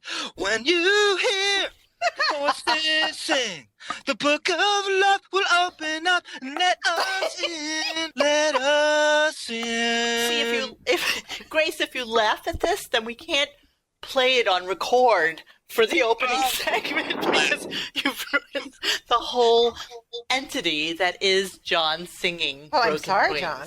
Leave it the fuck in. Pity the Leave it the food. fuck in. Good night, everybody. Welcome to another edition of Radio Gunk. Special edition tonight, where we are doing Betho, the early years. Three-parter. Right. Yay. And our fun little sitting guest for tonight is somebody you know as Laser Tilt, a.k.a. Huck T, a.k.a. Laser Titsy. Welcome aboard, Laser Tilt. You're the Barry Melrose of Dog Shed. We love you. T. And later on tonight, we have Chaunce Hayden calling in because the first time we had him on, our audio Poor wasn't that guy. great. He was fabulous. Even though he was fabulous, we sucked. Yes. And he was one of the first people to interview Beth after Howard started dating her. So we thought he was a perfect addition to the startings of the history of Betho. Or as Grillo said, oh, so you're doing a show about when Beth was a filly. Oh, just a young, not a true mayor yet. Exactly. Or that twat. So it's the Philly show. It's the Philly show. You know. Quite frankly, fact of the matter is, in other words, in a sense, I don't think 3 parts is going to cut it. I think we're going to probably be 6 by the time we're said and done. No, here's what we're doing. if not So more. tonight, we're doing the early years From Beth Very being a early. model at 9 to meeting Howard and how they started their relationship. Then part 2 will be about their relationship and getting engaged and getting married. Then part 3 will be about the Hampton, the floor whore bore Yes. who lays on the floor taking selfies with and a the bunch of $8 pussies. million extension that never will be. No, it will be. I'm going to get into that at some point. I'll come back to that when we're ready. So, LT, are you there? I'm here. I do want to say, though, I feel bad that she's forced to take those selfies because, she hates being in front of the camera. So Well, she should never poor be in dear. front of the camera. She never You don't wanted to be famous. LT, you don't wake up to a kitten alarm clock licking you on the face while you're on the camera, taking a picture of it. That's everybody's alarm clock. All of us Most men I guess would I'm in the not minority. decide that. Did we actually get an introduction to LT? Yeah, we'll get there. LT, you got to realize Monique's relationship with hockey is when she cuts her husband off from sex, she calls her vagina the penalty box. LT, did you ever do gay hockey hair like Jack Wagner? No, I did have a little long in the back, but always short crop. You had a mullet, though. At some point, you had to have it. The hockey He sounds like he might have had a mullet in his younger years. No, no offense. My life, no. God bless you. It would have been nice, but I didn't. The Peter DeLuise. All right, you know what, LT? I get will, on it. Once the season is up again, I promise you that you and I are going to go to a game. Okay. Even if I have to sell 2 tickets to afford us. LT deserves to go to all fucking 40 home games as far as I'm concerned, and should sit right wherever the hell he wants. At Dolan's, she should be either VIP guest for 40 fucking home games. They'd be their privilege to have you, LT, as far as I'm concerned. Yeah. No, If it makes you feel I any do have better. more pull with the Islanders than I do the Rangers, but I'll give you something to pull, buddy. Yeah.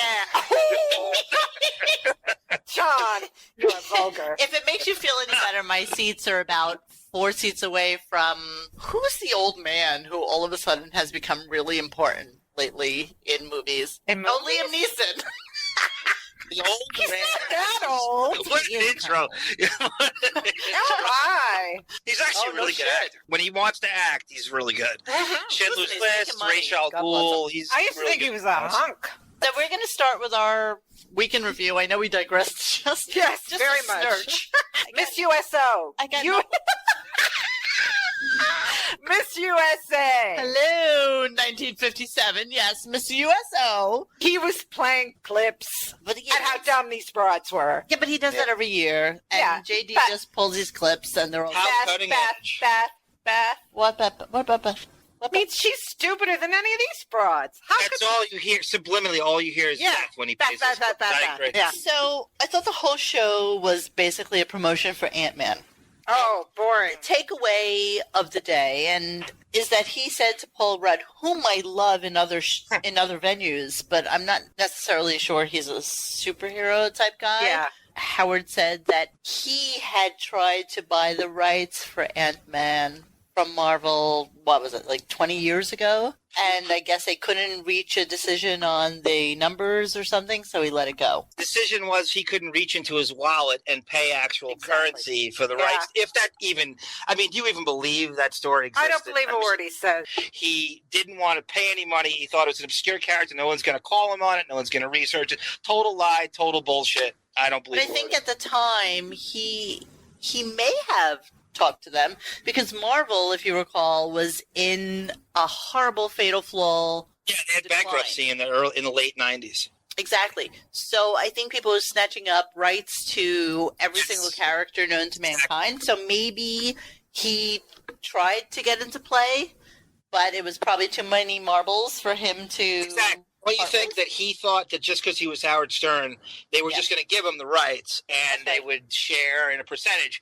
He never would actually have to pay Marvel for those rights. Well, he that's just wanted to give the way them back. Howard thinks. Right. Yes. That's the way he lives. Right. So my only other takeaway from that show, because I really did go past the hour and 15 minutes of fucking Paul Rudd. I did too. Is the fact that he threw in like a shitload of plugs for Tommy John and admitted at that point that he had 50 to 60 pairs of fucking Tommy John underwear? Like, who needs that many underwear in the whole... John, how many pairs of underwear do you have? 10 pairs of Sparky Lyle underwear. I have black Dave Rigetti underwear. How many Incredible Hulks do you have? I actually have Aquaman. Underoos. Aquaman underwear. John, Go, baby. John has incredible bulk. Grace, because you're stuck in the 50s and you're the Martha Ray of Hell's Kitchen, do you have granny You don't panties? understand. Granny panties. Grace's underwear come up to her tits. Like, seriously. I can see. Are you kidding? Look at my tits. And there are no underdrawers, I can baby. see the elastic band from your underwear right there. You bitch. No. How dare you about my underwear? You're wrong. How dare you? Sure, I'm sitting right here. Anybody wants pictures? I will. Oh, please. All right. What else? What else happened on Monday? Can I tell you my favorite Paul Rudd story real briefly? Yes, go breathe. This is seriously. He got writing credit for the screenplay to Role Models. My cousin is an actual writer. He got the concept cannibalized from him. So he went on what they call jerk-off meetings in Hollywood. This is like the early 2000s. Really he would run around to studios, shop. He called it something else. And the idea, you go into the fancy hotel, $14 scotch. They tell you how great you are, never call you again. The idea gets cannibalized. They took his screenplay, tweaked it a little bit, broke it up into 4 different writers, and my cousin's idea got stolen, and that was Role Models. Really? Yes. Anton. You know what? Unless you have it in writing, nothing. Exactly. Nothing is. It's firm. very easy. Exactly. And it's much more common than known. Yeah. It really does happen. He was devastated when that thing came. He saw the trailer for it, and it was 80% his idea, and there were 4 writers on it. He knew exactly who stole it. It wasn't those guys. It was another studio dude that took and then Rudd was asked to come in as one of the rewrite people, They're and he got slime screenplay burgers. writing credits on it. Big time. Couldn't sue. Hooray for Hollywood! John. He couldn't sue. Could he not prove? There was that some. It wasn't. It was some kind of loophole in the law. He's not He's not Howard. He's not. My cousin's not going to sue anything. He's the least litigious person I've ever met. The way so he's not going to push that. He should have. I wish he did. The way it works is before you even have meeting one, you sit down with somebody, you order a couple of drinks, and you whip out that fucking NDA. Yeah. Or you basically have something in writing that says whatever we're about to discuss cannot be discussed with anybody else. Period. Or you register. You pay. No, they literally have a one-page sheet that just says, here, sign this. Yeah. This is our NDA. You can't talk about anything that we talk about during this meeting. And that's the way it really does or is supposed to work. Yeah, you're right on the money with that. My cousin's not Justin Thoreau in skinny jeans. He's just not going to be cutthroat like that. So I can Did you see that? Kind of... Justin Thoreau does not have legs. He's got torso and then skinny jeans. He's a big torso. Justin Torso. Yes. That's really good. I heard they broke up. I heard. Rumor has it. Yes. You know what? They've been dating for way too long. Yeah. I think she's a bitch between you and me and the Matter. Yeah. I don't know anything about her. I do. I don't really care. I don't either. But I just would think. All right, let's move on to she's not Tuesday because you have Chaunce waiting. What was Tuesday? Tuesday. Monique, was Tuesday the homeless stuff in the opening monologue? Yeah. Oh, yeah. So did that not make you guys sick? As no, it didn't make me sick because it's all fucking true. So I wanted so badly, as he was talking about it, I happened to have it on my headphones as I was going to the park to walk the dog. And that fucking fat twat cat wrangling homeless bitch is always in Central Park. So I knew exactly who they were talking about. And I brought my phone with me because I was like, oh my God, I'm so going to go over to her and ask her whether or not some skanky blonde chick came over to her and asked her if she could buy her fucking phone. So I went prepared because I knew exactly who she was talking about. And there's this group of homeless people who hang out right on the corner of Columbus Circle on the grass. There's about 12 of them now. It started out at 4. And it's an amazing phenomenon to me with homeless young people that all the girls seriously are one Happy Meal short of fucking obese. Well, I'll tell you why. Because Or 125 pounds. the cheapest food is bad food. You can't No, you but can't all go the fucking men- Trader Joe's on SSI. Agreed, but all the men are like skanky, meth head looking, 150-pound grossness. I But don't anyway, see those bags. these bitches with the cats, I Yeah. know them. And I know exactly who she's talking about. The fake story, obviously, is that Beth went over to the mess so she could buy the cat. Yeah. You know the whole reason these people exist is so that they can have these cats, so you feel bad for them. What else happened on Tuesday? Ew!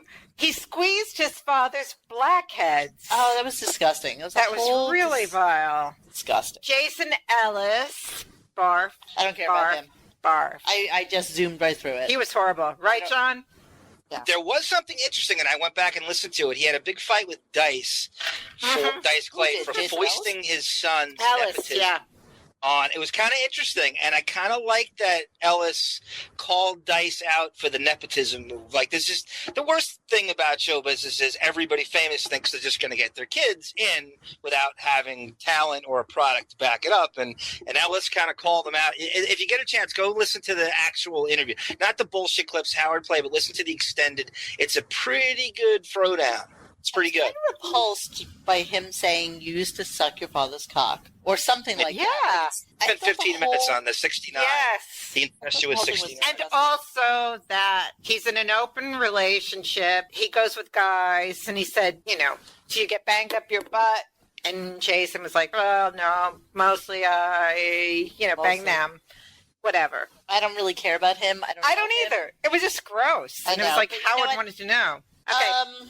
High Pitch Eric was on. A couple of people posted vines of High Pitch Eric, where clearly you can see that this man is almost on his deathbed. Don't you think he's as fake as the homeless people you were talking about before? It's No, some of he's it's just bullshit. a grifter. Where he did you just see takes- pictures? He's a con artist. It was horrible, actually. He looks really, really bad. Is he in the hospital? No, he has a walker now, but he had shorts on. Oh, this is the one with Joey Boots, the video? Yes. Did you see Yeah, that? I saw that. Yeah. He does look bad. I mean, he's like wheezing for air. I can't look at those whackpackers anymore. It's too depressing. It is very depressing. It's too It may be exploitational. I depressing, can't look but, at right, it. but Howard is completely exploitive on that. Of course he is. He lives for this shit. Like, he lives for Eric being 410 pounds. I know. And then Well, the that's why he's Asian the staff. peach. That's why he's the staff he has. Peach. Jeff. Asian peaches are very delicious. They are juicy, succulent. Peach. Do you believe Underdog Lady is almost Another 70? exploitation. Is she really that old? Yes. I would never have thought. Yeah, she comes off as like Actually, 53 she's or something. 69. I didn't want to say 69. 69. Lady. So I Yeah, said right. 70. Very liberal with the cunt word last week, but now you don't want to say 69. Look how I said contrite it we once. are. Look how contrite we are. Oh, yeah. That's why Grace's cunt was so effective, because she never says it. Exactly. You know, I she really don't. Grace's It was cunt is effective. Gamma bomb. But wait, go Which back one? to Underdog Lady for a moment. Are you still with her? Oh, sure. Made me so sad. Okay. Right. It's really sad. It's almost pathetic. And Shirley had a whole discussion with her, maybe it was Wednesday, Yes, it about was. how she's never kissed a man on the lips, ever. So that was Sad is that? And she had a Well, big. either have I. All right, let's finish our roundup because I really have to go to the bathroom. Okay, we gotta do this. He was talking about. You know what I hate though about the Whack Pack is that he keeps them at bay now. Like nobody's allowed in the studio anymore. Yeah, it's true. They never come in there. That's a great point. What made me laugh, he was talking about AGT and how they're not showing him. And he made it clear again that he quit. Yep. And then he said, I think they're not showing me That was because today. I don't want people to Are miss we on Wednesday me. now? Huh? That was Wednesday? Yeah, Wednesday, thank Okay, God. Let me Yeah. move on then. Let me move on to Wednesday. Here's what killed me about What? today is he went on for about 40 minutes about Periscope, which Oh, is like a trending Yes. thing to do today. Yes. But he literally was advertising it for about 45 minutes. Yeah, I remember. Mhm. And then went on to Jeff the Drunk being on Periscope. Yes. So Jake Gyllenhaal came in, exhausting questions about... He's a real Exactly! All about Brokeback Mountain. Yeah. Yep. And he did that how long ago? 10 years ago? Yeah, it's about 10 years old. I just love the way he tried to set Jake Gyllenhaal up with the, Robin. With the killer shark with a blowhole that sits in the other fucking room. The manatee. Are you kidding me? Jillian Manatee human. Oh, yeah. Howard was dressed to the max. His hair was fluffed. Not Robin. He was looking to fix up Jake with him. Rumor has it. Pretty disgusting. Yeah. I think that's all that went on. Okay. Yay. Chaunce. He's probably pissed. Chaunce. No, just tell them. Hello? Hi! Hey. Chaunce? Hey. Welcome back to the RadioGunk family. Oh, thanks for having me back. You were so great. Oh, thank you. How do I sound, okay? Yes. And believe me, you'll sound great. I forgot to bring this up last time. Did you have like a video cam show from Scores? Yes. No, I had that for like 6 years. 6 years? What? Did Steve Grillo work on that with you? No, he came on as a guest, I think, once or twice. But because you were interviewing Chuck Zito. I watched that one, and Grillo was kind of lurking there. That's what Grillo does. You see him bouncing around the periphery. Yeah. No, I just want. Do you have a relationship with Grillo? I haven't seen him in a little while. It's been I guess a few months. But we've stayed in touch. We run in the same circles. We have mutual friends. So I bounce into him once in a while. Yeah, I just had drinks with him Dancy too. I mean, they all kind of, as you get older, you don't hang like you used to, but we all kind of bounce into each other from time to time. Well, that was kind of cool. Hi, by the way. Do that. Oh, well, it's not Scores anymore. It's called Sapphire. It used to be Scores. Sapphire. What street is it on, Chaunce? So the original Scores location, which is 60th and 1st in Manhattan. Okay, right. But Lonnie's long gone. It's a whole new organization. Lonnie went to a place called Rick's, which is in Midtown. Yeah. Scores now is Sapphire, and everything just kind of changed. Everything changes. What kind of happened with Lonnie? Everyone at Scores got in big trouble. The management, a lot of them went to prison for extortion, tax evasion. They weren't paying the dancers, right? They did a lot of shady things. Some of them went to jail. I don't know if you guys know who Goomba Johnny is. Yeah, he's a radio guy. Yeah, he was one of the managers at Scores. I had no idea. He went to prison. Like a lot of them. Wow. That kind of ended it for Scores and for Lonnie. Lonnie resurfaced not long after at Rick's Gentlemen's Club in Manhattan, which, it's a chain based from Texas, and he's been there ever since. So, but again, Howard's not what Howard was in those days. Howard doesn't hang out in strip clubs anymore, and, it was a fresh, great idea back then, and it was the wildest times of our lives. I mean, it was the Studio 54 of the 90s. It really was. It was insane. But now strip club culture is no longer that totally different feeling. It was funny watching you talk to Chuck Zito because he'd sit there and his thing is he'd go, I never had a drink. He doesn't drink? But I banged every stripper in this fucking place for the last 15 years. And he has. And they all licked his rear end. He always says that. But he's not as young as he was, and that guy is still fucking intimidating. Hey, at least he admits to dyeing his hair, unlike one plug-headed helmet on West 67th in Columbus. The ever growing hairline. In another 2 years, his hairline will be below his eyebrows. He'll be like Cousin It. What was the hair restoration place that Howard's on the wall? He's on the wall all the time. It was called Farrell. Perfect. Farrell's, right. Farrell Hair Restoration. Do you know that dude, Spencer Cobran? I know Spencer very well. Yeah. What's about having him on? He thinks how he saw netting in Howard's scalp. I on netting. Howard's hairline for longer than Howard's been a. No, we gotta have him on. We gotta have. Oh, Spencer's awesome. He is a really articulate guy. I'm just thinking about netting. It's coming over Howard's face like a fucking His life beekeeper. ambition to expose Howard's hairline. His life ambition. How great is that guy? He can have a show solely about hair loss for 2 hours. Well, let me tell you, he's made millions doing that. Because what he's done, he's turned himself into a corporation that has a seal of approval for hair restoration doctors. And without millions just to say you're a legitimate doctor. Who does one get a seal of approval from? Like, who the fuck is the wig wearer of today's society? John Travolta. We want to tug, baby. We want to tug that wig. So let me regroup a little bit here. Yeah.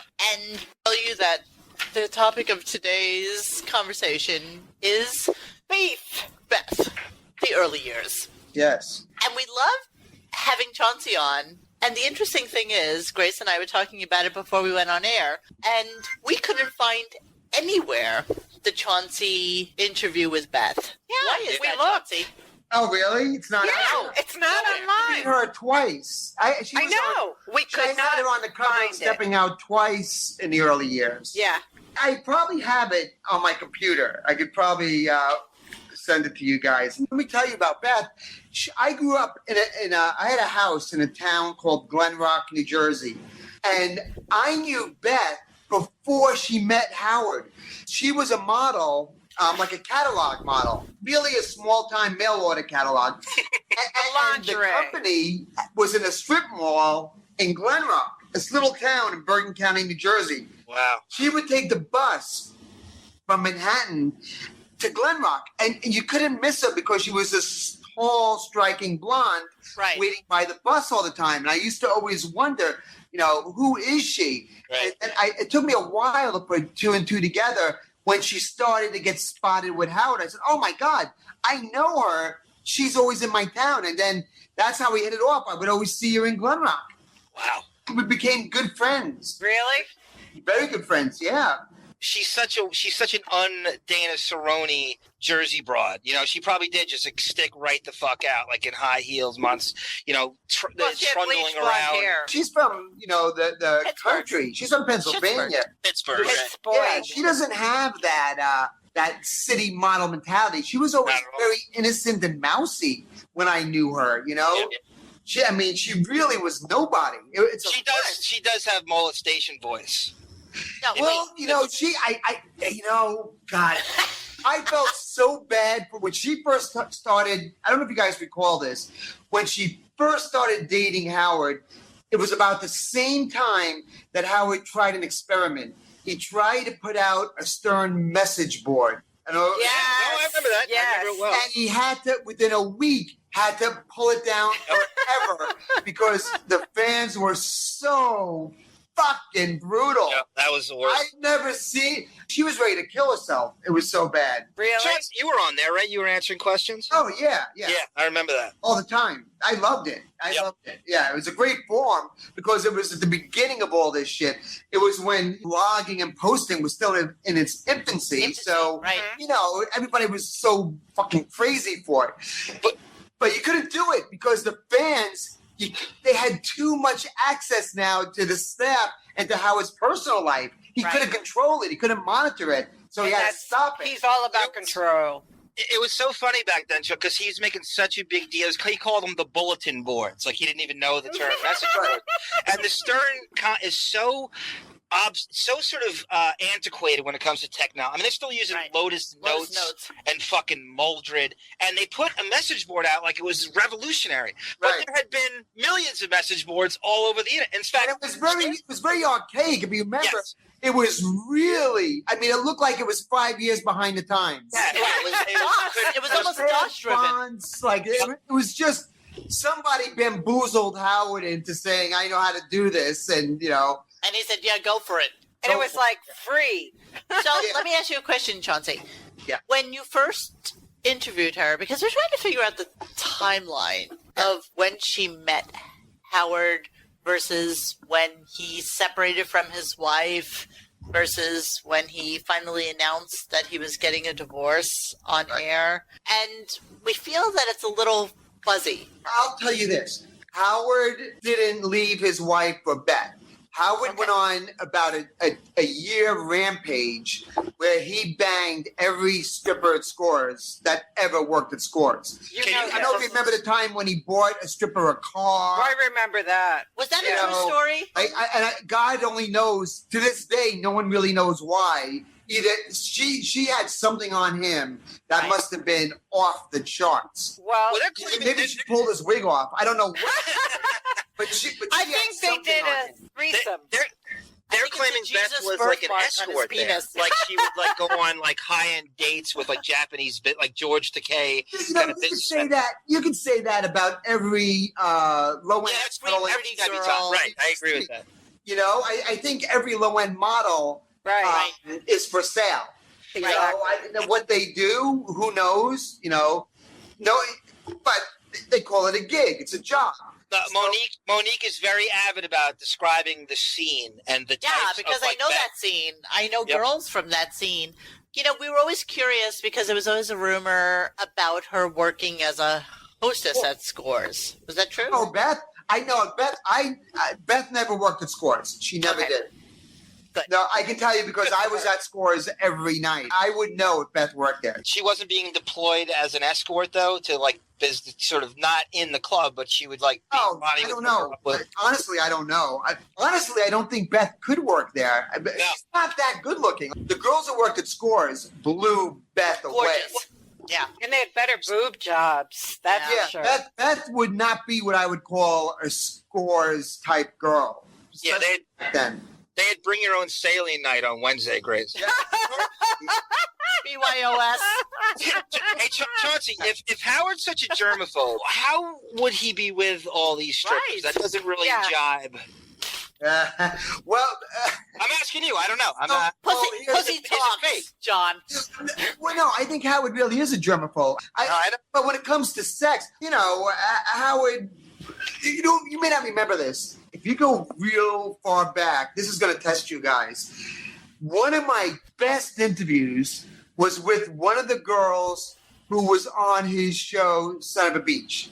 Lila Sierra. I broke a story where no one thought Howard was dating. Howard was going through a terrible divorce. You know, poor baby. I interviewed this girl, and she tells me all of a sudden she starts spilling her guts about her date with Howard and what she had to go through to get upstairs to his apartment, the protocol, how you couldn't be seen with him in the lobby, how you had to know certain language at the front desk. You had to wait in the lobby of his 20-room apartment on the top floor and wait to be escorted into a bedroom.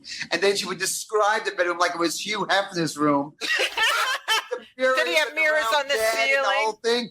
Howard went out of his mind. Crazy. Over it. Oh, Chauncey, not only do I know it, I think it's the best piece of journalism I've heard in the last 20 years. I know. It's so funny. That was so great. He was so pissed. Yeah.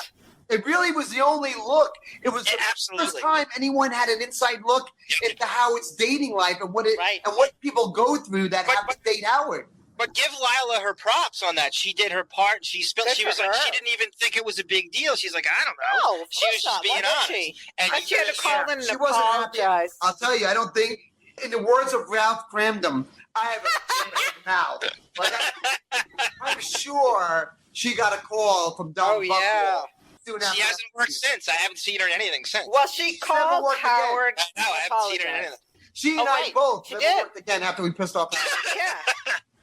This is your work, Chauncey. We love having you. You'll never get fired from this. This is what I do now.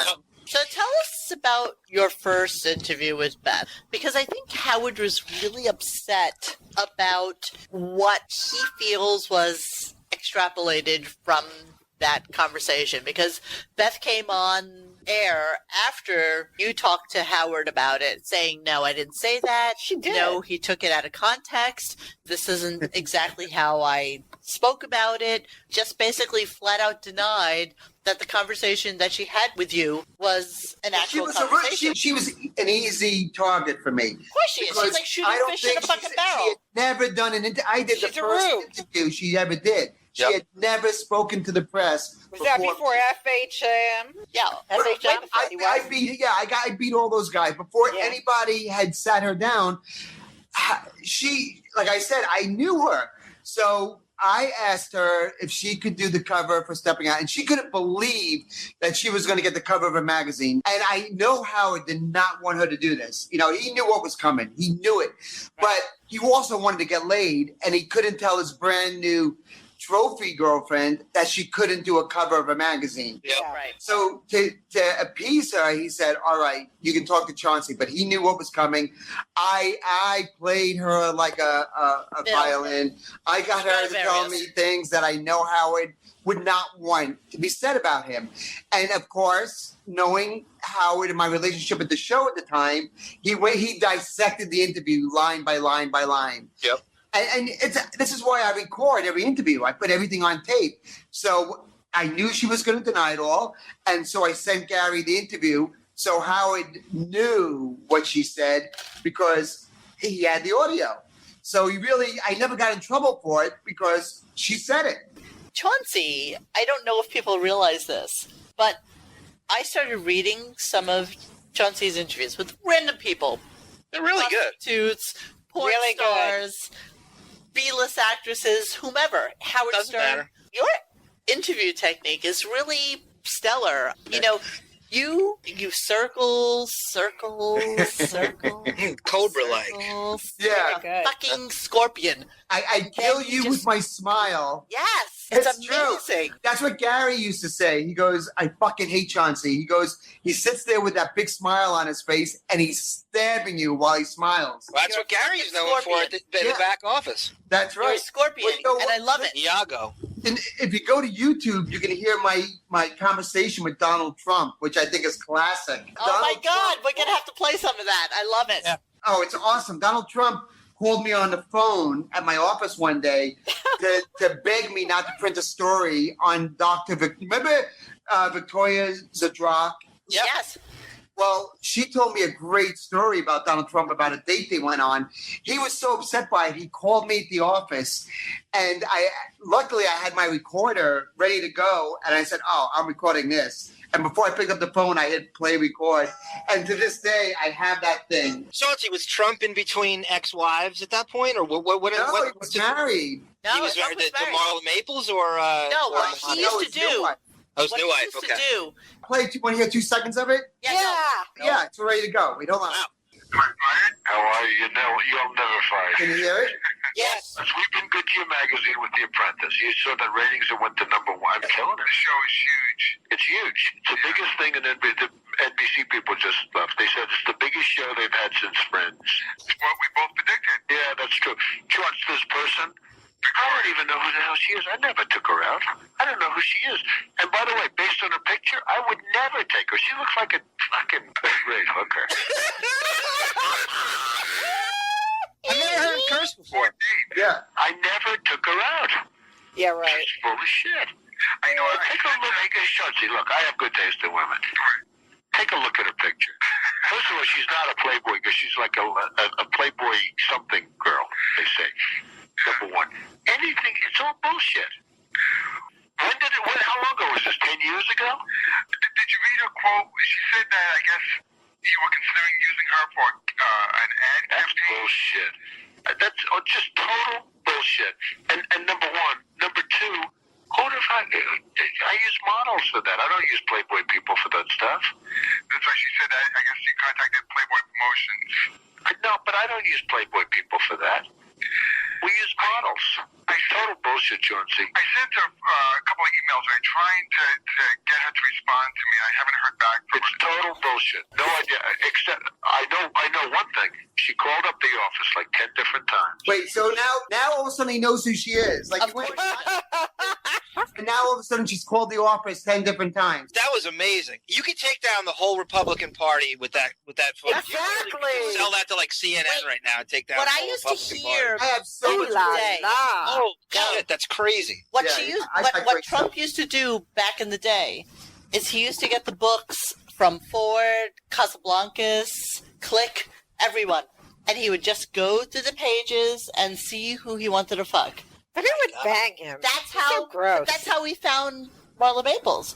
Bernie, you want to come down to Mar-a-Lago? Huh?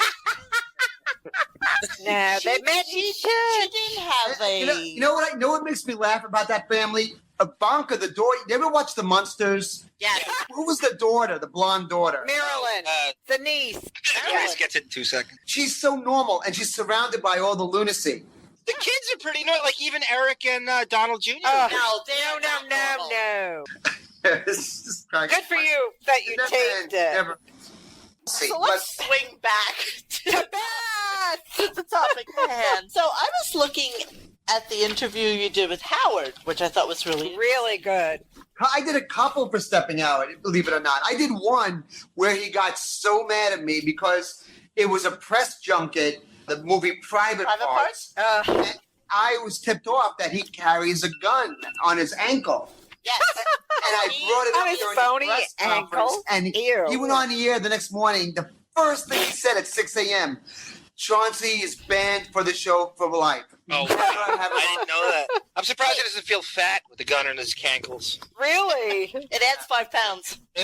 Oh, we said he had to lose 5 pounds. To what extent does he still carry a gun today? He does. He carries. No, he always carries. He's He has a permit to very carry. afraid for his life. He's one of the few people I think needs one. Yeah, he does.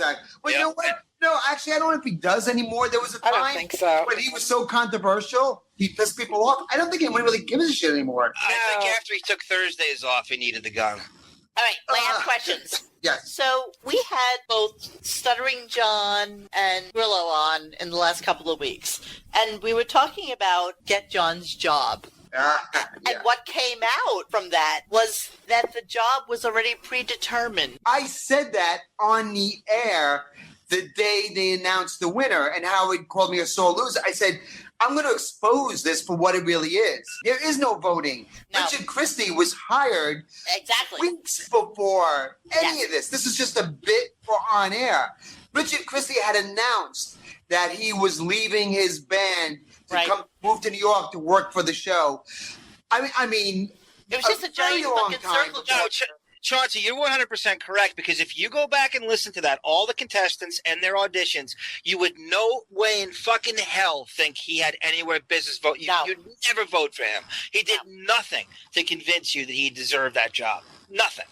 No. You just off salaciousness, I would hire. Just off sort of dirt and gossip and providing material on that level, and you could get guests. I would hire you over Richard in a second, just off He didn't do anything. He didn't have to do anything. I know. I listened to the contest. There was no pressure on him. There was no pressure. He had the job. He had the job. The only one who didn't have a job, who Howard decided to hire, was Sal. Yep. Right. Sal actually earned it. You know, Sal did actually earn it. Sal sounded like called in all the time. Howard even came up to me after we were at a party, like 3 days after the final show of the contest. We were at the whiskey bar Cindy Crawford's husband owned in the city. And this is when I was really close to Howard. Like, we were hanging out. And he came up to me and he said, "Hey, what do you think of Sal?" He goes, "I'm thinking about hiring him." And I'm like, "No, he did incredible." He goes, "Yeah." He goes, I got to tell you, I think I'm actually going to bring him in. And we were having that conversation. So that's, I mean, I knew it was all bullshit. It had nothing to do with voting. It was just Howard, playing this typical Stern bullshit lies. So there was a question that you asked him during that interview. Yeah. And you said, since I was a participant, I'm just curious, how were you personally affected by the Get John's Job contest? So Howard said, I'll give you a serious answer. It made me realize that sometimes my own loyalty is stupid. That sometimes when you change things up and you have new people come in, new blood so to speak, it adds something to your life and to your show and to the creative pool. You can't be afraid to take those kind of risks. Sometimes I'm loyal to the point that I keep people around too long. There's an energy gotten when new people come in with new, fresh ideas, like I've always maintained.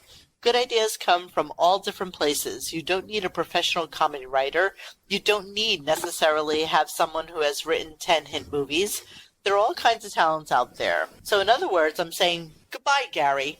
Also to say, she'd be afraid of change. I love Jackie Martling. I begged him to stay. I'll go down saying that.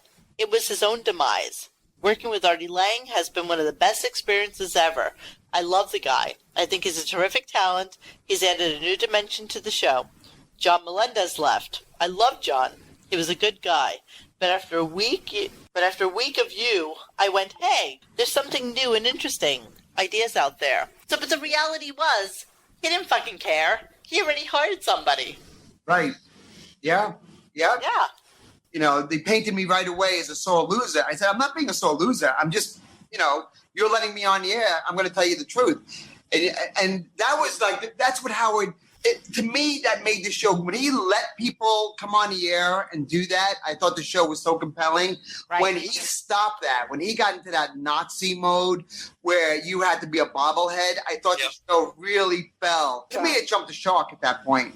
When he had Pat Cooper on, and Pat Cooper could yell at him, when he could have guests on that could fight with Howard, what's his name? When he could have a caller on. Blake, you know, because he told, like, he was for real. He told Howard, you know, don't treat me like a monkey. You know, that in those days, I thought you couldn't walk away from the radio. Right. Then it turned into, Howard, you're the greatest. You're the best. Yes, I agree, Howard. Yes, Howard. Anything you say, Howard. And when it took on that mentality, I stopped listening, and I didn't even care that I wasn't a part of it anymore. It wasn't the Howard Stern show. It was bullshit. I was looking through Mark's friggin'. You were a huge part of the show. Pretty big stuff on you. Oh, they used to torture me on Mark's friggin'. Yeah. You know, it was funny.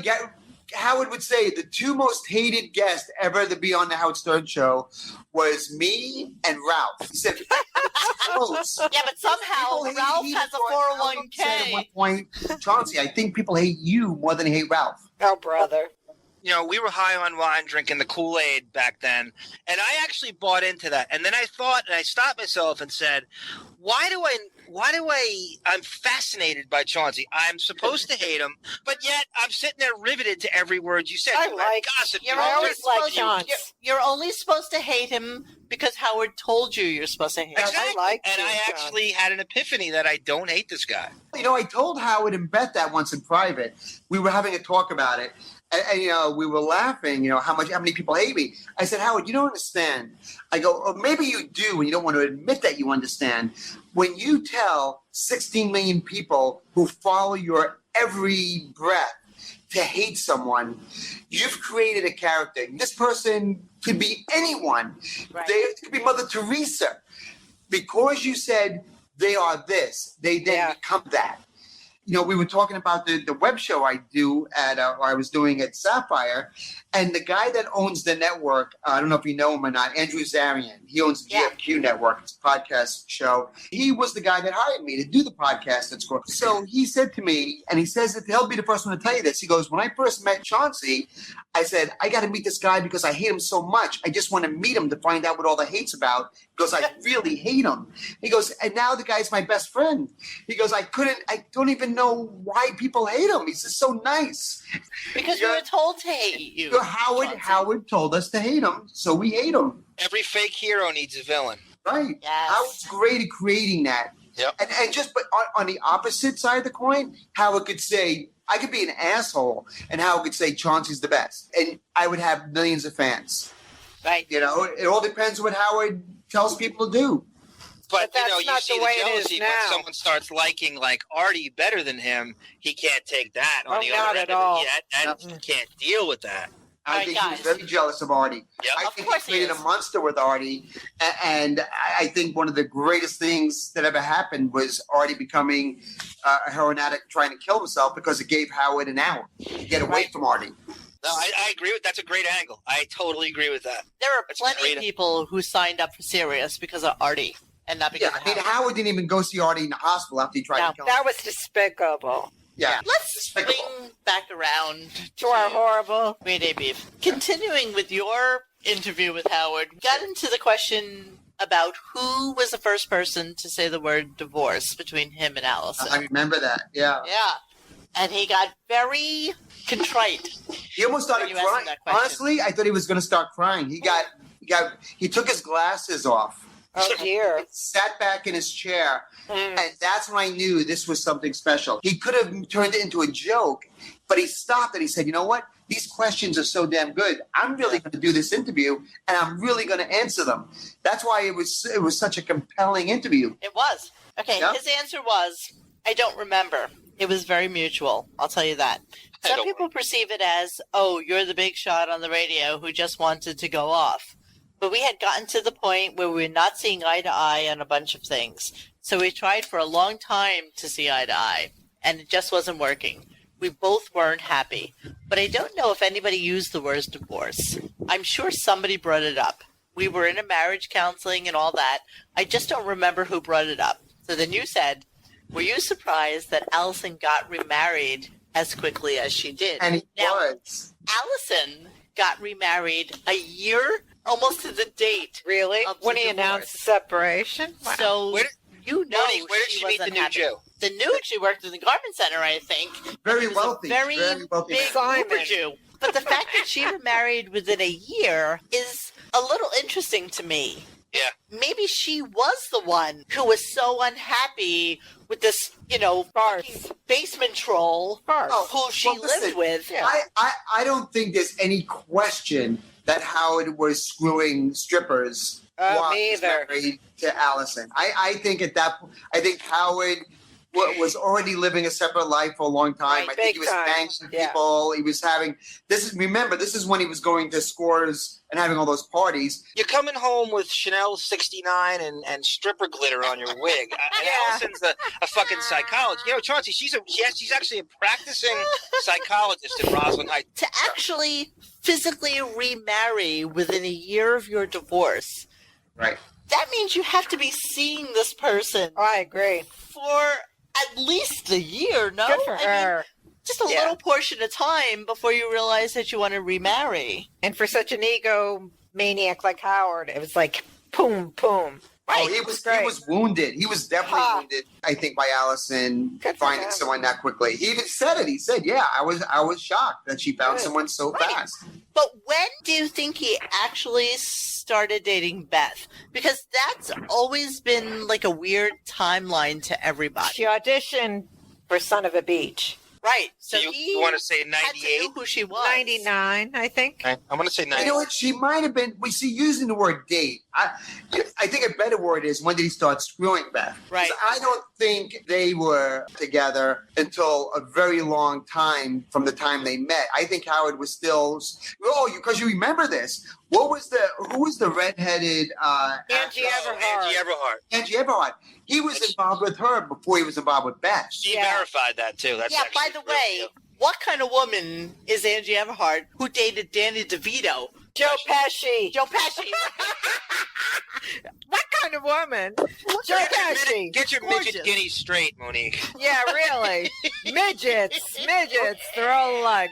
So at some point, we were talking about Beth, or you were talking about Beth with him. You said, that said, does your relationship with Beth change the way you do the show? Are there topics you won't talk about now? Which is so fucking prophetic, because he did change the show. That question was so far ahead of its time. Oh my God! Because nobody was even going down that road at the time, right. And it became the defining way Howard did his program. Yes, right. So let me read what he said. Yeah, there are some things I might hold back. Then I'll forget about it, and a month later I'll do them. I have a problem with this. It's what ruins my relationships. The on-air topics come before any relationship. The radio is what comes first in my life. And then you said, what does that say about you? He said, which I love. It says that I need the love of millions, more than the love of one person. There's a sickness involved in that. You've got to understand it's a sickness when you've got to hold everybody to you like a magnet. That way of life can never be fulfilling. It's the comedian who looks at the one person in the audience not laughing. And then you went on to a whole Artie Lang thing, but I think it's really prophetic that his love for his audience was what he really wanted, needed, gravitated towards. I'll take it a step further. It wasn't. It's his narcissism. Exactly. Right. Not It's love the for beast, us. It's the monster that needs to be fed at all costs. Yeah. And Howard can only love Howard. Howard will only. I gotcha. Believe me, if Howard wasn't a billionaire, Beth would not be with him. There's no question in my mind that Beth is with Howard because Howard is filthy rich, and it's a lifestyle that you cannot. How do you live that life? You can't replicate Stop that. living it. You know, Chaunce, I have to say something. There was an interview you did, and you said you knew Beth, you knew Howard, you knew how hard Howard was to be with. Yeah. And you said you did not believe Beth was with him just because of his money, because she could have gotten someone much wealthier. Much wealthier? Yes. Than Howard? Well, back then that might be true. Well, remember, at the time, I think Beth really did love Howard. When they met, she could have had other guys with money. I don't believe that. She didn't even know Not how with stuff that kind was. of money. She really but did. not Howard money. I think Beth became did by Howard. That was a different time, too, guys. That was a way I don't different think time. Beth is the Beth that I knew 15 years ago, 10 years ago. The Beth that exists today is part of the Stern machine, part of the Stern empire, and it's a very corrupting environment. Yes. There's no way I think Beth would be with Howard at this time had it not been for the lifestyle that she lived. In other words, if Howard lost everything tomorrow, would Beth still stay with him? I don't think so. I think when she met him, though, and everything is very sketchy and nebulous about that meeting time. Yeah. Like, it was some very, very wealthy man and his wife were hosting a party at whatever restaurant it was Mercer. at. Mercer. I think. This woman invited a couple of her pretty girlfriends. And Howard was originally gravitating towards some other woman who was there that night. Mm-hmm. But then Beth came over and said, why the fuck is he talking to her? He should be, chatting me up. And he wound up gravitating towards her via Ralph. Yeah, because she was sitting with Ralph. Right. And they decided to have this long, ongoing conversation. Went till 3 or 4 in the morning. She left his apartment at that hour. And then he called her the next day to come back and watch some TV shows with him. The rest is history. That was right. Yeah. That's the Buckwald PR spin that he gives on it. No, well, hopefully, until the book comes out, someone, what I think we're all waiting for is the person to write the book that really can expose everything from a really inside point of view. Well, you're the guy, I feel. No, I was on it the has print. to be inside. Ralph, Jackie, Baba the joke Booey. man book, but they got to have can't a come major out. point. There's got to be that moment where they say, "Fuck Howard, I'm going to tell what really happened." They can't. They also have to permeate the show from basically, I guess, the 90s, maybe even the Billy West years till current contemporary serious times. So you see that whole evolution. There are many. Yeah, you're absolutely right because there are many layers. How about Mike Ganji? Wait, hold on. I have a question. LT, are you still there? Chauncey, this is Laser Tilt. He was with us before. He's on our Dog Shit. hockey Great guy. Yeah. I just don't understand why every old man who's got a ton of money thinks that the young wife is not a gold digger. If you go down the line, my wife's not a gold digger. Every one of them. They have to convince Not one of them would say that. But she would never care that some young girl was talking to Howard if he was making $50,000 a year. Right. No, that's the world we live in. It's that's the benefit of being rich.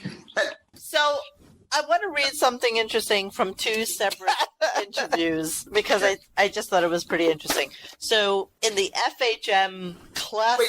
Wait, can I tell you something? I got to say, you guys know more about me and my life than I know about me. So I'm fascinated to hear you talk about me because study you. Who is this guy? That's the product of having no life. FHM 2002, the interviewer said, how did you meet him? A girl I was working with invited me to a dinner she was having. And here's the quote. I barely knew this girl, but I went because I wasn't dating anyone, and I was actually miserable. It was a sad time in my life.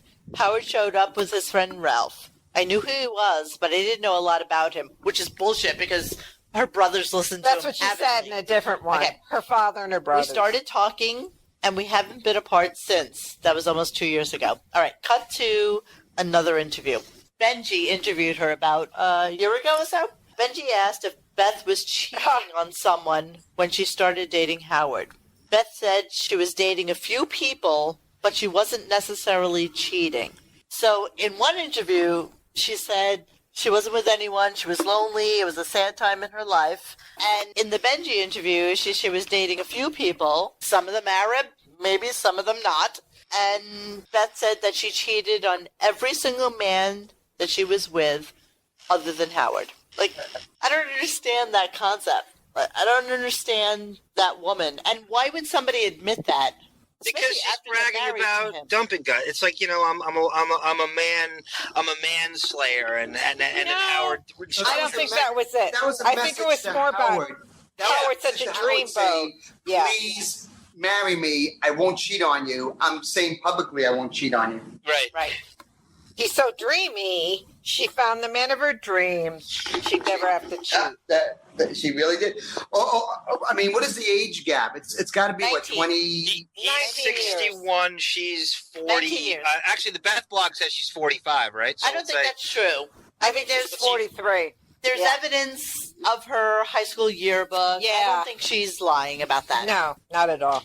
She hoped at Media Mogul, too. I mean, that's where she gets all of her jobs from. I mean, Howard totally connected to the media. That's where she gets, the kitten bowl and everything else from. Kitten bowl. She's not stupid. I mean, that's where she gets the jobs from. I mean, if she didn't have Howard, she wouldn't be with the kitten bowl and everything else. Nobody knows She's was. the Pia Zadora of the 21st century. But she also... Look that up, people. You want to hear a fun Beth fact? Actually found her Achilles heel. She actually sent me a private email about this. I had said something to Howard on the air about Beth. He said, you think she's gorgeous, right? She's beautiful. I said, well, I got to be honest. I said, the one thing that I don't find attractive about Beth, she has very thin facial skin, and you can see her veins in her forehead. And I said, I find that disturbing.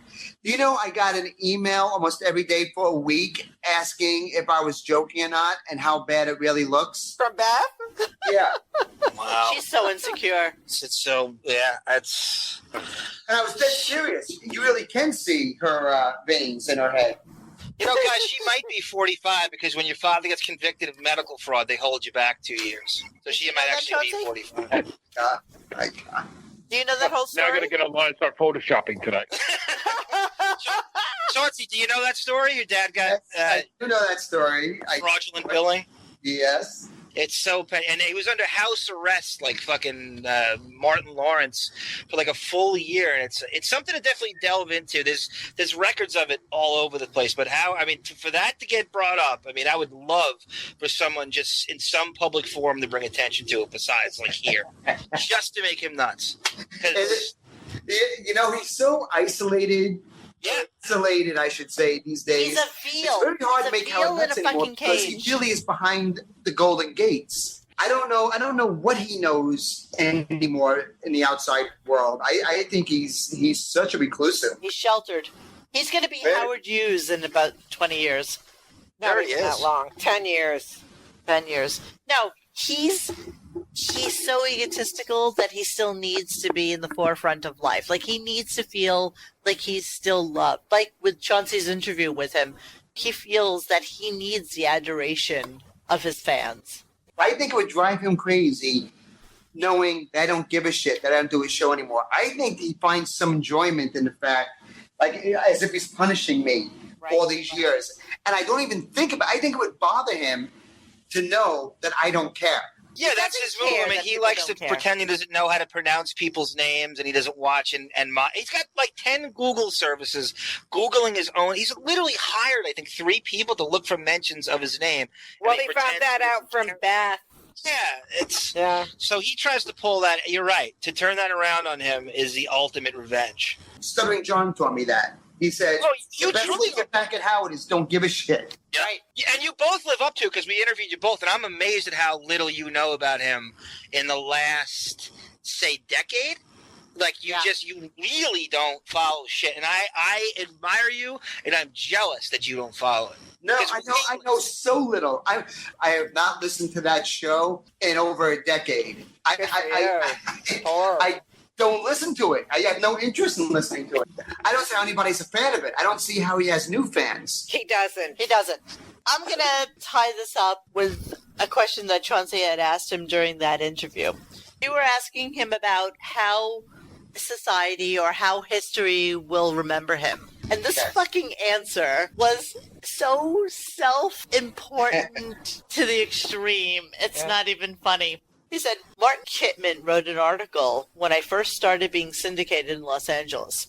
In the article, he said, quote, I believe when Howard Stern starts broadcasting into LA, the entire industry will change, end quote. He spelled it out. And the entire industry did change. The way people speak on TV, the way people do talk shows, the way people do sitcoms, the language, everything. I would even dare say that reality television craze that we now see was brought on by my show. American Idol itself is a show that I did in 1980. I've influenced an entire generation of people who are now in the television industry. I probably am the single most important factor in modern entertainment today. I fucking love that. But can he really believe it? And we'll be back after that. And then he goes, Right. So Chauncey said to him, how would you like your final epitaph to be read? And he said, I'd like it to say, we'll be right back after these words on a Wednesday. When he dies before me, I'm going to spray paint that on his tombstone. He'll be like the Jim Morrison of fucking epitaphs. Yay.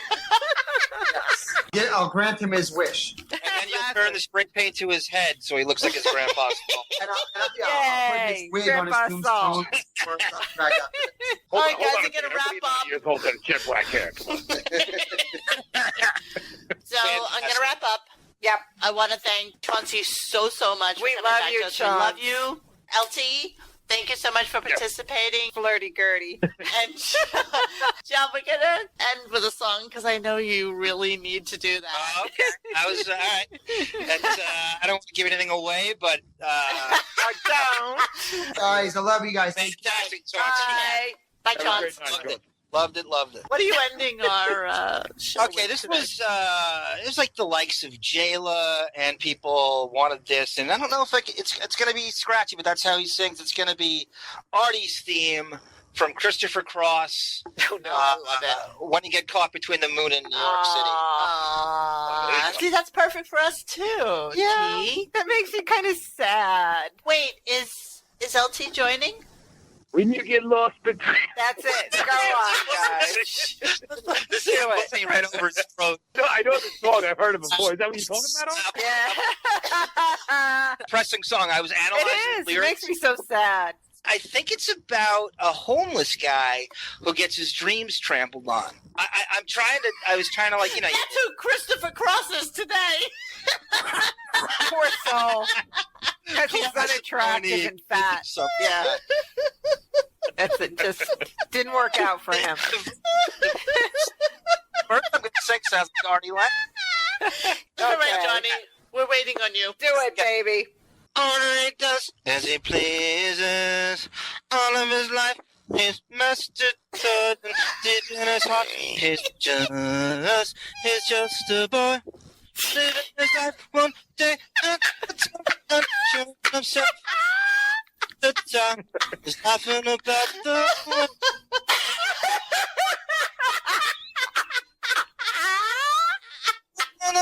When you get lost. City, it's crazy.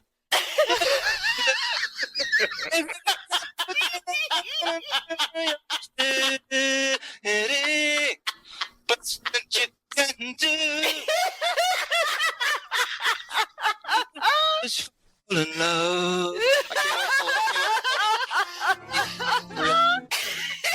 LG, add to that. Yeah, no pressure here. All right, on that note. Good night, guys. Thank you. Bye, LG. Thank you so much for joining. Bye, LG. Bye. Night, broads. Hey guys, thanks for hanging with us tonight. Please join us for any further discussion at RadioGunk.com in the forum section. Follow us on Instagram and Twitter at RadioGunk. And don't forget to like this and subscribe to us and hit that little bell so you know when we're doing a new show. Thanks.